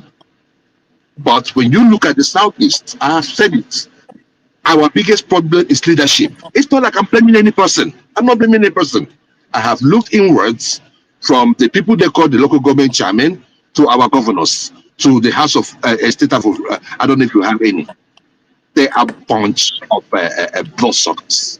Joel, let me ask you a question, please. Let me ask you a question. Hold on. See, but simply having a fertile ground doesn't mean that crops are going to just magically grow on it. So if you blame the Southeast for not having a good leadership, but in Ogun State, for example, where even though you're trying to take credit from them, being having the proximity to Lagos State, that they're not doing much, that anybody could do it. I disagree. You got to give credit to the leadership in Ogun State for making things happen. Okay. If you think leadership is a problem in the Southeast, you can't diminish it. But Joel, sorry, please, I apologize, please. Give me 1 second. Joel, when Soludo was campaigning, right, his thing was he wants to turn your state to Taiwan. If you remember, that was his old campaign thing.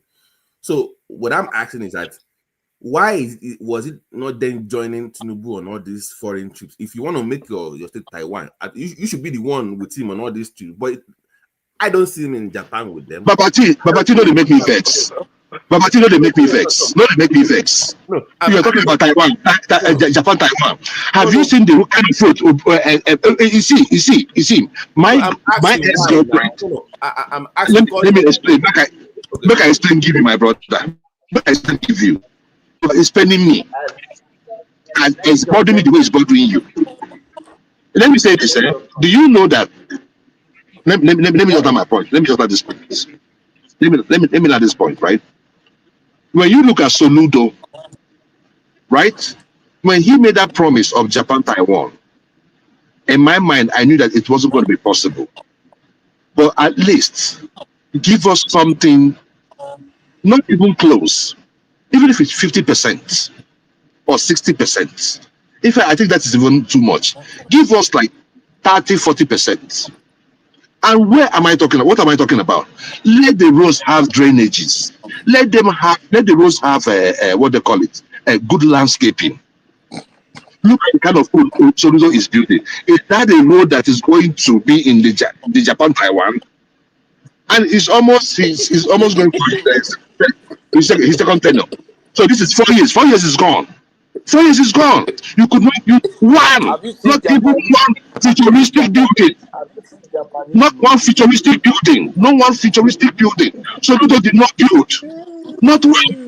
But and you telling me that you want to build Japan Taiwan, you want to build Skytree, but you don't have street on the street. You cannot even do a line from Lagos State.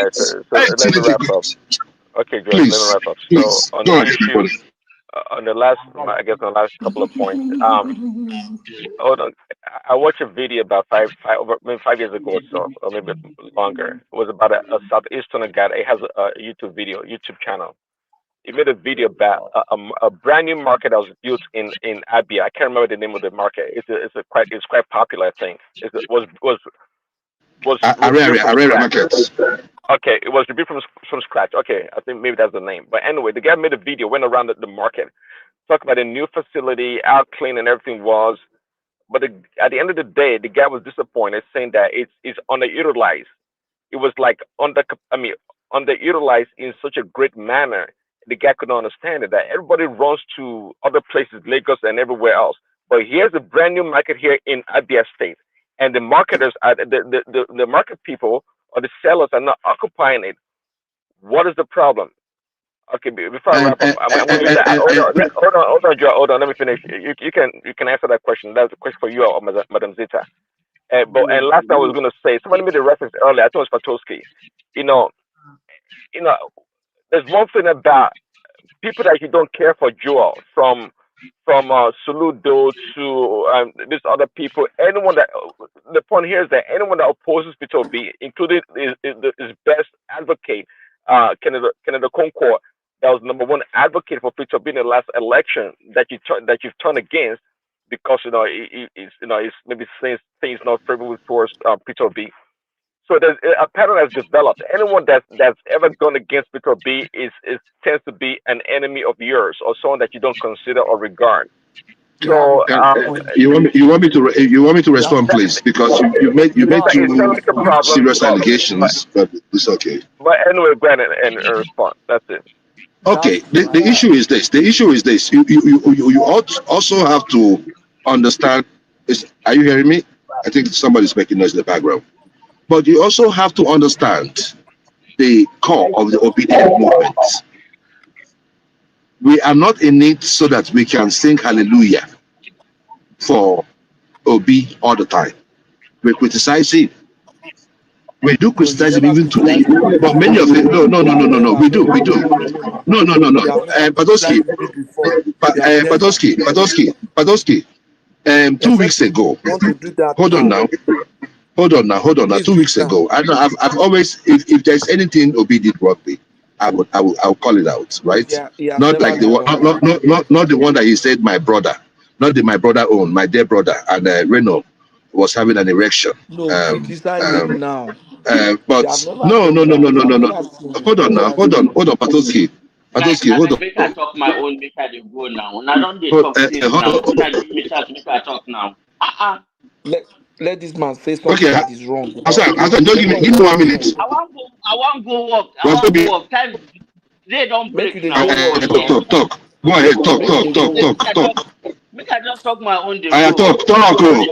Talk now. Okay. I've been hearing where everybody angle that everybody is coming from. Now there's something that I think all of us here, let me not remove myself, that do not really understand about some laws that we have in Nigeria. I know some of you that live in Western countries understand that, like, there is HSE, there is EPA in the United States, things like that. Okay, so if you are going to do anything, whatever it is, you want to do a building, a market, a refinery, whatever, you have to do an ECR. What an ECR is environmental and social impact assessment. And what that is essentially is you anticipate the risks that you are going to carry when you do such a project. That is where you look at the culture of the people, how they will interact. Is there a possibility of violence? Is there security issues of fragility? And how good is the soil? You take an environment analysis and a social analysis, then you submit to the Ministry of Environment. That is the due process. That is the law in Nigeria. Now, if at some point during your investigations you meet a brick wall, whether culturally or environmentally, and then that will not make that investment to be sound. So it doesn't like if at all a project is made and then it failed, then somebody skipped something. Like they did not do their due diligence. That is just the reality of it. Well, we are not a law-abiding country. We all know that. But at least we should all know that, yes, like if you see somebody failing, then he didn't do his due diligence. And it's true that culturally, some people will not allow you to and that also counts. Like if the people are not welcoming, then there is no ownership. Then that means you cannot mitigate such a problem. Your control has to be to take it somewhere else fitting. That is just the reality. And if it's an environmental thing, then you might mitigate that with some other impact or that the government will approve of, and then they give you your certificate to continue whatever project you are doing, whether it is a personal law or it's a business or whatever. So let's just get ourselves acquainted with the law, and the reality is that when you apply these laws, then you see that some places will naturally get more investment than others. So let me just say that, and bye everybody. And Madam Zita, shout out to you, Madam Zita, for always standing by the Nigerian Army. I stand with everybody, anybody that stands with the Nigerian Army. God bless them, may God protect them as they keep protecting all of us. Amen, amen, amen. Good morning, everyone, and yeah, don't you go. Bye bye. Good morning, Wazobia. Bye bye. So please, let me just land. Just give me 1 minute. Let me land, please. Let me land my point before you came in. Sorry, mention one thing that Obi has ever done wrong. Mention one. I wanted to mention one today. One thing that he ever done wrong. If there's anything, if there's anything like I've castigated Obi, I think he would have been more. I wish he was more direct. As governor, in his message. Tell me one thing. No. As governor, no. I don't have anything against him as a governor. Wow. He was a great governor. I am not saying that he was a perfect person, but he was a great governor, and I did. I mean, you say I never done anything wrong. The stuff that I see that Peter B did as governor was good. So when you say telling me that I should look for something to make him. I mean, I don't know. Don't tell me. Somebody said beer factory. So hold on. Somebody said beer factory, right? Hold on. Somebody said beer factory, right? Patoski. And I said, hold on now. And I said the same beer factory is in Ogun State. Beer factory. About the one Ogun State. But the person that brought another state. No. Patoski, there's nothing I can tell you when he was a governor. Let me represent my question. It looks the way you are sounding now, because the answer you give to this question will affect the way people will see you and the way I will perceive you. That's no wahala. Tell no me, wahala. I'm ready. Has Obi ever done? Tell me one thing that Obi has ever done wrong. He has not. I've not seen him do anything wrong. As a governor, no. As a politician, hold on, please. Hold on. As a politician, are you serious right now? As a governor, as a governor, no. As a politician, I can tell you that I wish he was more direct. Right now, I think he should have, even with the coalition going on, he should have been straightforward with his demands and stop trying to baby the likes of Atiku and every other person. If you come in, you give them what you want. You tell them your stuff. If they don't take it, you move on to the next place. That's the thing. That's my only problem with it. Let me ask you one thing. That the way did you watch his address to the Catholic bishops? and the way he used the church against the people, say, "Church, take your country back," or is called to Bishop Oyedepo. Do you think that was wrong? If since it's only political that you want to address, I was a member of Winners Chapel in Nigeria, so I don't have any issue with Oyedepo. Do you think that was wrong? Do you think that was wrong? Till today, Oyedepo said, I've denied it. Obi, Oyedepo has never spoken about it. So leave oh, that okay, one. they decide to ignore it. So if they decide to ignore it, Oyedepo kept I'm not silence. the one. I say you okay. Hold on now. Okay, forget about Hold on. I am not the one. I am not the one. I am not where the you one address to Catholic judge them. bishop. Uh-huh. The video where you address Catholic bishop and told them, Yes. "Church, take your country back." Do you think that was Yes. wrong? No. Do you think that was wrong? No. The It was church, not the wrong. Catholic. Okay, Hold on, no please. problem. Hold Don't on, bother please. to Can I don't bother talk to now? explain it. We You ask understand me. now. You ask me. Hey, let me talk now. Let me talk. You ask me a question. It cannot be a yes or no. Now we are having a conversation. I be with the courts. We know the courts. Let me give you just a little background to it.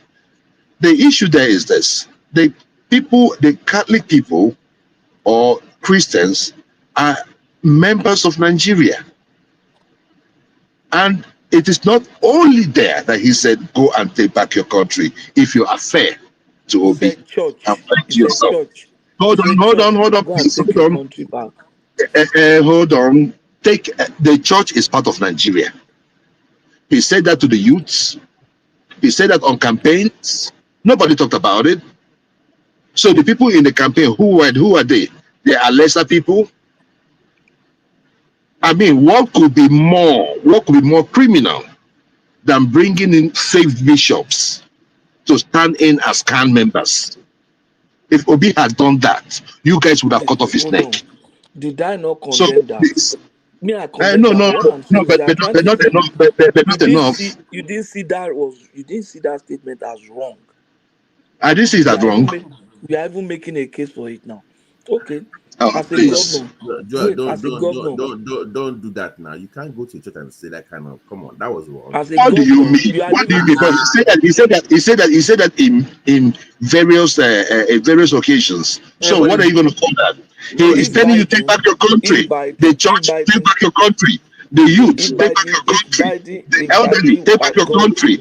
you know Hausas how take back your country. you know how Yoruba that take back your country. you know Igbo how that take back your country. There's nothing you, wrong with it. you know how that will come across with the Muslim ticket. You can't say No, that. it is you because your ear. You need to check your own ear. Come on, Check your you and Padoski to check your ear. It is not come on, man.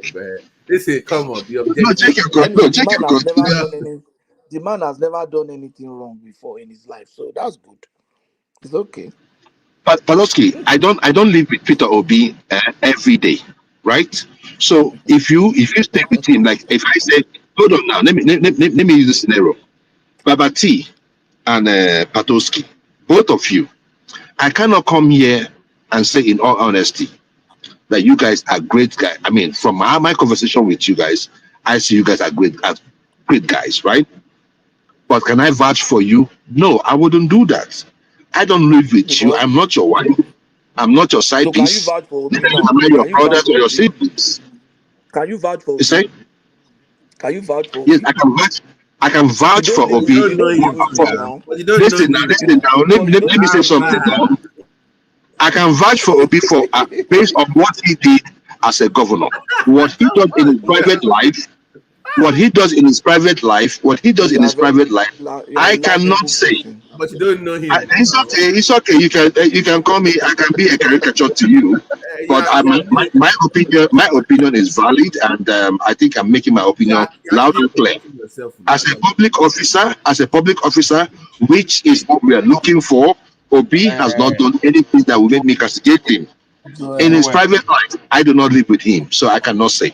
Joel, come on now. Joel. You're very ridiculous now. Obi may be very good based on the way you see him, but I think Tinubu has been the best since 1999.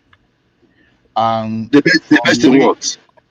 he has been the best president for us to have, because he's the one that is really channeling the way forward for now and the future, because where others could not even think and do the right thing, I think this guy, Tinubu, is doing it. But unfortunately, I think many Nigerians cannot really recognize They can't the process it. effort. Exactly. So Exactly. because look at it this way: you want to be a country, you want to move forward. You are making 30 billion in a federal government. Federal government is making 30 billion in oil revenue, right? But you are using 38 billion to pay subsidies. Just because some people don't want to, they want to stand politically correct, they won't do the right thing. But this guy did not care. Backlashes, he doesn't care because he knows the right thing to do. That's the quality of a leader. Then look at this guy. People are saying, "Oh, I will fight corruption. I will do something in a systematic way." What is systematic way other than removing the root of corruption? That's subsidy. You face that subsidy once and for all. You uprooted it. That is the way you fight corruption. No, it's not the way. It's not the way to fight it, my brother. Okay, Tinubu goofs in the way he removes subsidy. Wait. See, fighting corruption is not for you to start sending police after people after they've taken your money, and they've taken the money to Saudi Arabia, they've taken it to United Arab Emirates. So you are not fighting corruption. You are fighting corruption when you don't even allow the money to move away. Okay, how do you explain this? You are making it's under Goodluck Jonathan under the TSA account. So it was Goodluck Jonathan. How do you explain?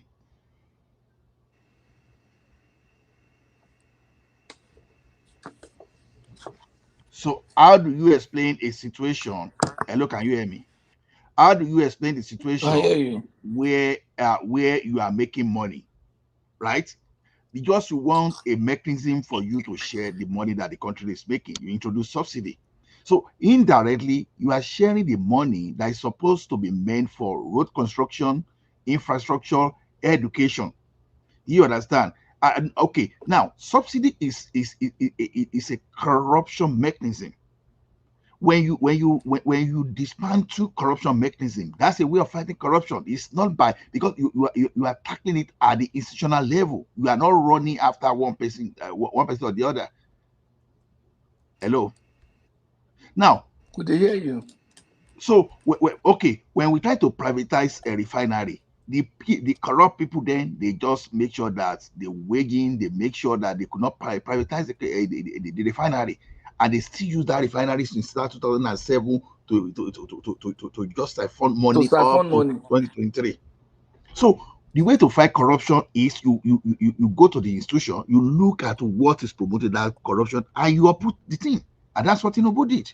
But others, they be running after the person they don't like. They put them in court. That's not the way to fight.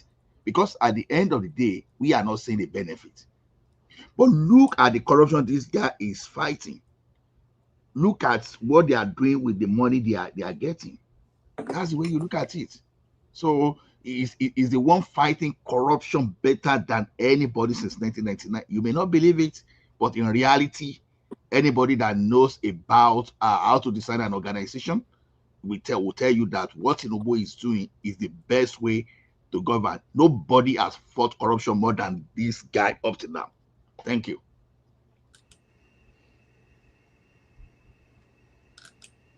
So Joel, you can't say anything wrong. That will be as ever. Pato Joel said he does not know so personally, so he can't vouch for us. He does not know to be personally either, but he can vouch for him. Vouch for him. It's kind of cover. It's cover. Patowski, the last speaker, the credit of the single is it the TSA account? No, he was not talking about TSA account. He talked about subsidy removal. You were the one that brought the TSA account, and we acknowledge that was under Goodluck Jonathan, and it was further entrenched by Buhari. But Tinubu removed two major issues of corruption: one, the subsidy, and the parallel effects that's duplicated FX rates. So that alone, that's you unifying the FX rate and subsidy removal.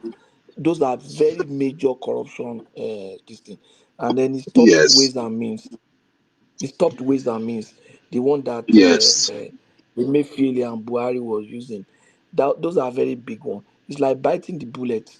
Most people will say they will do it, but this guy took it on and he has not recovered from the backlash. People still see him as very terrible Padosky, and everything. this is the thing. Padosky, this is the thing, right? This is the thing. Let's be realistic. Huh? When it comes to the issue of Mama will say, EJ, you're always on the right. Sorry, I'm almost where I'm going to. So no doubt, right? I wouldn't sit down here and say that some of the policies of Tinubu are not good. Nobody said that. Nobody said that removal of subsidy was bad. What we are saying is the process, right, through which it was removed is bad. How? Now, Oh. first and foremost, yeah, because we've always had this issue. Hold on. How does it supposed to remove it? Let him explain. Yes. So let us be methodical with that with this, right? The issue here is this: when that fuel subsidy was going on under Buhari, before Tinubu came in, I knew there was no way we're consuming 80 million liters of fuel per day. The math was done. The math was done, and it was not possible. So what was P2B saying? What P2B is saying is that if to determine the correct amount of liters of fuel that we consume, then when we know the correct amount of liters of fuel that we consume, then we can now talk about the part of subsidy or how much of subsidy that can be removed. Hold on, I know some people will come and like, hold on, please, hold on. But that was his way of doing it. I think what happened to the way Tinubu did his was unscripted. On the day of inauguration, he got so carried away, and he made that announcement. So, and that ripple effect, we have not survived it today. I just have to Can I address that? Before you move to the next one, can I address that? Are you there? Can you guys hear me, or am I? I'm listening. I've muted myself. Okay, good. You see, go and listen to that inauguration speech again. I did yesterday. The guy mentioned, if you listen to what he said in the 2023 appropriation bill, there is no provision for subsidy. It means that subsidy is gone. He was just reaffirming it. He said, going through the data and everything that was handed over to him, go and listen to that statement again, that he saw that there was no provision for the appropriation. There was no appropriation for subsidy, which implies that subsidy is gone. It was just reinforcing it. Now, the question I will ask is that there has been every effort to remove subsidy by a previous government. Do you think that all those people, they are so dumb that they've never tried to ascertain how much in consumption we're taking in as petroleum? It's a bit very difficult. It is not that Dangote is supplying that we can have an idea, because Dangote is privately tracking. All these Pengasan, all these, they are frustrating those efforts, because those are the sources of data that you are going to use. And those sources of data are faulty. You cannot determine how some private sector, who are oil tankers, who are farm tank owners, is the information that they give you. And government have tried to ascertain that over time, but they have not been successful. So the only thing is to remove I beg it. to disagree, And now that we have removed it, that Dangote is supplying his own and those people are supplying, we have an idea now of how much we are consuming. Just an idea to an extent. But down the line, we'll be able to know. So you are going to keep waiting and allow the country to die before that. The question, if there's a video, no, good Joel, hold on, I should be done the talk since. There is a video I sent to Ola and I sent to one man of the FRS guy, that's Zach Adedeji. He was making a presentation and people say, oh, how much was rice in 2020? How much is rice now? He said that's not the way to ask that question. He said, where were we in 2023? Where would we have been if Tinubu have not acted? Then he started doing the analysis. Nigeria economy was at the verge of collapse. If Obi had been the president or Atiku, I think they would have been overwhelmed. As good as their intention would have been. I know Obi has good intention, but I think he would have been overwhelmed. Pato. You remember they wanted to go with the model from this guy from South America, Argentina. Thank God we did not go that route. Mr. Pompo, that would have been a disaster. Thank that God. Thing that thing that Babati just mentioned, there's one guy in another group I belong to. I kept pushing that Argentina narrative to him, say that man may talk now, because anytime we are talking, that guy will shut me down that I'm a finance person. I've been pursuing him with that Argentina Thank God narrative we did not go that route. For the past Thank 1 week. God. Thank God we did not go that route. Is Argentina not doing good? Is Argentina not doing good? They are in trouble. Getting funding for surviving on America now. They are okay, let me tell you something, Joel. Argentina, they've defaulted on sovereign for at least 4 to 5 times in their history, and Nigeria has not defaulted. So when you are doing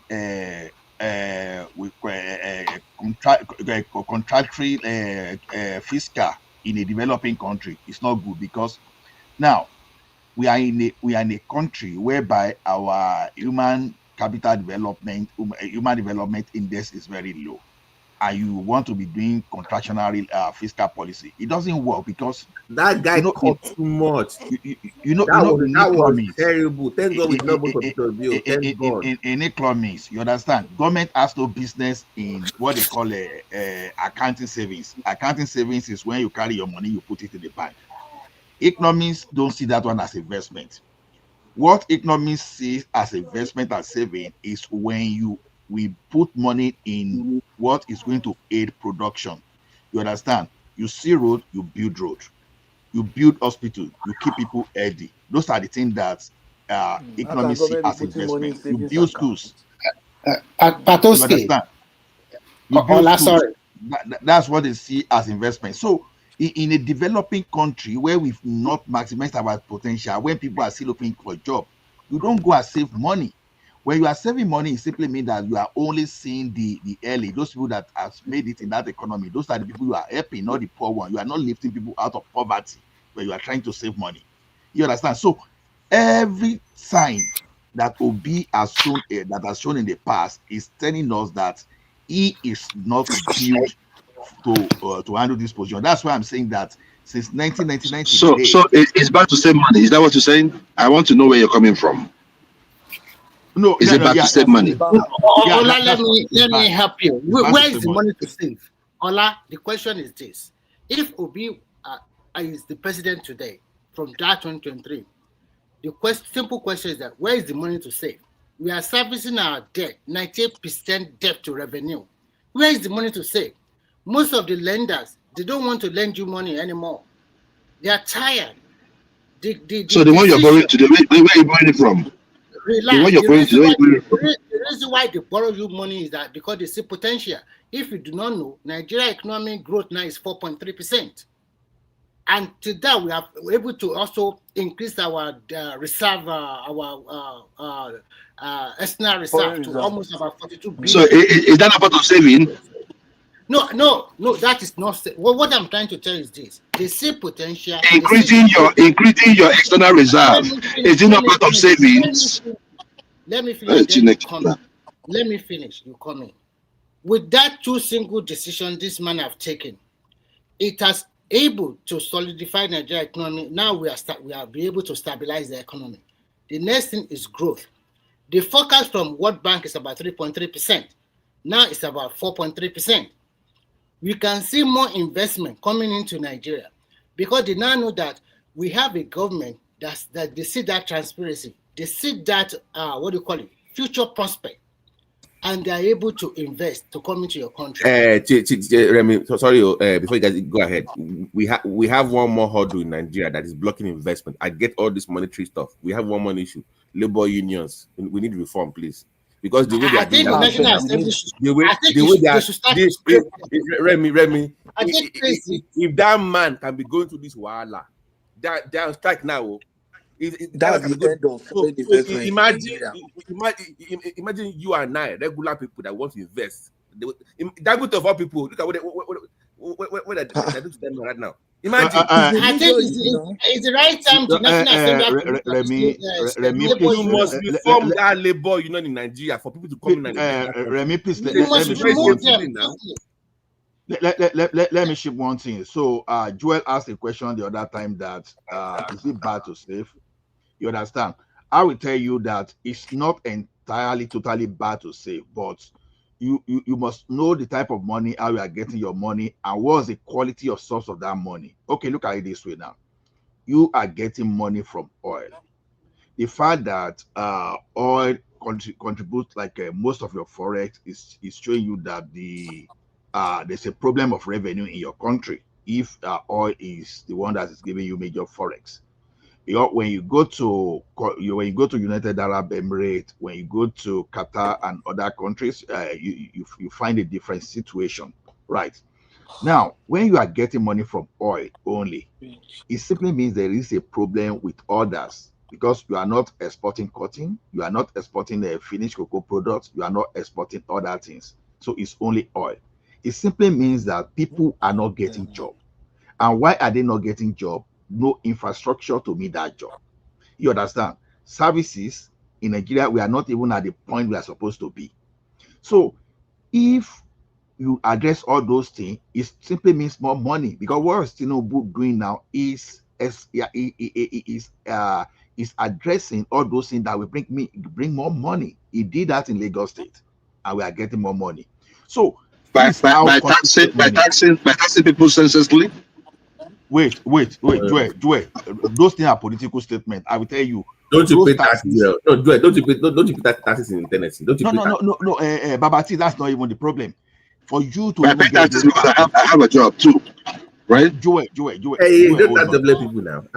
No, so Babati, you tax jobless people in Lagos. Babati, hold on. See, for Tinubu to make that money that you see in Lagos, it simply means the money was there.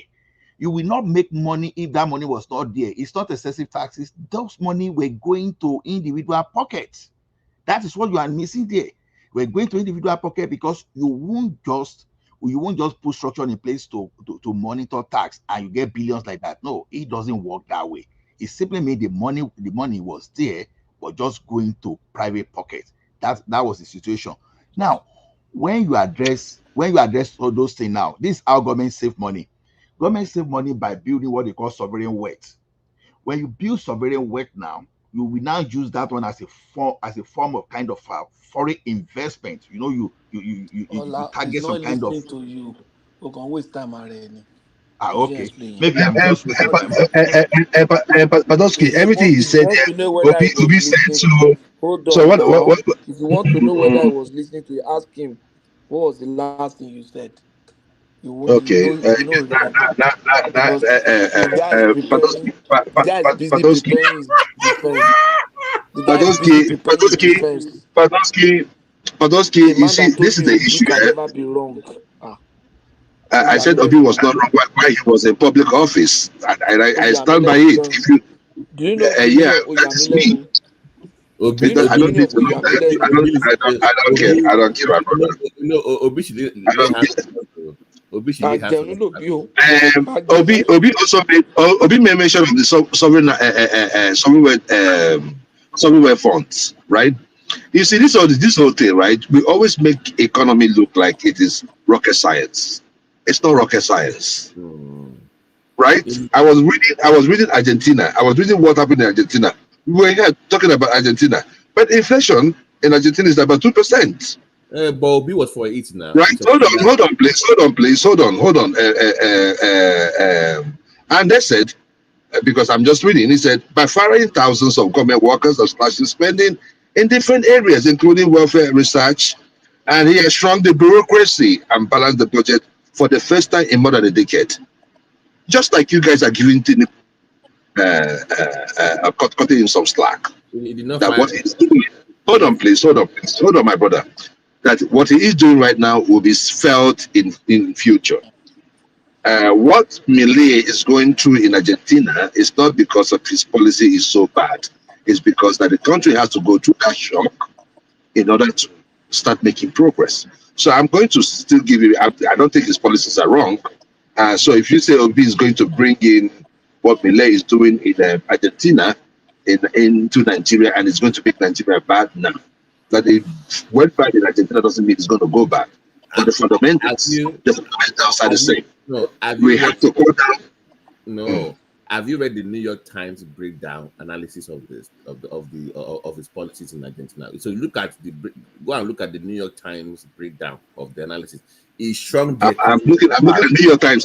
I'm looking from New York Times right now. So he shrunk the economy too fast, and that was what Obi was supporting. Why nobody has actually questioned Obi about this? The Nigerian media, they don't even ask any question anyway. So you can't say Tinubu did not shrink the economy. He didn't fire people that fast. He didn't shrink the market that fast. So it's not the same. It's not comparable. So nobody. That's my thing with Obi. Like it was a matter of the policies that I mean, it depends on the pathway you want to follow. But he has the path, and I think he's doing good if his inflation is at 2%. Inflation is over 20-30%. Let me tell you what Tinubu did that you don't know. Tinubu actually saved money. You understand? See, look at it this way. We're back to saving money now. Okay. Now, go ahead. Now, no, Tinubu save money. No, yes, I'm just telling you how to save money, not putting money in their bank account. How did Tinubu save money? You take subsidy away, because that's government expenditure. It was a wrong subsidy. The way we spend on oil is a wrong expansionary fiscal. It's a wrong way for government to spend. The way for government to spend was to take that subsidy that was draining our revenue, that was putting us in debt, and pull that subsidy into means of production. Means of production is your rail. Means of production is investing in student loan to build the capital, to build the human capital. You understand? So different way. So when you look at it, when you are cutting costs, it's not the way of cutting costs and put that money in a bank. You look at waste. So the way they built ICC with 37 billion. I get it. I understand. I've seen how Tinubu did this. The question is this: how much was ICC remitting to the government coffers before they renovated? How much are they sending now? Because at least the data is coming regularly, unlike before. You have a place that maybe you have a place in a year that remitted about 50 billion in total, right? I don't remember the figure, except I go Google and I go look at the figure again. Now, but you have that thing that within the first 3 months of renovation, he has given what those guys remitted in like almost 10 years. He has given more than it just within 4 months. I can't remember the figure offhand, right? So you spend to increase. That is exactly what I'm telling you. That's enough to silence Joel on ICC. You don't hear the truth now. The ICC so it's not. Look. Can I get a leak? One is that they what they call it, the numbers. One thing is that I don't even trust the numbers coming out from this government. Can I please get one thing I'm saying is this: I have not until I start seeing all these things they're doing have a direct impact on the people. Until then, it's just like he's just one of those things. Can I talk to you? Let's go ahead. Good morning, everybody. Pato, Otojameta, sir. I've been listening for quite some time, Mr. Ola, and I think Babati as well. I heard your voice there. Babato, you people are too elderly to be engaged in this kind of conversation. You are talking to someone that's disingenuous. You can't spend so much time talking to someone that is disingenuous, someone that knows the truth and is insisting on calling it black out of tribal reasons. Don't. You already call me a tribal. Oh my goodness! It's one of those things. It's one of those things. It might be.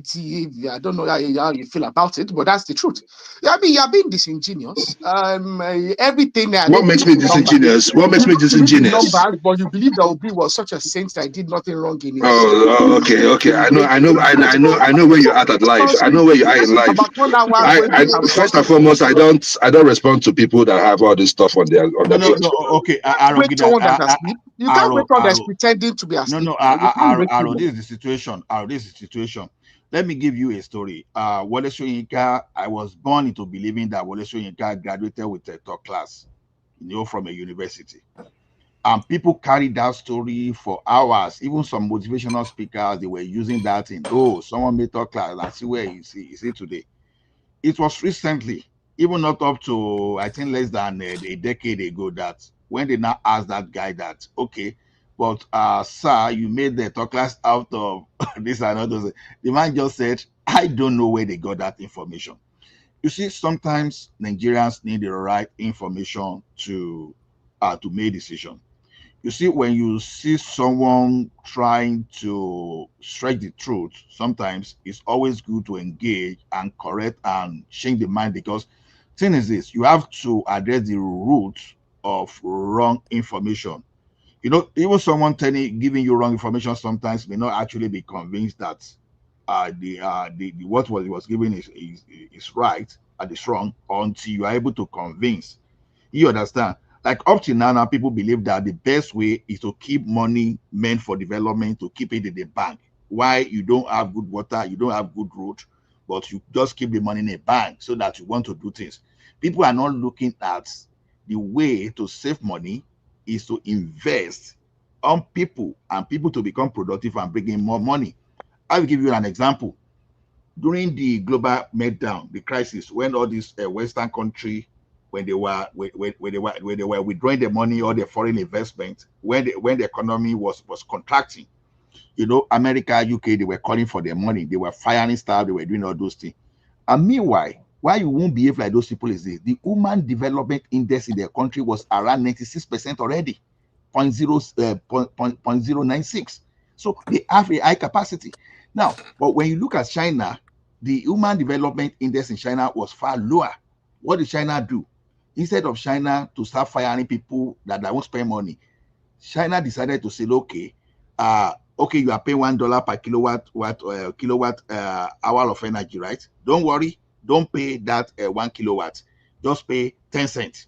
I give you the remaining $9, the remaining 90 cents, but don't fire people. So Chinese government spends to keep their people in job, knowing that, okay, we are going to transfer this tax to those people when they earn. Instead of laying people off for them to face crisis, no, I will keep them in job. Government, I will reduce my tax. That's a way of government expenditure. You understand? When you reduce your tax collection so that you now transfer the tax to the people. So what the government do? So those are the way to tell people that, okay, when people are saying you should go and save money in the bank, no, a developing country, you don't save money in the bank. You use that money to create job. You create infrastructure to bring people to stimulate the economy for people to earn and for them to pay tax. I save money. I save money in the bank. 70 million. I was in Singapore. That's showing his ignorance about how to manage the economy. Now, okay, look at this guy now. He told us that between 2016 and 2021 that Egypt added like about 27,000 megawatts of electricity. I was like, the money is supposed to improve. The money is supposed to improve human capacity development and infrastructure, not saving the bank now. I don't know exactly. Why the kind of so when this guy said Egypt increased electricity generation by 27,000 megawatts between 2016 and 2021, he said they spent $10 billion. The first thing I did was just to go and look at how much does it even cost to even get one turbine of electricity. Now, I went again to look at, are they manufacturing all those turbines in Egypt? So now, because I visited apart from working with NEPA before, I visited the BC Hydro recently. There's this kind of a paint, there's this one paint, just like a pipe that they use to run water. You understand? All those high-speed water. If you know that paint can take 2 big buses, all those Marco Polo buses. It will take 2 of them side by side. That water was passing through.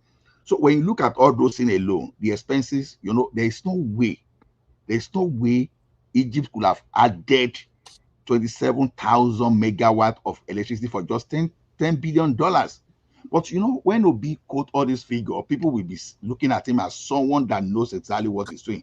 But no, but he went there. I mean, what you are here. You didn't go there. That you worked in NEPA. You went. You're working as a. Hold on, please. Hold on now. Let me. Can I just talk? Padoski, allow me to talk today. You are being so brash today, and I don't like it. Allow me to talk. Free me. Let me talk. Free me. I'm not talking to you.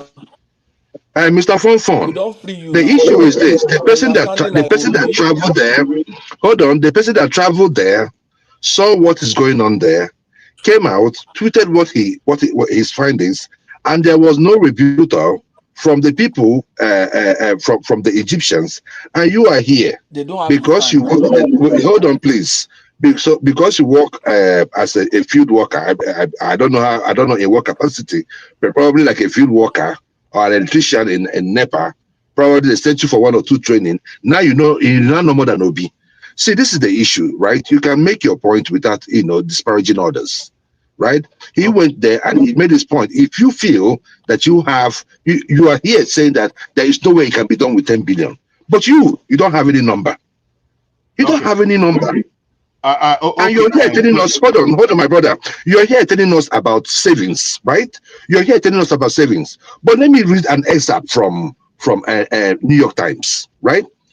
Where they said that Milei failed to build up enough foreign currency reserve that Argentina's central bank needs to defend and stabilize their peso value during party bouts of selling. So you ought to know, you that you say that you don't need savings. There's a reason why they say you need savings, and you need savings when you have those. Are you still speaking? Okay, Joel, let me tell you something that you may be missing in what you've just said. Okay, because if my background is in electrical and I work with a major power producer in that country for 7 years. Now the thing is this: that's just at the earliest stage of my life, but that I've grown, I've worked with different organizations, I've managed projects, and I've done a lot of things. And I've had business education over time, and I've seen how people do things. So, experience is not what you just gain in a day. Experience is just a combination of where you've worked and those people you've interacted with, and for you to know how to research for facts. The thing is this: even without working with NEPA, you understand, without working with NEPA, I have a way of verifying the average cost of implementing project per region. Whether you want to talk of Europe, Middle East, Africa region, whether you want to talk of North American region, there are ways you can get some kind of industry data and industry facts. So what I'm saying is this: I just use that one even to tell you how Obi just did some kind of high leverage misleading, misinformation. Obi will just go and collate a very high level information to mislead people so that people will say this guy is working. The truth is this: Obi did not need to go to Egypt to go and see how they are running the electricity. You only needed to look at, what is stopping electricity? We know it is our law. Okay, let us deregulate. It's just like before we have MTN, Globalcom, and all those telecommunications that broke the barrier, the monopoly of Nitel, that finished Lighted today. did IBB Obasanjo, did they go to South Africa to go and see how they run to run telecommunication? No. What they did is this: they look at the policy that would develop telecommunication and they work on it, and they ask private sector to come and invest. And behold, those people, they went and find how to do their things, and they are working. Look at this Aba Power, whatever, this Batonagi, this thing now. When before the Electricity Act 2023, before it came out, they were being held to ransom. But immediately, the law was there for them to operate. What are they doing today? They are fully backwardly integrated. They generate, they transmit and distribute on their own, and they are making their money. Those are the kind of things you need to develop, not for you to go to Egypt and come and use that one as some kind of a TV show and come and be misleading people so that people will actually see you as working. You understand? Whereas you are supposed to allow, exactly, you are supposed to allow private people to come and invest and generate electricity. So that is exactly what he was using it for campaign, for catching crews. Exactly. How many has it gone I don't to want now? us to be How many gullible has it gone for to all now those since stuff. that time? You understand? How many has it gone to now?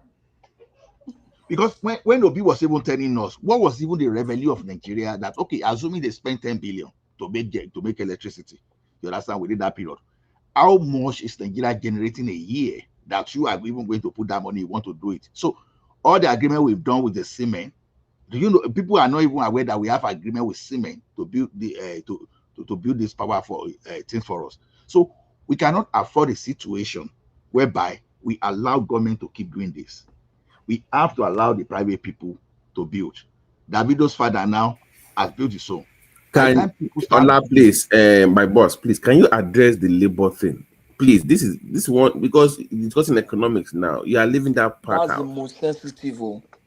Yeah, no. Because I know. I am not picking sides now. I am not, honestly, because you know. Because they if also have Dangote can go through that, they are foreigners no breaking news. To bring their money. Pato, breaking news now. They have shut down Dangote refinery. Did you know that as of this No, morning? no, Yeah, no, now. no. They have now. No. The federal government have intervened. They have intervened. They are going to have but I'm saying that this, even look at my profile, AFDCD advocate for Africa to sign deals. Do you know who's stopping that in Nigeria? The labor unions. They are the ones stopping that thing in Nigeria. I think they should. The National Assembly should. They are a terrorist group now. They are a terrorist group. They are a terrorist group. Even on Western nation who care about the labor union, they are not so powerful like that. No, because of something. Sorry, Babati. It's unfair. Let me quickly say something. Cannot be. No, you can make deals, Pato. Don't get me wrong. Please, they have their own place. But at this point, it's getting too much in out of hand now. No, Babati, let me say something about that Pengasan. You see, one thing about that Pengasan is this: it is actually legal. It's one of those pitfalls within our legal framework, to be honest. You know, the right of union, people to join union, you know, is both international and local. The man said, let's make it, you can't force people to join now, make it optional, is the point. No, I'm coming. You see, the problem here, the problem I have with Nigeria now is whether we are doing the thing the right way or not. You understand? I expect the government to actually step in. The thing is this: is shutting down the refinery the only alternative for all these It's it is a private business. It's not some yes. court. What do you mean? No, it's private business, but and now so no, unionism. Yeah, according to our law, it doesn't matter whether it's a fucked up law. Is my point, Ola. It's a fucked up law. That's my point. No, can I chip in something? Can I chip in something? Sorry. Okay. You see, when I started my career in the bank, in UBA, then Akim Bello, when I first joined UBA, Akim just acquired a major share. That's Akim Bello target then. Just acquired a major share in UBA, and then he downsized. I think he sacked about 3,000 staff. Some people that joined the bank with school start, and I mean those who were just there marking time, because the number of them that we also met them, we knew that. And he went and hired uh, graduates with 3-1 and first class. So that was when we joined. Now, what I'm trying to say is that it now we that we came in, we were non-unionized. It means that we could not go on strike, but we could enjoy the benefit of union and all those stuff. If there's an increase, we negotiate increase, fine. But we're not unionized, and we're paid better. To me, this is a private business, just like that, because the man put his money into the bank and he wanted to protect it. There were noise everywhere, this and that, but no, it is not. They didn't listen because union is optional. I currently work with a government here in Canada. The government job is a unionized job, but it is optional. For someone like me, I'm not a member of the union, even though they deduct union due from my money and everything, but I don't belong to the union. I don't. Some of my colleagues also joined the union, but I am not. So you cannot say somebody who pledges Dangote cement shares and raise money, borrow money to invest in a refinery that NNPs for more than 40 years have not been able to achieve. You now demand, you now saying the man should not protect his investments because we want to join the union. That is why these are the same people that are sabotaging our refineries, Thank you. making sure that No, our no, industries have no problem. No, Patoski, Baba, that's not let the me way. land. I will withdraw. I will finish now. My challenge is this: we have been talking about foreign investments and everything. Dangote is the major domestic investor that any foreigner will be looking at. Forget about all these Bloomberg. Forget about Forbes. Forget about all those international S&P. Forget about all those ratings. Those people have all those data from all those ratings, but they want to see from inside how the insider is doing. Dangote is an insider that's supposed to have political network and everything and have domestic experience. If with all his political network and domestic experience, he's going through this, tell me any foreigner who will have his money and has option. Mind you, he has his money but and has opportunity cost to invest in somewhere else, have alternative investment somewhere else. That individual will now come and put his money in Nigeria. It is very sad. We are trying to build the country, and some people are just deliberately trying to put it down. I just hope they are not politically sponsored. No, I just hope so. that's where I want to speak from. You see, one thing is this: union itself, you understand, is not bad. And do I believe that Dangote should allow his people to optionally, that's the word, optionally join union if they want? That's what he said now.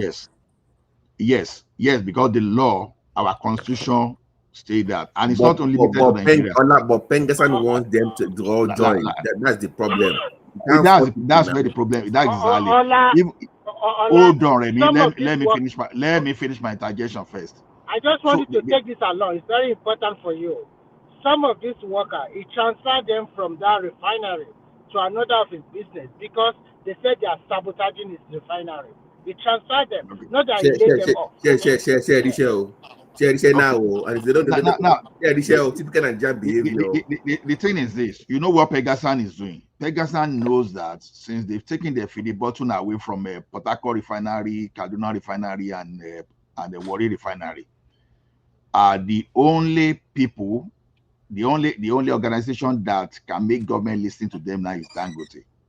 Because look at it this way now: if Dangote staff are not joining Pengasan, and if Pengasan decide to strike today, with Dangote 10,000 truck, and with Dangote not in that part of junior, you know what's going to happen?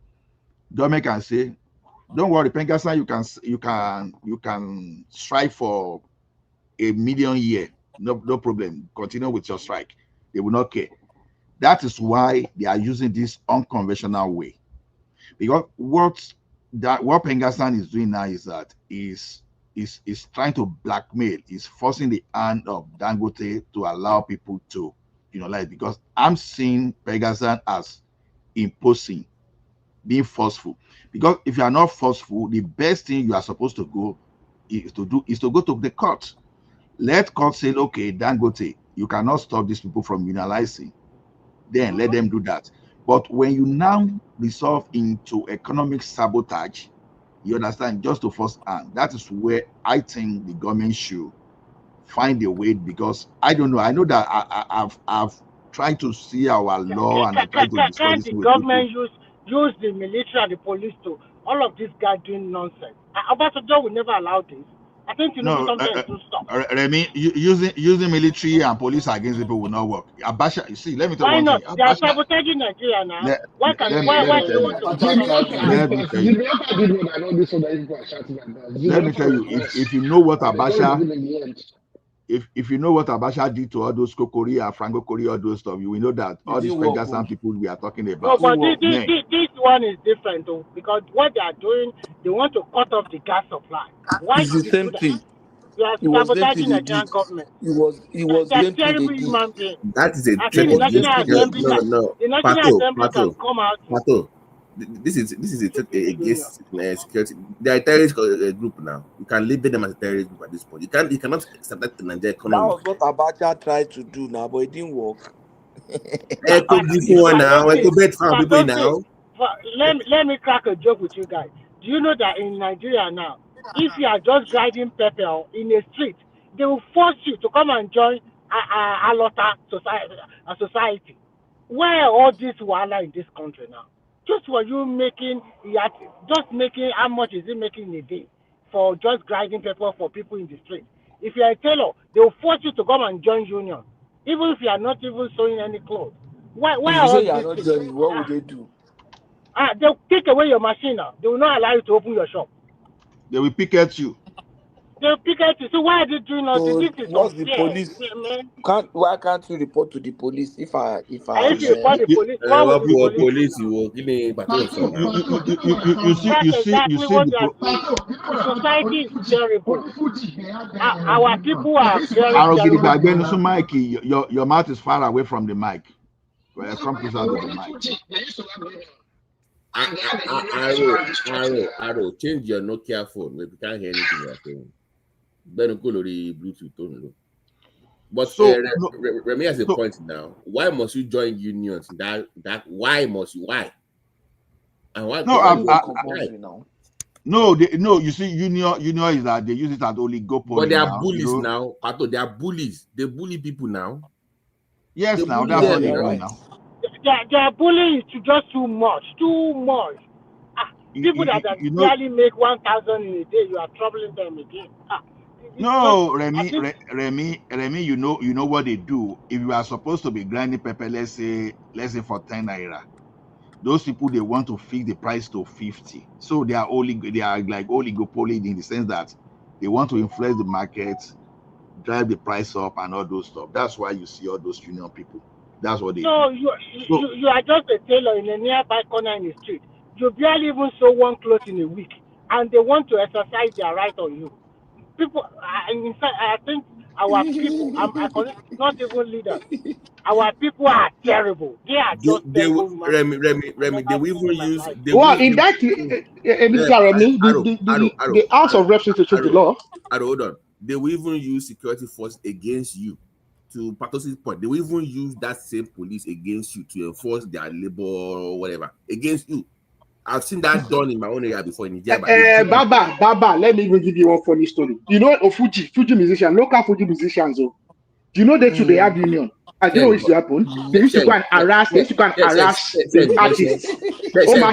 My set stage. My saka to the kind union. Come and show up because he didn't want to join. He's not in their union though. He's not a member of their union though. But they are coercing him to join their union by disrupting his work. It's terrible. Nigeria. To my point, you must go. So Pato, but Babati, the effect of this thing on foreign investment is very dangerous. Yes, no. I'm saying Pato, here's my point. Who is the biggest investor in Nigeria? It's Dangote. That is the face of Nigerian investment. And you should do everything as a government to protect its image. You cannot afford for him to be this way. Do you know that they say recently? They say our recent GDP growth, that Dangote is contributing over 40%. The growth that Tinubu is bragging about now, they will have been able to grow. Dangote is responsible about 40% of it. Pato, wait. It's him and Boa. You know, it's him and Boa that are doing it. Because I heard Boa's chairman yesterday. He said that the way they are going with Dangote, that they might even push the foreign thing down to 1,300 by next year. By the end of the year, the naira will come down to 1,300 against the dollar. By the way, Boa is coming up. So they want to frustrate them now. Yeah, by the end of the year, by next year, you know, Boa is also coming up with their own refinery too. They will force Boa. They will force Boa to also join. Join now. So Boa and Dangote are going through this thing now. So who is Patoski and I? Who is Arogidi back to now go and be fighting? Babati, don't worry. Dangote will always win, and he will win it. Babati, don't compare me to Dangote. Babati.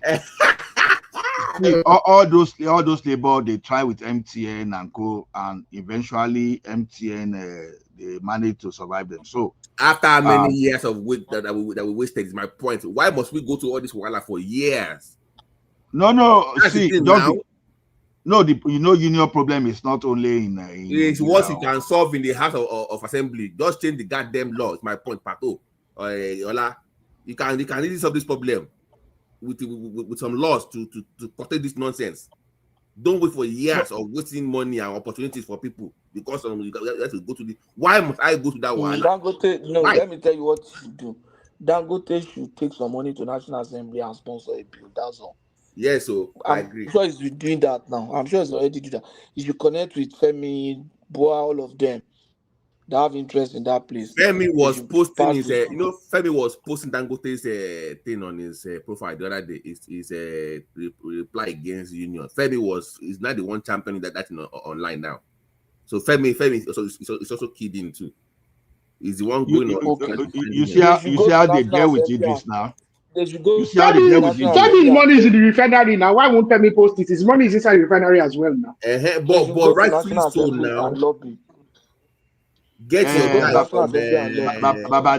Babati. You see how they deal with this senator that put money in his cap that time now. They know how to deal with this situation. They know how to deal with the situation. Get Ned in Woko to sponsor. He's a businessman, so you understand. Get him to sponsor the deal. You see, the problem I have with union in Nigeria is this. Patoski, I think you belong to SBF too. You understand? Even whether you join or you no join, at least then they come out the money from you. The thing is, so the way the thing work is this. Union is okay. Is lawful, but the implementation of these people. My point too. I understand you. I understand you. Okay. These people are criminal. Kini ìwúlò wọn náà ni mò ń bá rọ̀bọ̀. Okay. You see one thing now. When anybody that work with Access Bank, the worst slave driver you can find in the banking industry, based on my experience, is Access Bank. You know why I say so? Access Bank, when I and Co would stupidly tell us that time to come to a hotel. They may ask us to come by 9. Use staff. You dare not come late. If you come late, now you will not there before 9 o'clock. Some of these crooks, some of these inefficient, all the slave driver, they will just be coming by 12 a.m. Since 9, they be coming by 12 a.m. and they still expect you to come for work the following day. Some staff were beginning to pine now. The way those people were driving. You understand? As Beefy was in the banking industry. They didn't do anything.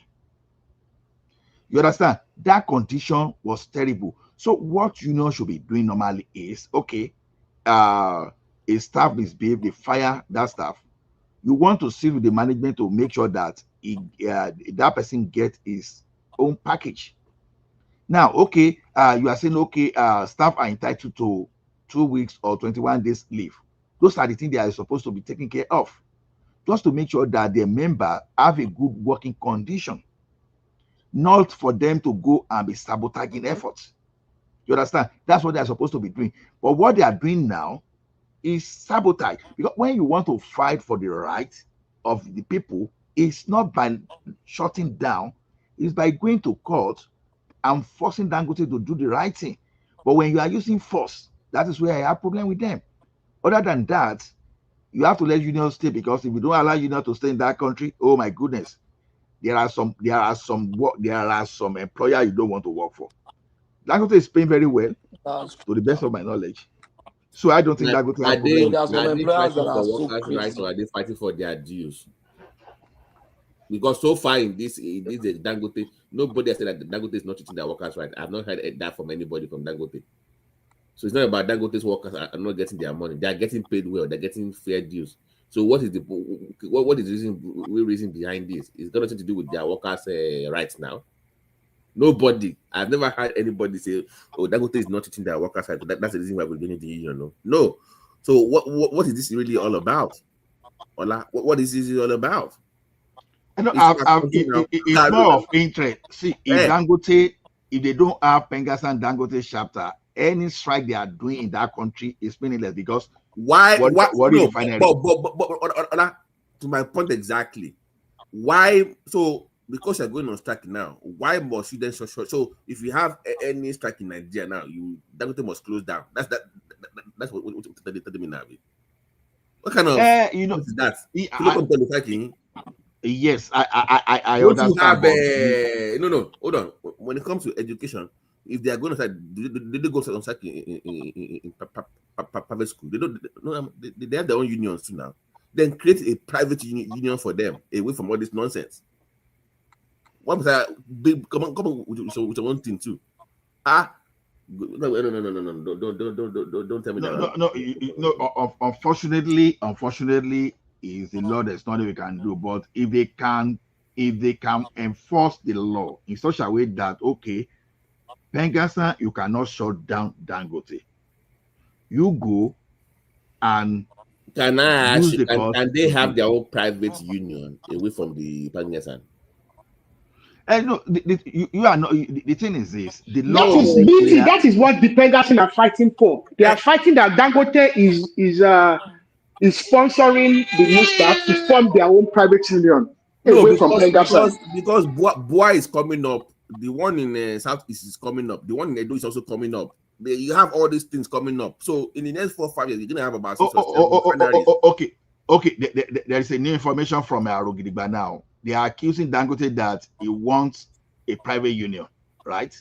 Yes, I support that 100%. Not a private union. You know that the union law actually allows me and you, if we are employed together, to set up to go and register our own union. Okay, they don't want a union. Okay, because we have a right to. So essentially, what they are saying is that there's this group of new employees are threatening to set up their own union away from Pengassan, yes, and all these other unions, yes, and all these lifters and all this all the lifters association. They are saying that Dangote is the one behind that union. Don't they have arrow? That Dangote is trying to break up their union. Don't they have the same thing in education? You have private unions for teachers, right? Pato. They're not all members of the ASU or whatever. They have their own private unions too. So the same thing should be they have their own union. They don't join ASU now. So why can't you have the same thing? Some of them, they don't even have unions. Exactly. They have their own for that. So if you like go on strike, that's you. You cannot force anybody to go on strike with you now. That's the way it's supposed to be. So it should be like that, such that if Dangote go on strike, it will not affect everybody else. You know the problem is that this thing has been entrenched over the years. The law actually allows me not to be a member of your union, not to be a member of any union, or to be able to start my own union. Yeah, my friends can get together tomorrow and start our own union. We don't want to be with you. You get? Now, obviously, that is also open to the fact that business interests might sponsor the breaking of unions. That's fine, but that's what the law guarantees. The right to associate. The law is actually as simple as the right to associate. It's really because the law is based on simple human rights, civil rights, that you have the freedom to associate. That is it. It's simple as that. But I think what has happened is over the years, we've actually allowed the unions to dictate and be the major forces that oppose government. So look at the Abacha years and look at the Obasanjo years. It was the people like Oshiomhole and Co. They were the main opposition. So what has happened is the society has actually allowed the union to become so powerful. It's nothing new. It happens all over the world. Jimmy Hoffa throughout the 50s and the 60s. Look at how powerful Jimmy Hoffa became. Jimmy Hoffa was just a brute. He was not a thug. He was not educated. But was so powerful that if you were a president in America and you wanted to get elected, you have to go and sit down with Jimmy Hoffa. He was that powerful. In the end, what happened to him? He was killed and he's disappeared. Nobody knows where he's buried.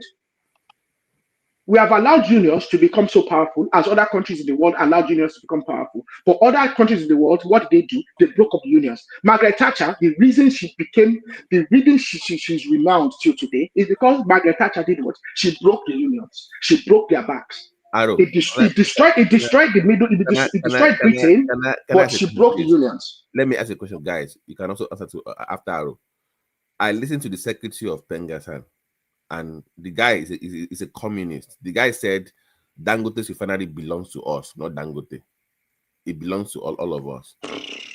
I'm like, wait a minute. This is a private. So they see how that communist mindset. Like, and now, like they think it belongs to them. That's just in name only. That is a clown. Yeah, it's a communist now. They see how this that refinery belongs to us, not Dangote. I said, what the? So where's your own 20 billion? No, may no worry. Where's your Abi? Where's your own 20 billion? Made them pay and dividend. These are a bunch of communists that is fighting. I'm telling you, Aro, this is what it is. This is a bunch of communists. So they want to do like the same way they ran down Nigerian and stuff. The same way they ran it down. You think? And this. So go ahead. Guy, our Nigerian businessman will think the mafia knew. That guy will just disappear. They need to, please, Bato. They need to, please. They need to. I read if we wait. I go missing. I can go missing. We just go and say they give problem. Imagine that kind of statements now. Someone invested over 20 billion, more than 20 billion. You know that guy actually is a serious debt. Business. That refinery is like if that investment had gone down the drain, you won't say. In fact, almost all his egg in that basket. You know that when he was crying, almost crying on TV that time when him and Tinubu had issued that he was almost crying. They didn't say he was. Okay, look at that guy now. Look at that. Do you notice how grey he has become in the last like 3-4 years? The guy has become so grey. So I mean, to be frank, I pity the guy now. He's put all his eggs in that basket now. If that thing goes down, that is the end of Dangote. What to talk from here now? Everything. All the cement stuff is trying to expand in West Africa and all over Africa. It's dependent. Everything is so dependent on that refinery. All this business now is so dependent on the success of the refinery because that is where it gets the cash to run this other business. I want Arrow. Look at if you watched it yesterday. Nigeria just opened the door between Nigeria and Tanzania after 3 years of fights with the stupid labor union. There are so many deals that I can even, I've been following that AFCT deal place for over 3 years now. There are so many deals with African countries that they are blocking. You guys don't know what these people are doing. I can tell you if we have time, we can go through all these things. Which deal? You say they are blocking which deal? No, in terms of the AFC FCTA deals that Nigeria signed. Go through. If you just Google it, you will see the breakdown of the thing, because it allows me to trade with you cross border with that the whole visa issue, the whole Wala issue. But they're like, if we allow it in Nigeria, worker will suffer. Blah blah blah blah blah blah. We don't want it. Don't pass the law for this sector. That sector, this it's so many. Pato, if I it's ridiculous. They are evil. I'm telling you, they are evil group. I'm not in Nigeria mole. They are evil society. They are evil society. You'll be surprised that people are using them. Thank God for earpiece. People are using them. Thank God, So when it comes to the airline thing, thank God for earpiece. On low 4K one side again. I will not force it on Nigerian Airways nonsense here. Only fucking one, but that go the fucking one airline. So we need more private companies to take over all these things. We need more of them. Because if you allow government to run anything, that area will not grow. We will not expand globally onto the African market. I will not stop Guinea. That's the problem. I agree with you. And I think the government should think twice with this thing. Because if you are making all these efforts and somebody is frustrating it, which foreign investor go through wahala yìí? When you can put his money somewhere else. Yeah, so go ahead. The educational sector too. Look at ASU. Every single thing strike. I think they should pass a law to control them. In fact, Remy, God will bless you. Remy, Pato, let me even use your state, Pato, my brother. Remember doing Oshiomhole when he was making rounds in the primary school, and I think they said the thing on YouTube, where he was talking to a teacher in the primary school that could barely even speak English and couldn't even pass what she was teaching. And they said the government cannot even fire her because of the labor union. If you remember, Oshiomhole first fired them, and in the end, he actually had to rehire all of them.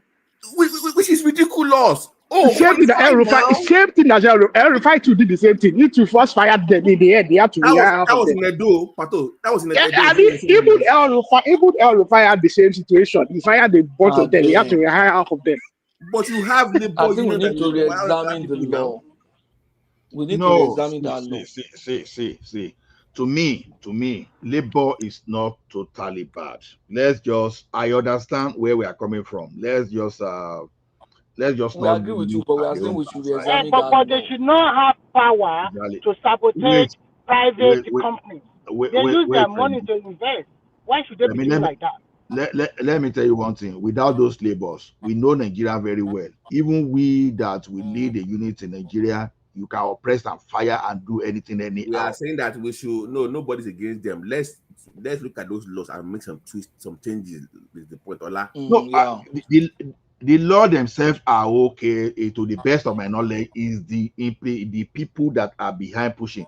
You know, at least they survive this electricity worker this thing. Now you understand, because at the end of the day, the people with NEPA then they were holding the privatization of all those the onboarding of a Genco Disco. They were holding the thing back, but they managed to resolve it, because at the end of the day, what happened? Those people that were doing agidi among them, they managed to agree the package, and they fire all of them. You understand? And they fire all of them, but they still pay them. So the thing is this: if an organization don't want to work with you, you understand? If that organization doesn't want to work with you, you can't impose yourself on them. A private organization, you just get your package and go. You understand? All this one they are doing now, if Dangote still want to say, okay, I don't want to work with this person, I think there's no law in Nigeria that says you cannot fire a person based on just cause. You can fire based on just cause. But the thing is this: give them their package. But I think the strategy that Pengasa want to adopt is not those KK. They are being persecuted just because they join. What Dangote need to do is to prove that Pengasa is actually forcing these people to join them. So to me, I think the best approach is for courts to address this issue. Dangote doesn't have to prove that. If even those people went on TV and they were saying the same thing now. Have you not watched the TV interviews of the Pengashan and all this? This has been going on for more than 3 weeks. You know now. It's not a new development. This has been going on for a while. Yeah, that's the kind of situation I want to see, because you see, one thing is this now. All these Pengashan now, they will see the anger of the populace. To solve this problem is that we must sell NNPC as quickly as possible. You see the problem. We must set them off. No, okay. Let me help us situate this problem. The problem is beyond you. People are looking at the problem as a labor issue between an employer and a union. No, this problem goes beyond that. Pengashan is being influenced by the cabal, by the interests, by the oil and gas interests. Dangote has a problem with other oil and gas interests, because what Dangote is threatening to do is to cut off the middlemen. Is to cut off the people that are hoarding. If Dangote has a supply chain, Arrow, hold on. Dangote has 4K this is social. trucks. Yeah. Sorry. No, hold on now. Hold on. It has 4,000 trucks right now. Yes. So for you to lead from his refinery to your petrol station costs about 30 million naira right now, and labor is charging 50K per truck delivery. Dangote is saying, if you own a petrol station, no, don't worry about that. I will bring you, if you buy oil for gas, oil from me for maybe 10-20 million, I will bring it to your petrol station for free. You will not have to pay for transport. I will go for that now. Of course, because you have to understand that what Dangote is threatening is beyond the labor union. Then go and compete with him now. So basically, you want government to now give you subsidy for what Dangote is Dangote is fighting against the principalities and powers. He has too many enemies. So that's the problem. It is not Pengassan that Dangote is fighting. Dangote himself must know that he's not fighting Pengassan. Dangote is fighting the principalities and powers that have kept that country down for so many years. Of course, he knows. And he's going to defeat them. Well, he needs the government to defeat. If he's going to defeat them, he needs Tinubu on his side. The problem with Dangote is Dangote has offended the. He needs Boa. The problem. Boa is on Tinubu's side. That's the problem. Boa has secured Tinubu's support. Boa and Tinubu are locked in step. Boa funded Tinubu's campaign. Dangote made a terrible mistake. Tinubu is not against Dangote. No, Tinubu's problem with Dangote predates Tinubu's election. It was at the Osun election. If people don't know some of the things that happened in the Osun State election, I wouldn't expand on it too much. But I think Dangote and Tinubu they are not locked in step. No. Tinubu is against him, but Tinubu doesn't care for his surveillance. I don't think. There's a permanent interest. It's not permanent enmity. Forget about that. See, but he offended him personally in a way, but it is nothing personal. Otedola and Dangote, they fought themselves to stand still before too. So it does not really, because let me tell you one thing: if they have that issue there, you understand, they won't give him all those kind of assets they gave him in Lagos State. So he's still telling you that way, Tomodeban Sukunamarino. So the thing is, I don't think Tinubu is against Dangote when Dangote is one of the backbone. You understand, that can help him. You understand? I'm not saying he's against him. No, he's not against him, but he's watching him and saying to let me see how you get yourself out of it without my help. So he's not against him. I'm not saying that he's orchestrating his problem, but he's looking at him and saying, okay, you think you're smart. Let him go and do this. Go and do this by yourself. Let me tell you something. If Tinubu let that guy fail, all the gain he thought he has made in the last 2 years, 40% of it is gone down the drain. Because normally the government should be more active in resolving this matter. Because the government should be a lot more active in resolving this matter, but they are not. If you take Dangote out of all the gains that Tinubu has made, what do you think he is? And forget it too. Dangote that you have seen, though is an investor, that guy also has a lot of international influence. No, I don't think Dangote and Tinubu have problem in terms of. They don't have. I'm saying that Bato, it makes his job that crown easier. Prince of Saudi Arabia is his personal friend. I know. He has a lot of foreign. They have a lot of presence. That Tinubu we are talking about is the one that make crude for Naira possible for Dangote. I know. Dangote is not getting crude for Naira again now. I am saying. No, they are continuing. They are continuing. It's continuing. No. Go and check. Go and check. No, I've already checked. No, I don't. I don't know if he's getting it because he was getting his oil from America for a long time. Listen. Last week Friday or last week Thursday, they were saying that it's going to stop it, but immediately the federal government come and say it should continue with it. They just renew immediately. They will keep renewing. I think you're misrepresenting. I'm not saying that Tinubu has a problem with Dangote. No. Okay, I don't want to be misrepresented. No, I'm not saying Tinubu has a problem with Dangote. In the next 2 days, the price of petroleum per liter in Nigeria will come down by 10 naira again. So no problem. The problem is that they should find a way to nip this word of this union. They need to kick their ass. I'm sorry about the language. So I don't know why they are doing this. Ogaremi, that is not going to happen if you don't want Nigeria to burn. These people will burn Nigeria to the ground before it kick their ass. They cannot burn Nigeria to any fucking ground. That is lie. You know what? We have to little by little checkmating them now, one way or the other. Are they not there? Where is NEPA today? Electricity. Mr. Remy, do you know why Buhari did not remove fuel subsidy December 2022? Do you know why he had to go and look for supplementary budget? These people, I watched them on TV threatening that they were going to shut the country down. That's exactly what they said. Because every single union was going to strike. Buhari is totally not in charge. That was why Buhari sent that woman. That was that former financial to go and find supplementary budget. And when you talk about economic angle, Buhari does not know nothing. I'm telling you the truth. Okay, Okay, continue. I will push it to you now. Why did they not shut the country down when they now remove the subsidy? The thing is this: when you want to do things like IBB, I said it like a week or 2 weeks ago. I've been trying to remove subsidy, but their own approach didn't work because they were doing it by increasing the pump price, and we've done it up to 2023 and the thing never worked. So the thing is this: when you are doing it that way, you don't have a legal framework to back it up. It makes it easier for all this union to fight. Now, when we introduce this Petroleum Industry Act 2023, if these Pengasan and co move against them, they know there are frameworks to put them in jail. They can lie, they can strike from now to tomorrow, nothing will happen. The only reason they are getting away with whatever they are doing now is just because it's still legal. But they can't move against Petroleum Industry Act. Otherwise, they will pull the full law on them. But Buhari too had the PIA now. Buhari had the PIA on his side. Why did he use the PIA? It was passed, but not gazetted. But he could. When he was doing the 2023 budget, he didn't need to put it. Hold on.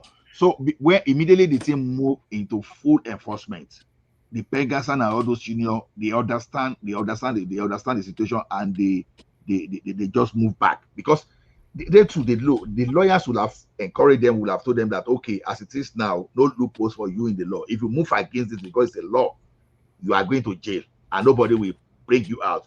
Even if you can cry to the international community, nobody will support you. They will look at the law of your land. But if the law allow them loopholes, they'll be doing all those. If there's a law restricting them from doing whatever they are doing today. Why didn't the union allow Dangote to buy the local refineries? They said no, remember? I remember now. Dangote and Femi they didn't allow. So you said no, then no. But he now went and bid his own. You're still fighting over his own. It's ours. See, you people are looking at it at the simplistic way. These people, we got in John the year now. NNPC, all this Kaduna refinery. Martin John, you think they've been getting pay salary, they've been getting extra code to travel for training. But it's not working. It's the arrow. It's not working because they've been milking the country. They are leeches. That's what people don't understand. They are leeches. Babati. You see that refinery that time. You understand? The only person that I blame for that reversal is Yaradua. You see one thing, okay, look at this from now. Someone started shouting that Dangote is monopolizing. You see, all this kind of statement is a very bad statement because when people are saying Dangote is monopolizing, ask yourself a question: what do you have? People got license to build refinery. Close to 30 licenses were given to build refinery, and they say, okay, pending the time you are going to put infrastructure in place, you can be importing. Right, Dangote, Boa, and maybe one or two others, they are putting their refinery in place. Now, the period they gave you to build refinery expired. The maximum you've done is just for some people to just go and do a tank farm. You are not doing that. Now, you are now thinking that you can go back to the government again and extend. Why some people, they've already done that. You understand? That's the problem we have in that country.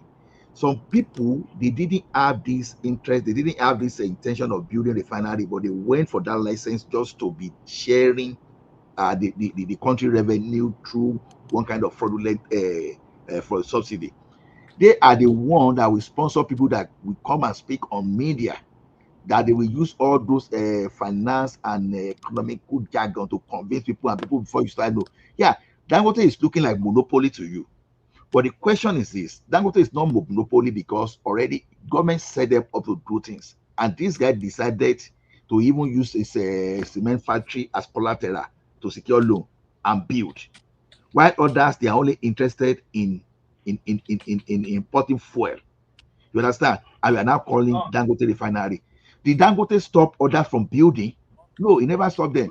Even when you go to the issue of cement in Nigeria too, cement was being subsidized. I know many people didn't even know that. So cement was being subsidized, but including the Ewekuru. Someone should correct me if wrong. They were all importing bulk cement and rebagging in Nigeria. It was Dangote that looked at this. Okay, no, I'm going to do backward integration, and I went to get Obi'S. You understand? I go and get where he will get cement this thing. I started doing that. You understand? Immediately started doing that. All of a sudden, the like of Lafarge, they step up immediately. All of them started doing all those things. But Ibeto was abusing the license. Ibeto never do nothing. He just you understand? Now that one will just go on TV and be saying that yeah, because I was by the time I was working at the court, they just imported. Dangote took Ibeto to court. Dangote took Ibeto to court, and Dangote won. And people will say, "Oh, government is backing." No, it was court. It was court that ruled that let us know that Ibeto, you understand, went against the term of the license. That's the problem there. Many people will get license, some will build, and those people that are not ready to build, just because they make money, they will sponsor media campaign, and they'll be saying monopoly, and people will just sit back behind the screen and will just be justifying. I will be reading we'll be reading the economics textbook to be doing this thing. Let me tell you one thing. There was a time that Cisco in America was dominating up to 75%, about 70% of the total market.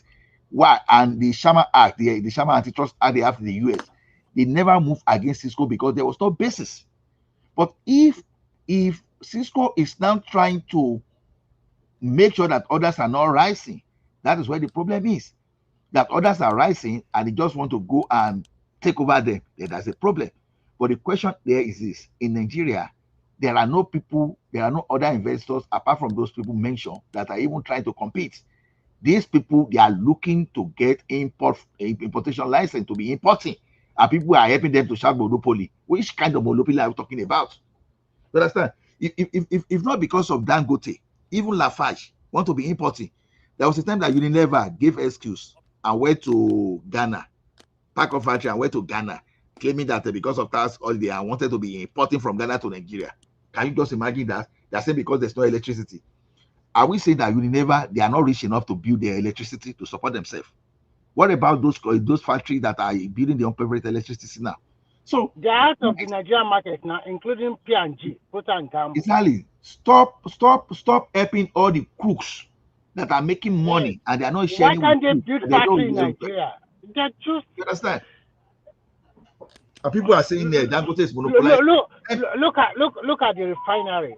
Because of Dangote, immediately 2 companies. The one is going to start in next 2 years in Ogun State again, and another one probably in the Niger Delta area. I don't know why most Nigerian billionaires, they don't want to even sweat.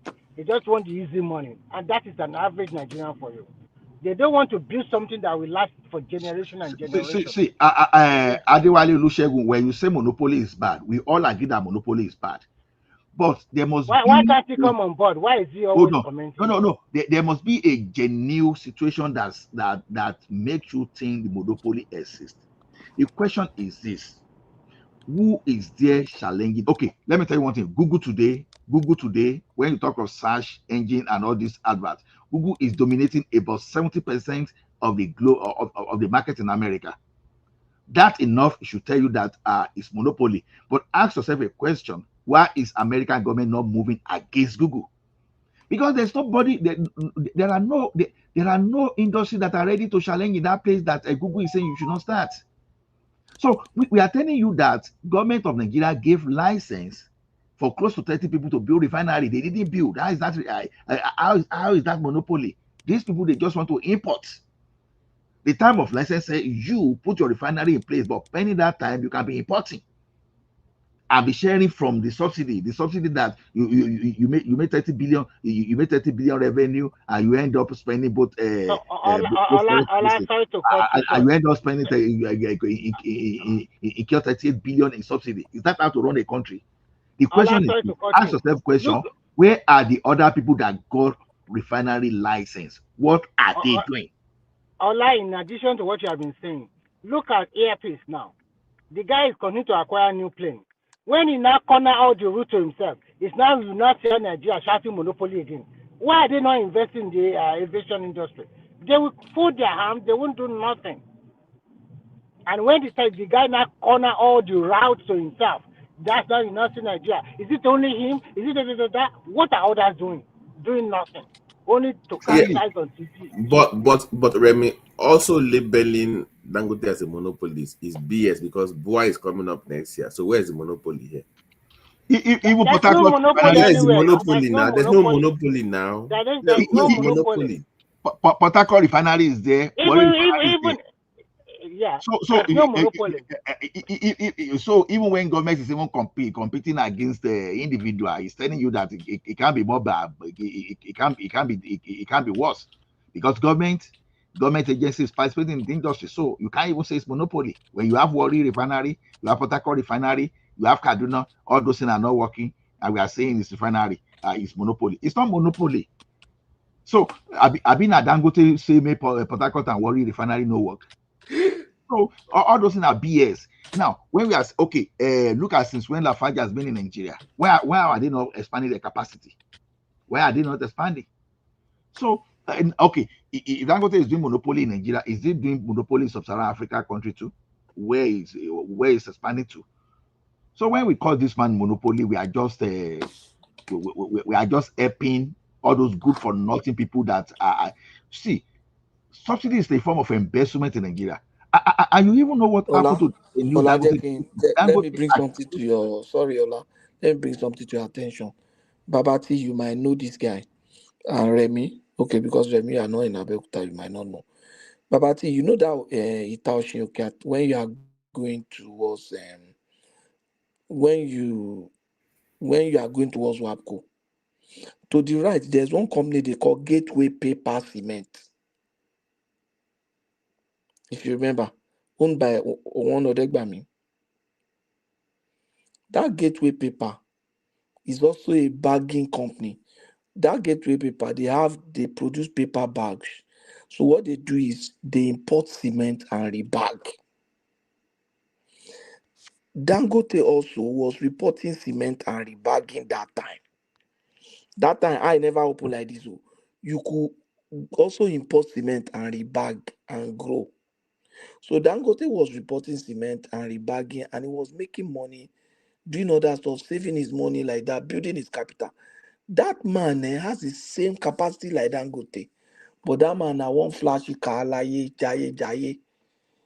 Now looking back now, that guy even has more potential than Dangote.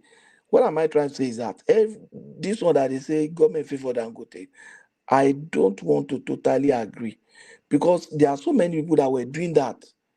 This man was even producing his own paper to bag his cement. Dangote was depending on Bako that time to help him produce the bag. Bako was one producing bag for Dangote cement. This guy was producing his own bag. Yet Kini Dangote nìyẹn kini ẹ̀gbọ́n Múyìwá nìyẹn Ọ̀dẹ́gbàmí Múyìwá. Yeah. God bless you. That was so he has the same potential like Dangote now. Has the same potential. So the field was open. I think some people were just born in the right time and they were at the right place. Those days it was easy to get some of these things in Nigeria then, but now it's more competitive. When Tony and Eddie Rest and Akingbola were getting licensed, it was easier too. So they got the license for less than 2 million and they took opportunity. Those who manage their bank well, they still have their bank now and they are enjoying it, they are growing. Those who mismanage their bank, they lost it. So be like a 1 year. And in this our own time too, there are still some opportunities that we need to open our eyes to. We can be wasting our time discussing all these rich people. And that's so we could come look and say, to say we know for don't do this one, do that one. Babati, we need, I don't know how we can connect at Ogun State. That place is crying for opportunity, don't they cry for that place? So I'm open to connect. can you for your brain bang? I'm telling you. You can't Because dollar that time, so many things that somebody can easily do. You now discover that I could have done this. Babati, do you know that gateway annex, you know that main gateway hotel, and then the gateway, do you know I could have bought that gateway annex when OGD was there, if I'd wanted to. I Because knew there the was a gentleman time that ruined that place. I was running, I had access. If I wanted to take that annex out and say, let me run and pay, I'll buy it then. I just, at times, just think back and see, there are some things I could have just done. I know I most of don't collect them back from me, but you understand? But I could still have use my own network on the Amazon side to still keep it. But what I'm saying is that if you look at your network now, you just go out that you could have been able to just do some things. Even the same thing in Kwara State, but it's okay. There are still opportunities coming, and it's even more now. I knew a guy who was my boss then. He said that, do you know this Dangote? When Dangote was doing hauling, that Dangote was always coming to his branch in Equatorial Trust Bank in Allen Avenue then. That Jenny Jones Allen Avenue side. He said the guy go wear nika constant for in front. The follow-up check for trucking we don't do for some company. He was need to haul it to that time. When you haul things for maybe all these Nestle, Cadbury, Nigerian breweries, Guinness, he was doing all those ones. So the guy will come and stay there and pursue the check, make sure he get all his check. That time, now the guy don't connect with Dangote. But so I know that there are still opportunities to connect with people or take some opportunities or look at your phone and just look at people that and maybe somewhere. Some of them, if you text them, they might still remember and still respond to you. Some of them, they might not. So why not even try and see? I'm just looking for my old phone now. That's the point. I know I will still be able to see one or two guys say, wait till they happen now, this and that, Even though I might not have the money now, but we need to start taking opportunity. People will complain about this Tinubu government. Hey, some people are making their money in this government, in this time, not from the government, from the opportunities that Tinubu is creating. Pato, do you know why the issue is? Pato, those companies, they don't have a worldview of business. When you don't have a worldview, it limits the way you see things. So you might be a local champion, but because you don't meet global standard, you don't expand as quick as enough. So Dangote's difference is that he has a worldview of business. So he's not even thinking Nigeria only when he wants to build something. So he's going towards, he has one of the best jet fuels in the world, grade A in the whole world. America is buying from him. So he has a world view of business. I think that is what our people need to adopt. They say Dangote is the largest exporter of jet fuel to Europe now. Babati, to the you UK. know this Ineos guy that bought Babati. Are you aware of that, Aro? And now he's a big exporter.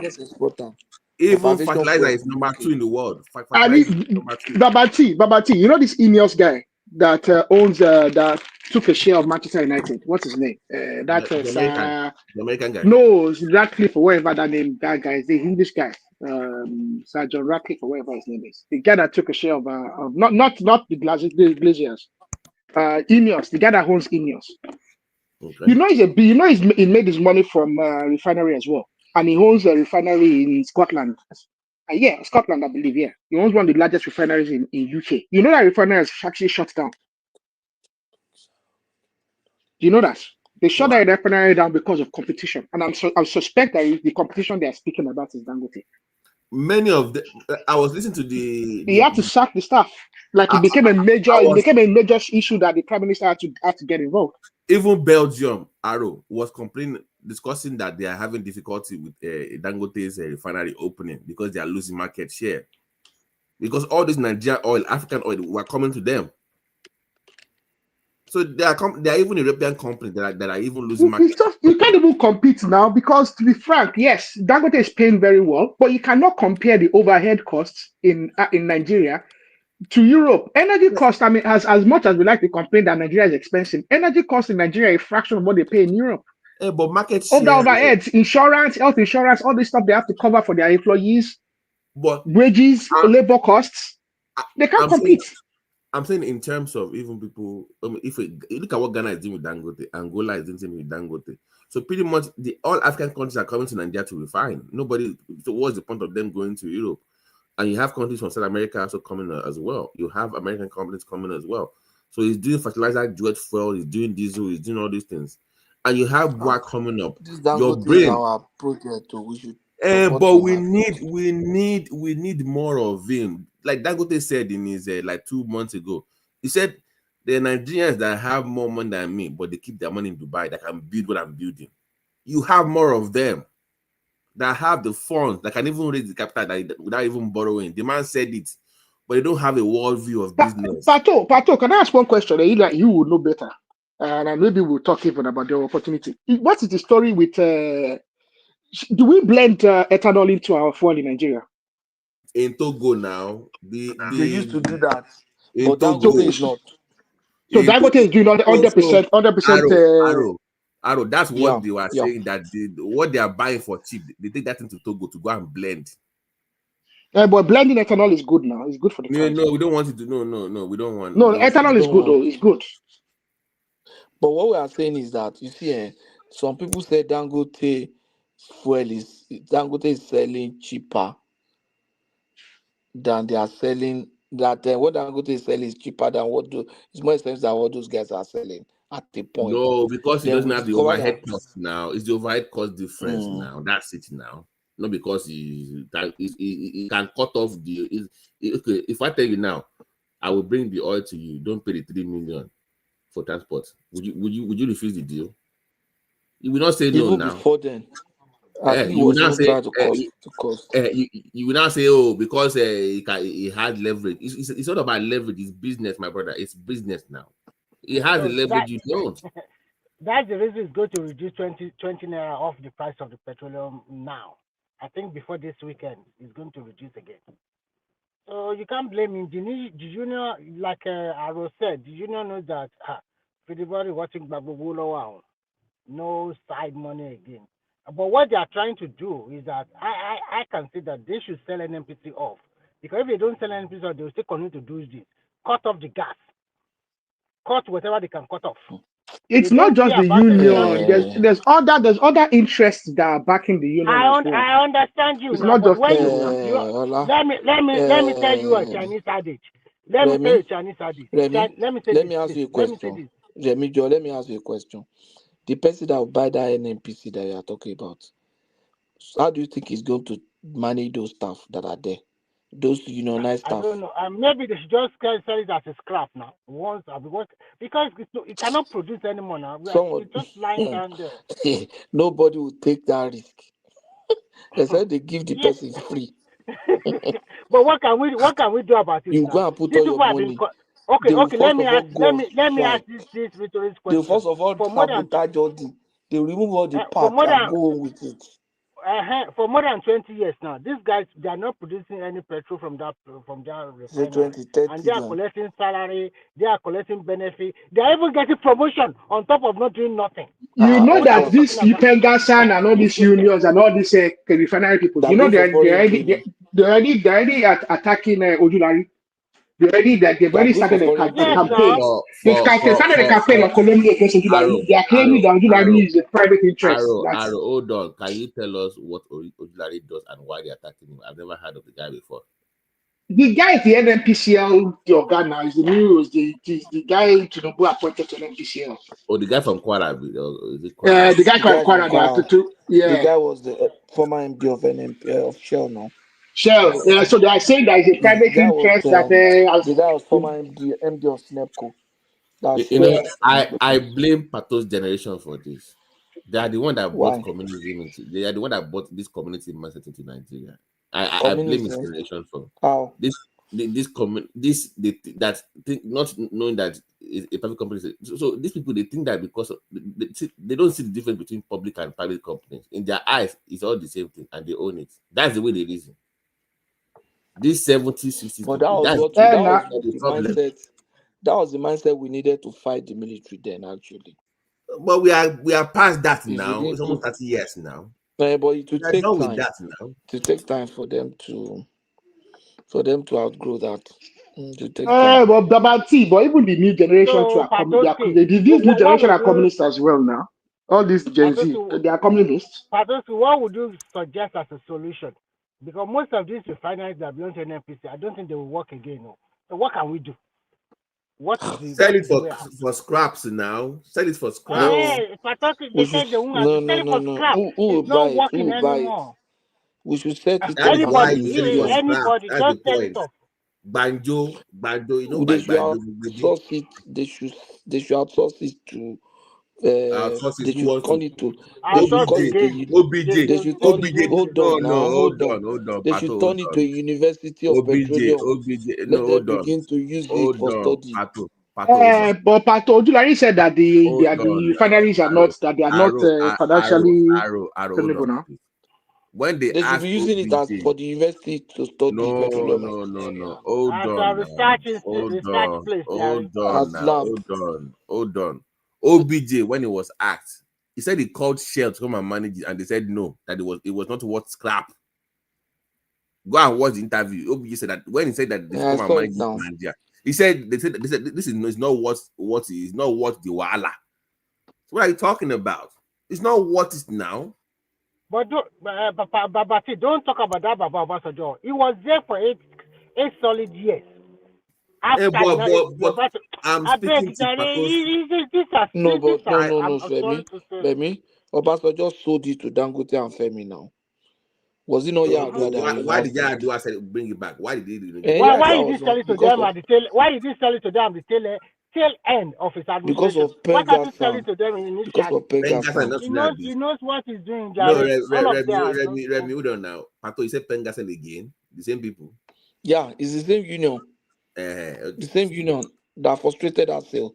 It wasn't as if I think what the federal government should just do is that sell it as a scrap, give those people working there settlement benefits, and let everybody just go home. Because at the end of the day, let me tell you the best way to do that thing. Call the staff that are working there. Sell the shares. Sell them 40% of the shares of that refinery. Every staff. Say towards your pension, half of your, maybe 20% of your pension. Let's use it to invest in this refinery. 40%. Federal government will invest 60%, and let's start running. That refinery will start working the following month. Because they want to declare profit. I don't believe it, Jerry, because the same set of people, they want to dabaru it again. It will work. One máa fọ́ra wọn lórí ni. One máa fọ́ra wọn lórí. When I know that I have 20%, 25% in this thing, and I know that at the end of the year, and I know the profit that comes from oil, I know that if I work hard, I will get the profit share. I can have lifetime investment that my children will continue to eat. Or more. They will do everything. If you want to on this scrap refinery that has been, they will tell you that's when you realize it's not scrap. Wàá kàn máa gbọ́ pé wọ́n fọ́rin manager kan lórí GM kan wọ́n ti lù pa sí ilé ẹ̀ kò jí. No, but when all of us have faith. So that is the only solution. The government cannot come out with another solution. Sell it to the people. Sell it to the workers. I don't believe that statement that is scrap, because there are refineries in India that are older than Kaduna refinery and the likes, and they are still working. There are refineries in India that are older than that are still pumping out. Let's get it cleared.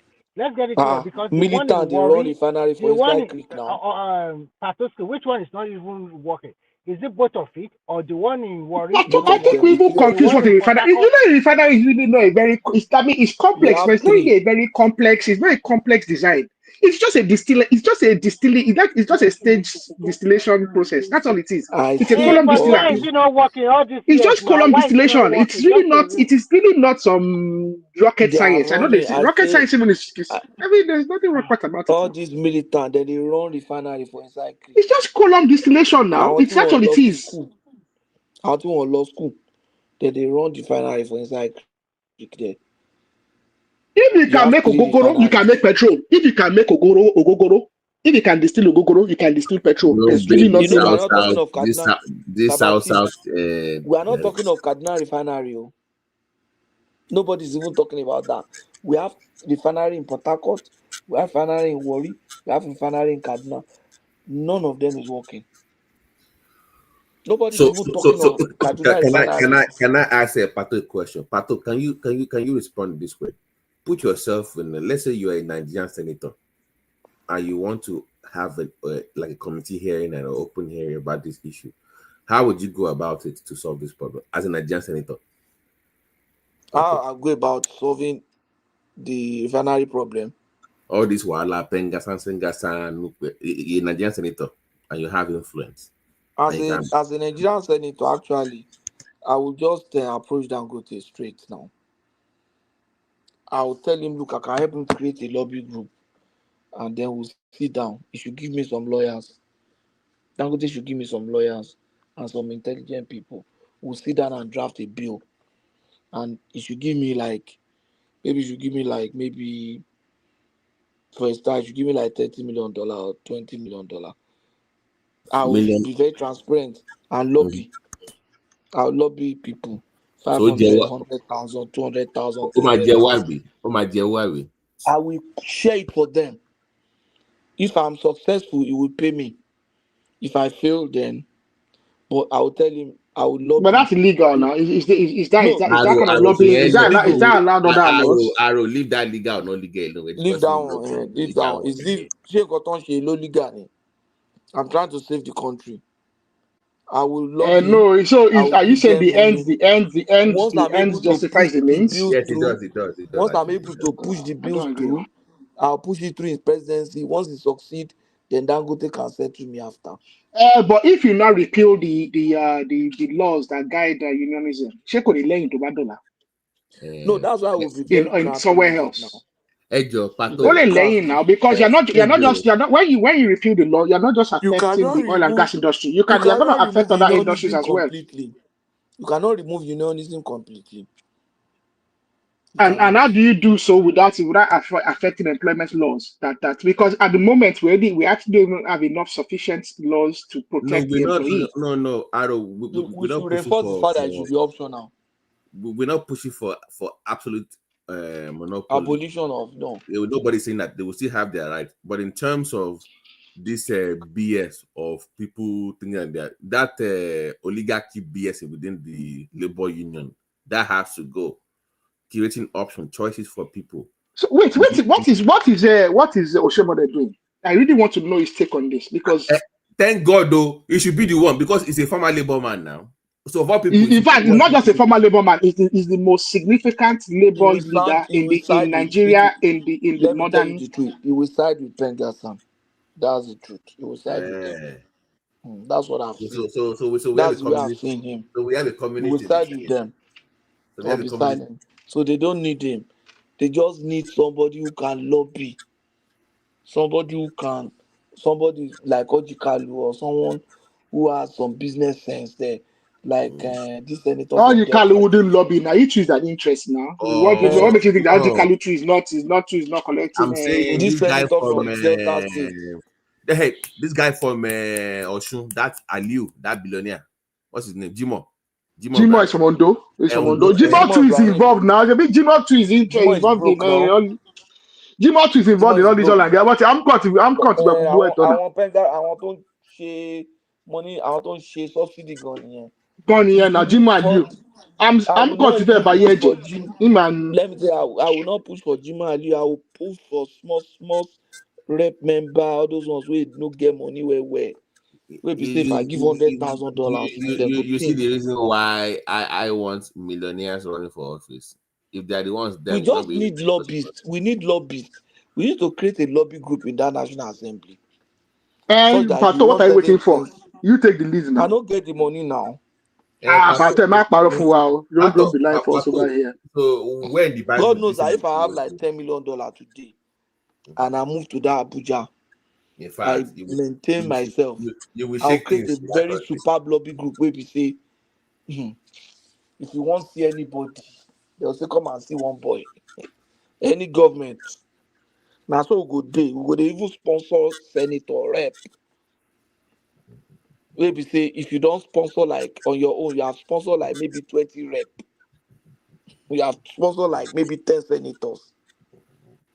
Then you are there. You have a block. I know if Dangote goes to maybe people like Tony, I'm sure Tony has some senators that are sponsored by him then. I know Dangote himself will have senators and rep that are sponsored directly by Dangote. Also, I know him and Boa don't see they have their own issues, but he needs I don't Boa. think so. I don't think so. I think they have like family. They have solved their wahala. They are like family now. They are not. They are from the same place. But Boa needs to chip it because what Dangote is fighting is their battle. He's fighting for him too now because Boa is still busy building his structure, building his stuff. He's going to face the wahala now. I don't. He's going to face the wahala too if he doesn't solve this thing. He's going to face the same problem. But it's down the road for him now. Dangote is facing it down now. Dangote is facing it now. When he gets to that point, exactly now. You know, at the same time as well, if Dangote falters, it's to his own advantage as well. So, so anything that puts Dangote that delays Dangote is his advantage as well. Dangote is the one making the money from it now. So Dangote should spend the money from it to Forila. The guy now. And also, it will also delay Dangote and allow him to catch up. Apart from that, it will also allow him to catch up as well. If anything delays Dangote's efforts, it will allow it. It will also allow him to catch up. Check that is business. That is business for you. We can fire on unions. Business. Abi? The dog is dog world. Do you know why I don't really like the unions? But you know, my dad used to have. They still have some, but back he used to have a very large manufacturing stuff in that Ogun. In Abeokuta? No, in Sango or Taira. Okay. So I know what he went through with unions when it comes to manufacturing. So I've never. But you managed them. Yeah, you know, but it was very like the same thing that we're discussing. Bullying and easy stuff. Bullying, lobbying, he has friends in the military too, and they also use that to strong arm them. If not, if it's a regular person, and people the factory will close down. They are just a bunch of viruses. They want be now. So anybody to buy manufacturing. Anybody that's doing manufacturing in Nigeria, any try. Because in the recent, Kishipo and the manufacturing industry, the margins are not very good. It's a small margin now. They mess up with them. The margins are not very good. So people that are there, they are trying. Pato, what about all these Indian and Chinese interests that are manufacturing in the Ogun states? They don't have unions. They just employ all this daily labor now. Anyhow. Those ones have daily labor now. They get small union. They have because one of my best friends actually, his dad was one of he's an Indian guy in that song Karan. You see, my best friend, they're from Bangladesh actually, chemical plants and something.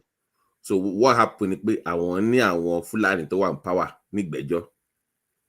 So what you will go through as a Nigerian, they don't have to go through it. So they have made their own deal with the big boss before even showing up. So anybody want to go against you, I can't give money. So, but you as a Nigerian, you still have to go through the jumping up and down. That's the difference. I want man why as they will have made their deals with the big boss upstairs before they show up in your area. That's what easy for them. No, they've already made their thing, so they've done their job before they show up. So that's the difference. So if you don't have influence with the back then, the military, all those guys, if you don't have influence with them or you have people that you know, I crush anyone.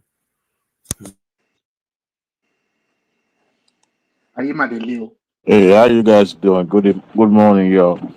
Welcome, Steve Driver. It's been a while. I just stopped by to say hello to you guys. I'm not actually contributing. Contribute to I want to see Pengasan. I want to get those people actually wanting today. They are the Kokoroton Jeffo. All this while. But no, wait though. Ìgbà tí Pengasan wúlò fún yẹn lò wọ́n. During Abacha time, wọ́n kòkòrò. Well, that time, what they were fighting for, what they were fighting for was worth it. But this time around, it was a lost battle. How can you be? As a matter of fact, they don't have the haste. They don't have anything to hold on. You're saying that Dangote is monopolizing the system. Well, you guys come together and build your own refinery and see how it pans out.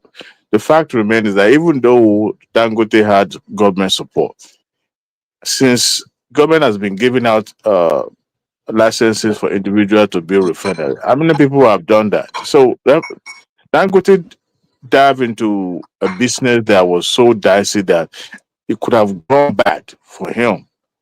But I mean, come to think of it, he's trying to cut off the middleman.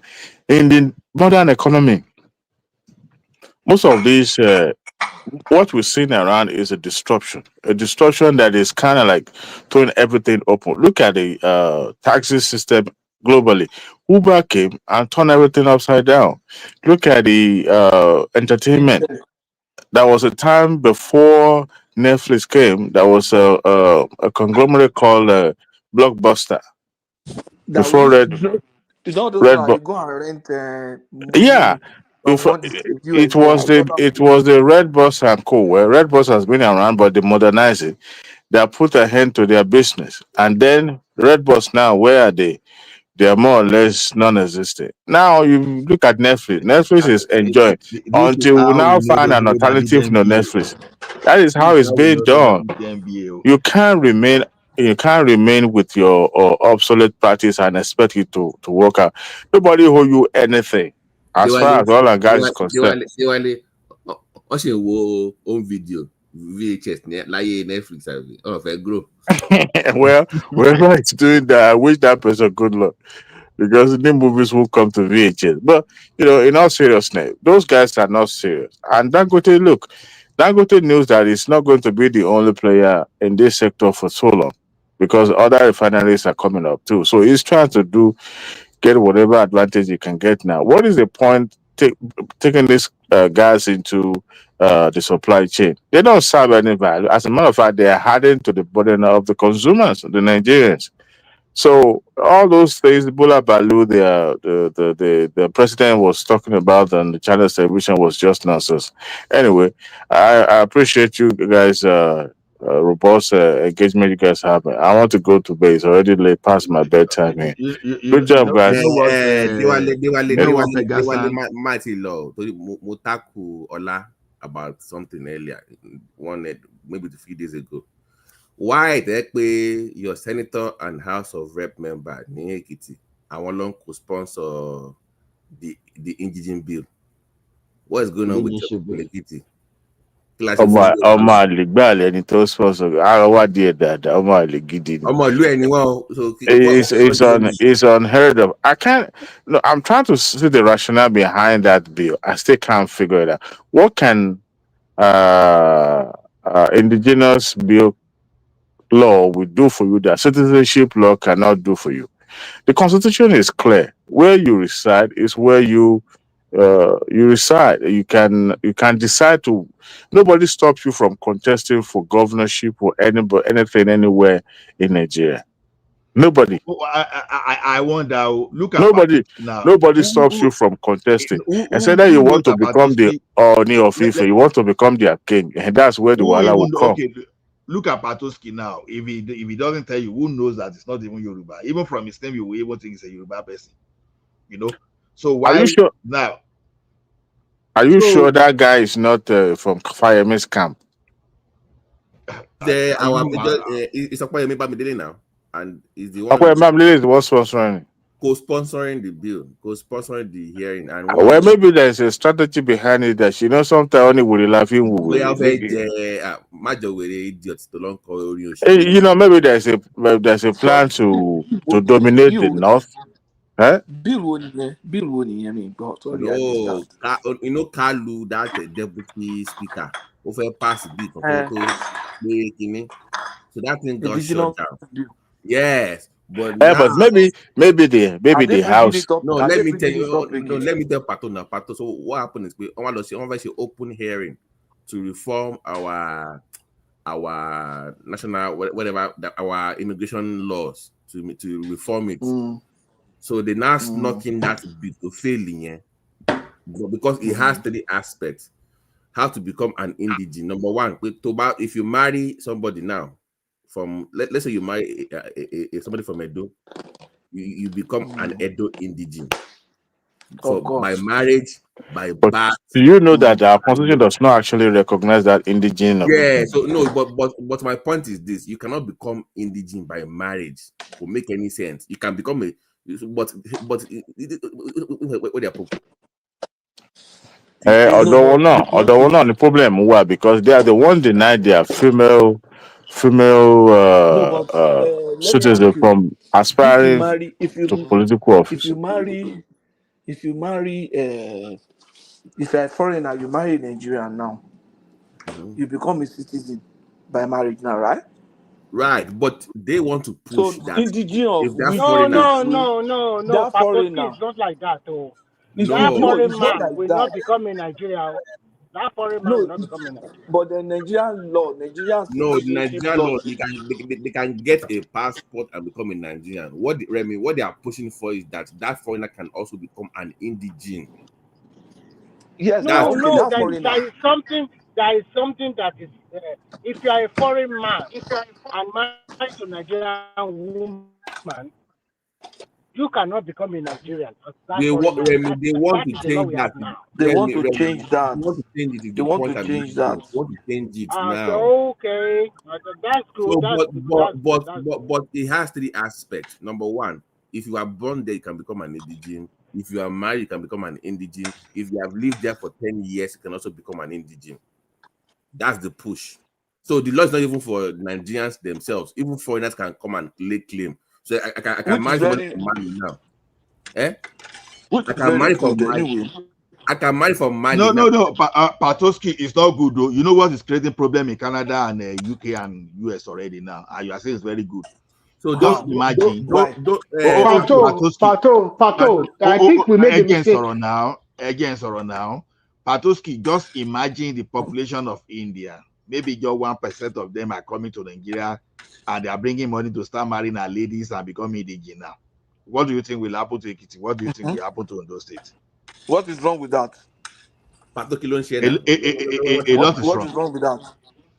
A lot is wrong. A lot is even wrong in Canada and America and UK. Tell me what. No, hold on. Tell me what is wrong with that now.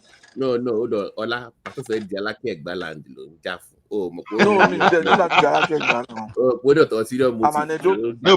Patoski can even become Olubadan, so that's not even the issue. See, Patoski. No, Patoski a lot. No, Patoski a lot is wrong. Let's look at this. Can we define indigenship, please? How can you become indigene by marriage? Does it even make any sense? No, let me even let's even go to this American H1B visa we are talking about. It's happening in America now. Okay. This is not issue at the citizenship level, though. You just allow some people to enter into your territory through H1B. You know what is happening? They are locking now the citizen off.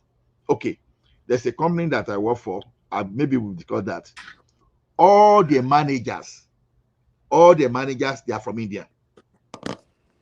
Now, so are you saying in the entirety of America or Canada, they don't have someone that is qualified or people that are qualified to occupy managerial position. You just go and bring managers from India through H1B.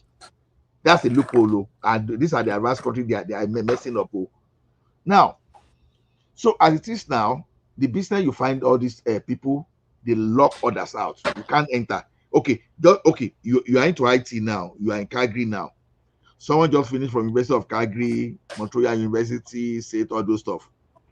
You understand? Some of them spend 3 years, 4 years at home. They are not getting job. And someone that is just finishing from India is getting the same job as is landing in Canada today within a week. But Ola, don't you think this India wait. From let me land? No. Take it out. Let me land so that my line of thought is not important for they also learn it from the Europeans too. That's how they used to do when they colonized Africa. It does not even matter where they're learning from.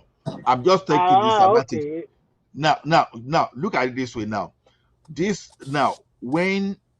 Look at how Fulani people now.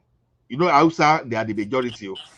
In fact, I'm not even sure Fulani are even up to 10% of Hausa people. You understand? Now, look at how they get to that place now. Look at how they position themselves in the political power and push others out. So, if you allow these people to have that kind of advantage, they will come to your territory and push you out because we can see it as this thing has happened somewhere. So, they have capacity of coming to your area and dominate you. So, this is what they want to achieve. Keep asking ourselves question. How come that some people from a particular region are the one pushing for that the people's another person's own is what they will be targeting. So to me, a lot of disadvantage is there. You understand? I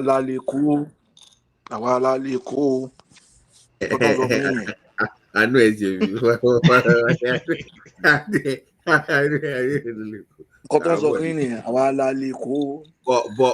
Pato, sorry to my earlier question to you about that you being a senator. That's a brilliant idea. But we should make it put. But by the way, why don't we have like a diaspora and lobby group in Nigeria? And like you can have it for anything.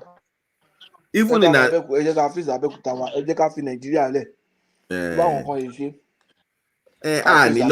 You want to make Pato senator? Your Pato senator. I'll push for. Can push for half of example. Pato, when you get there, shall bring me along. Go me, I'll be your PA. Pata ni. No, open me can get lobby leader.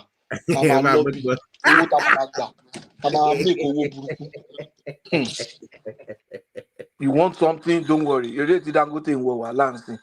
APAC Nigeria.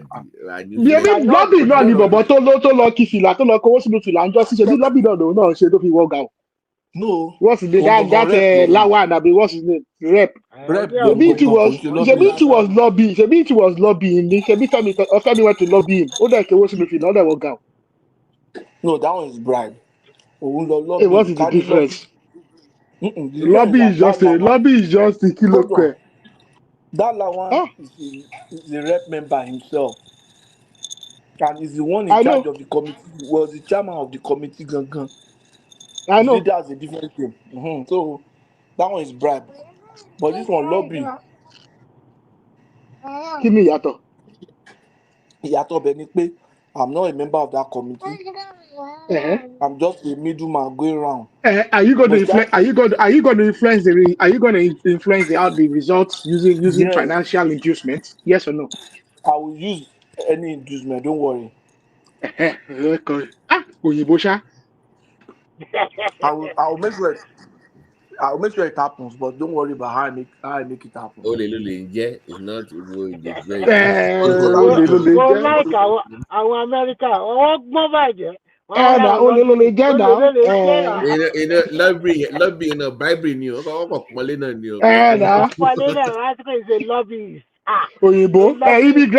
Immigrant macro expatriate. Give the difference. ìyẹn náà fi kọ ilé ẹsẹ̀ láfíríkà wọn á lẹ́yìn immigrant àwọn àtàwọn expatriate wọ́n fura wọn sí key position káàkiri. tó mọ̀ kọ́ tá máa kọ́kọ́ ṣe a máa kọ́kọ́ pass àwọn law tó jẹ́ pé ó protect wa náà as lobby group àwọn law tó protect wa la máa kọ́. He can't sue us and say foreign kó gba àwọn lọ́ọ̀yà kó bá òun. àwọn law tó yẹ pé exactly kọ́ tá máa kọ́ push fún nìyẹn once we succeed gbàgbé ẹ̀. àwọn tẹ́ pé Amẹ́ríkà bá nígbà Bush ó ní kí ló push bá Bush àrògidì ní Amẹ́ríkà wọ́n ní a company in itself is a human being that has the right to campaign to put any money he wants down to the èèyàn ní company o. mo ṣe kíní ẹ̀ tán mo ṣe kíní ẹ̀ tán l'Ogun State in 2003 I had a club in that annex. OGD, they come there, everybody, they come that club every Friday. The bars of assembly, gbogbo wọn jọ máa ń ṣeré bẹ́ẹ̀ together. Host birthday. Don't tell me the one in Kuta. The one in Kuta. No, the one in Gateway annex ni mi ò lọ sí main one yẹn annex ni mo ti máa ń ṣe annex tó wà bí ẹgbẹ́. But sometimes my son Yoruba, so my regret is more it's because of family and other stuff. But sometimes I say, my regret but they move in Nigeria, opportunity more lose. No regret no, but because I was not taking advantage of all that network. Okay. But which benefit money one? I didn't really see anything. I was just like I was like they were comfortable. Àwọn OGD yẹn lówó bò àwọn commissioner yẹn náà wọ́n were comfortable they were not more comfortable than me I was comfortable than a number of them. I was borrowing them money I was doing all those so me really want pé they could be useful to me. But if you are still in Nigeria now you would have been robbing in Abuja with them now. Yeah, with a number. Do you know that? Let me give you an example. My friend, two of my friends became minister. Me they visit Tonton Vico Abuja. Do you know one thing? Why now? Do you know Patoski? One of my friend who is just a technical engineer to one of the disco in Nigeria. Do you know his signatory? It's just a signatory. Fetching $1 million. Can you imagine? Just a signature. Can you imagine? But when that signature, GL 450 to start from Germany. 30 million naira, Laura. During Yaradua, my friend was minister for transport. But that end in we are still live. We are still live. We are still live.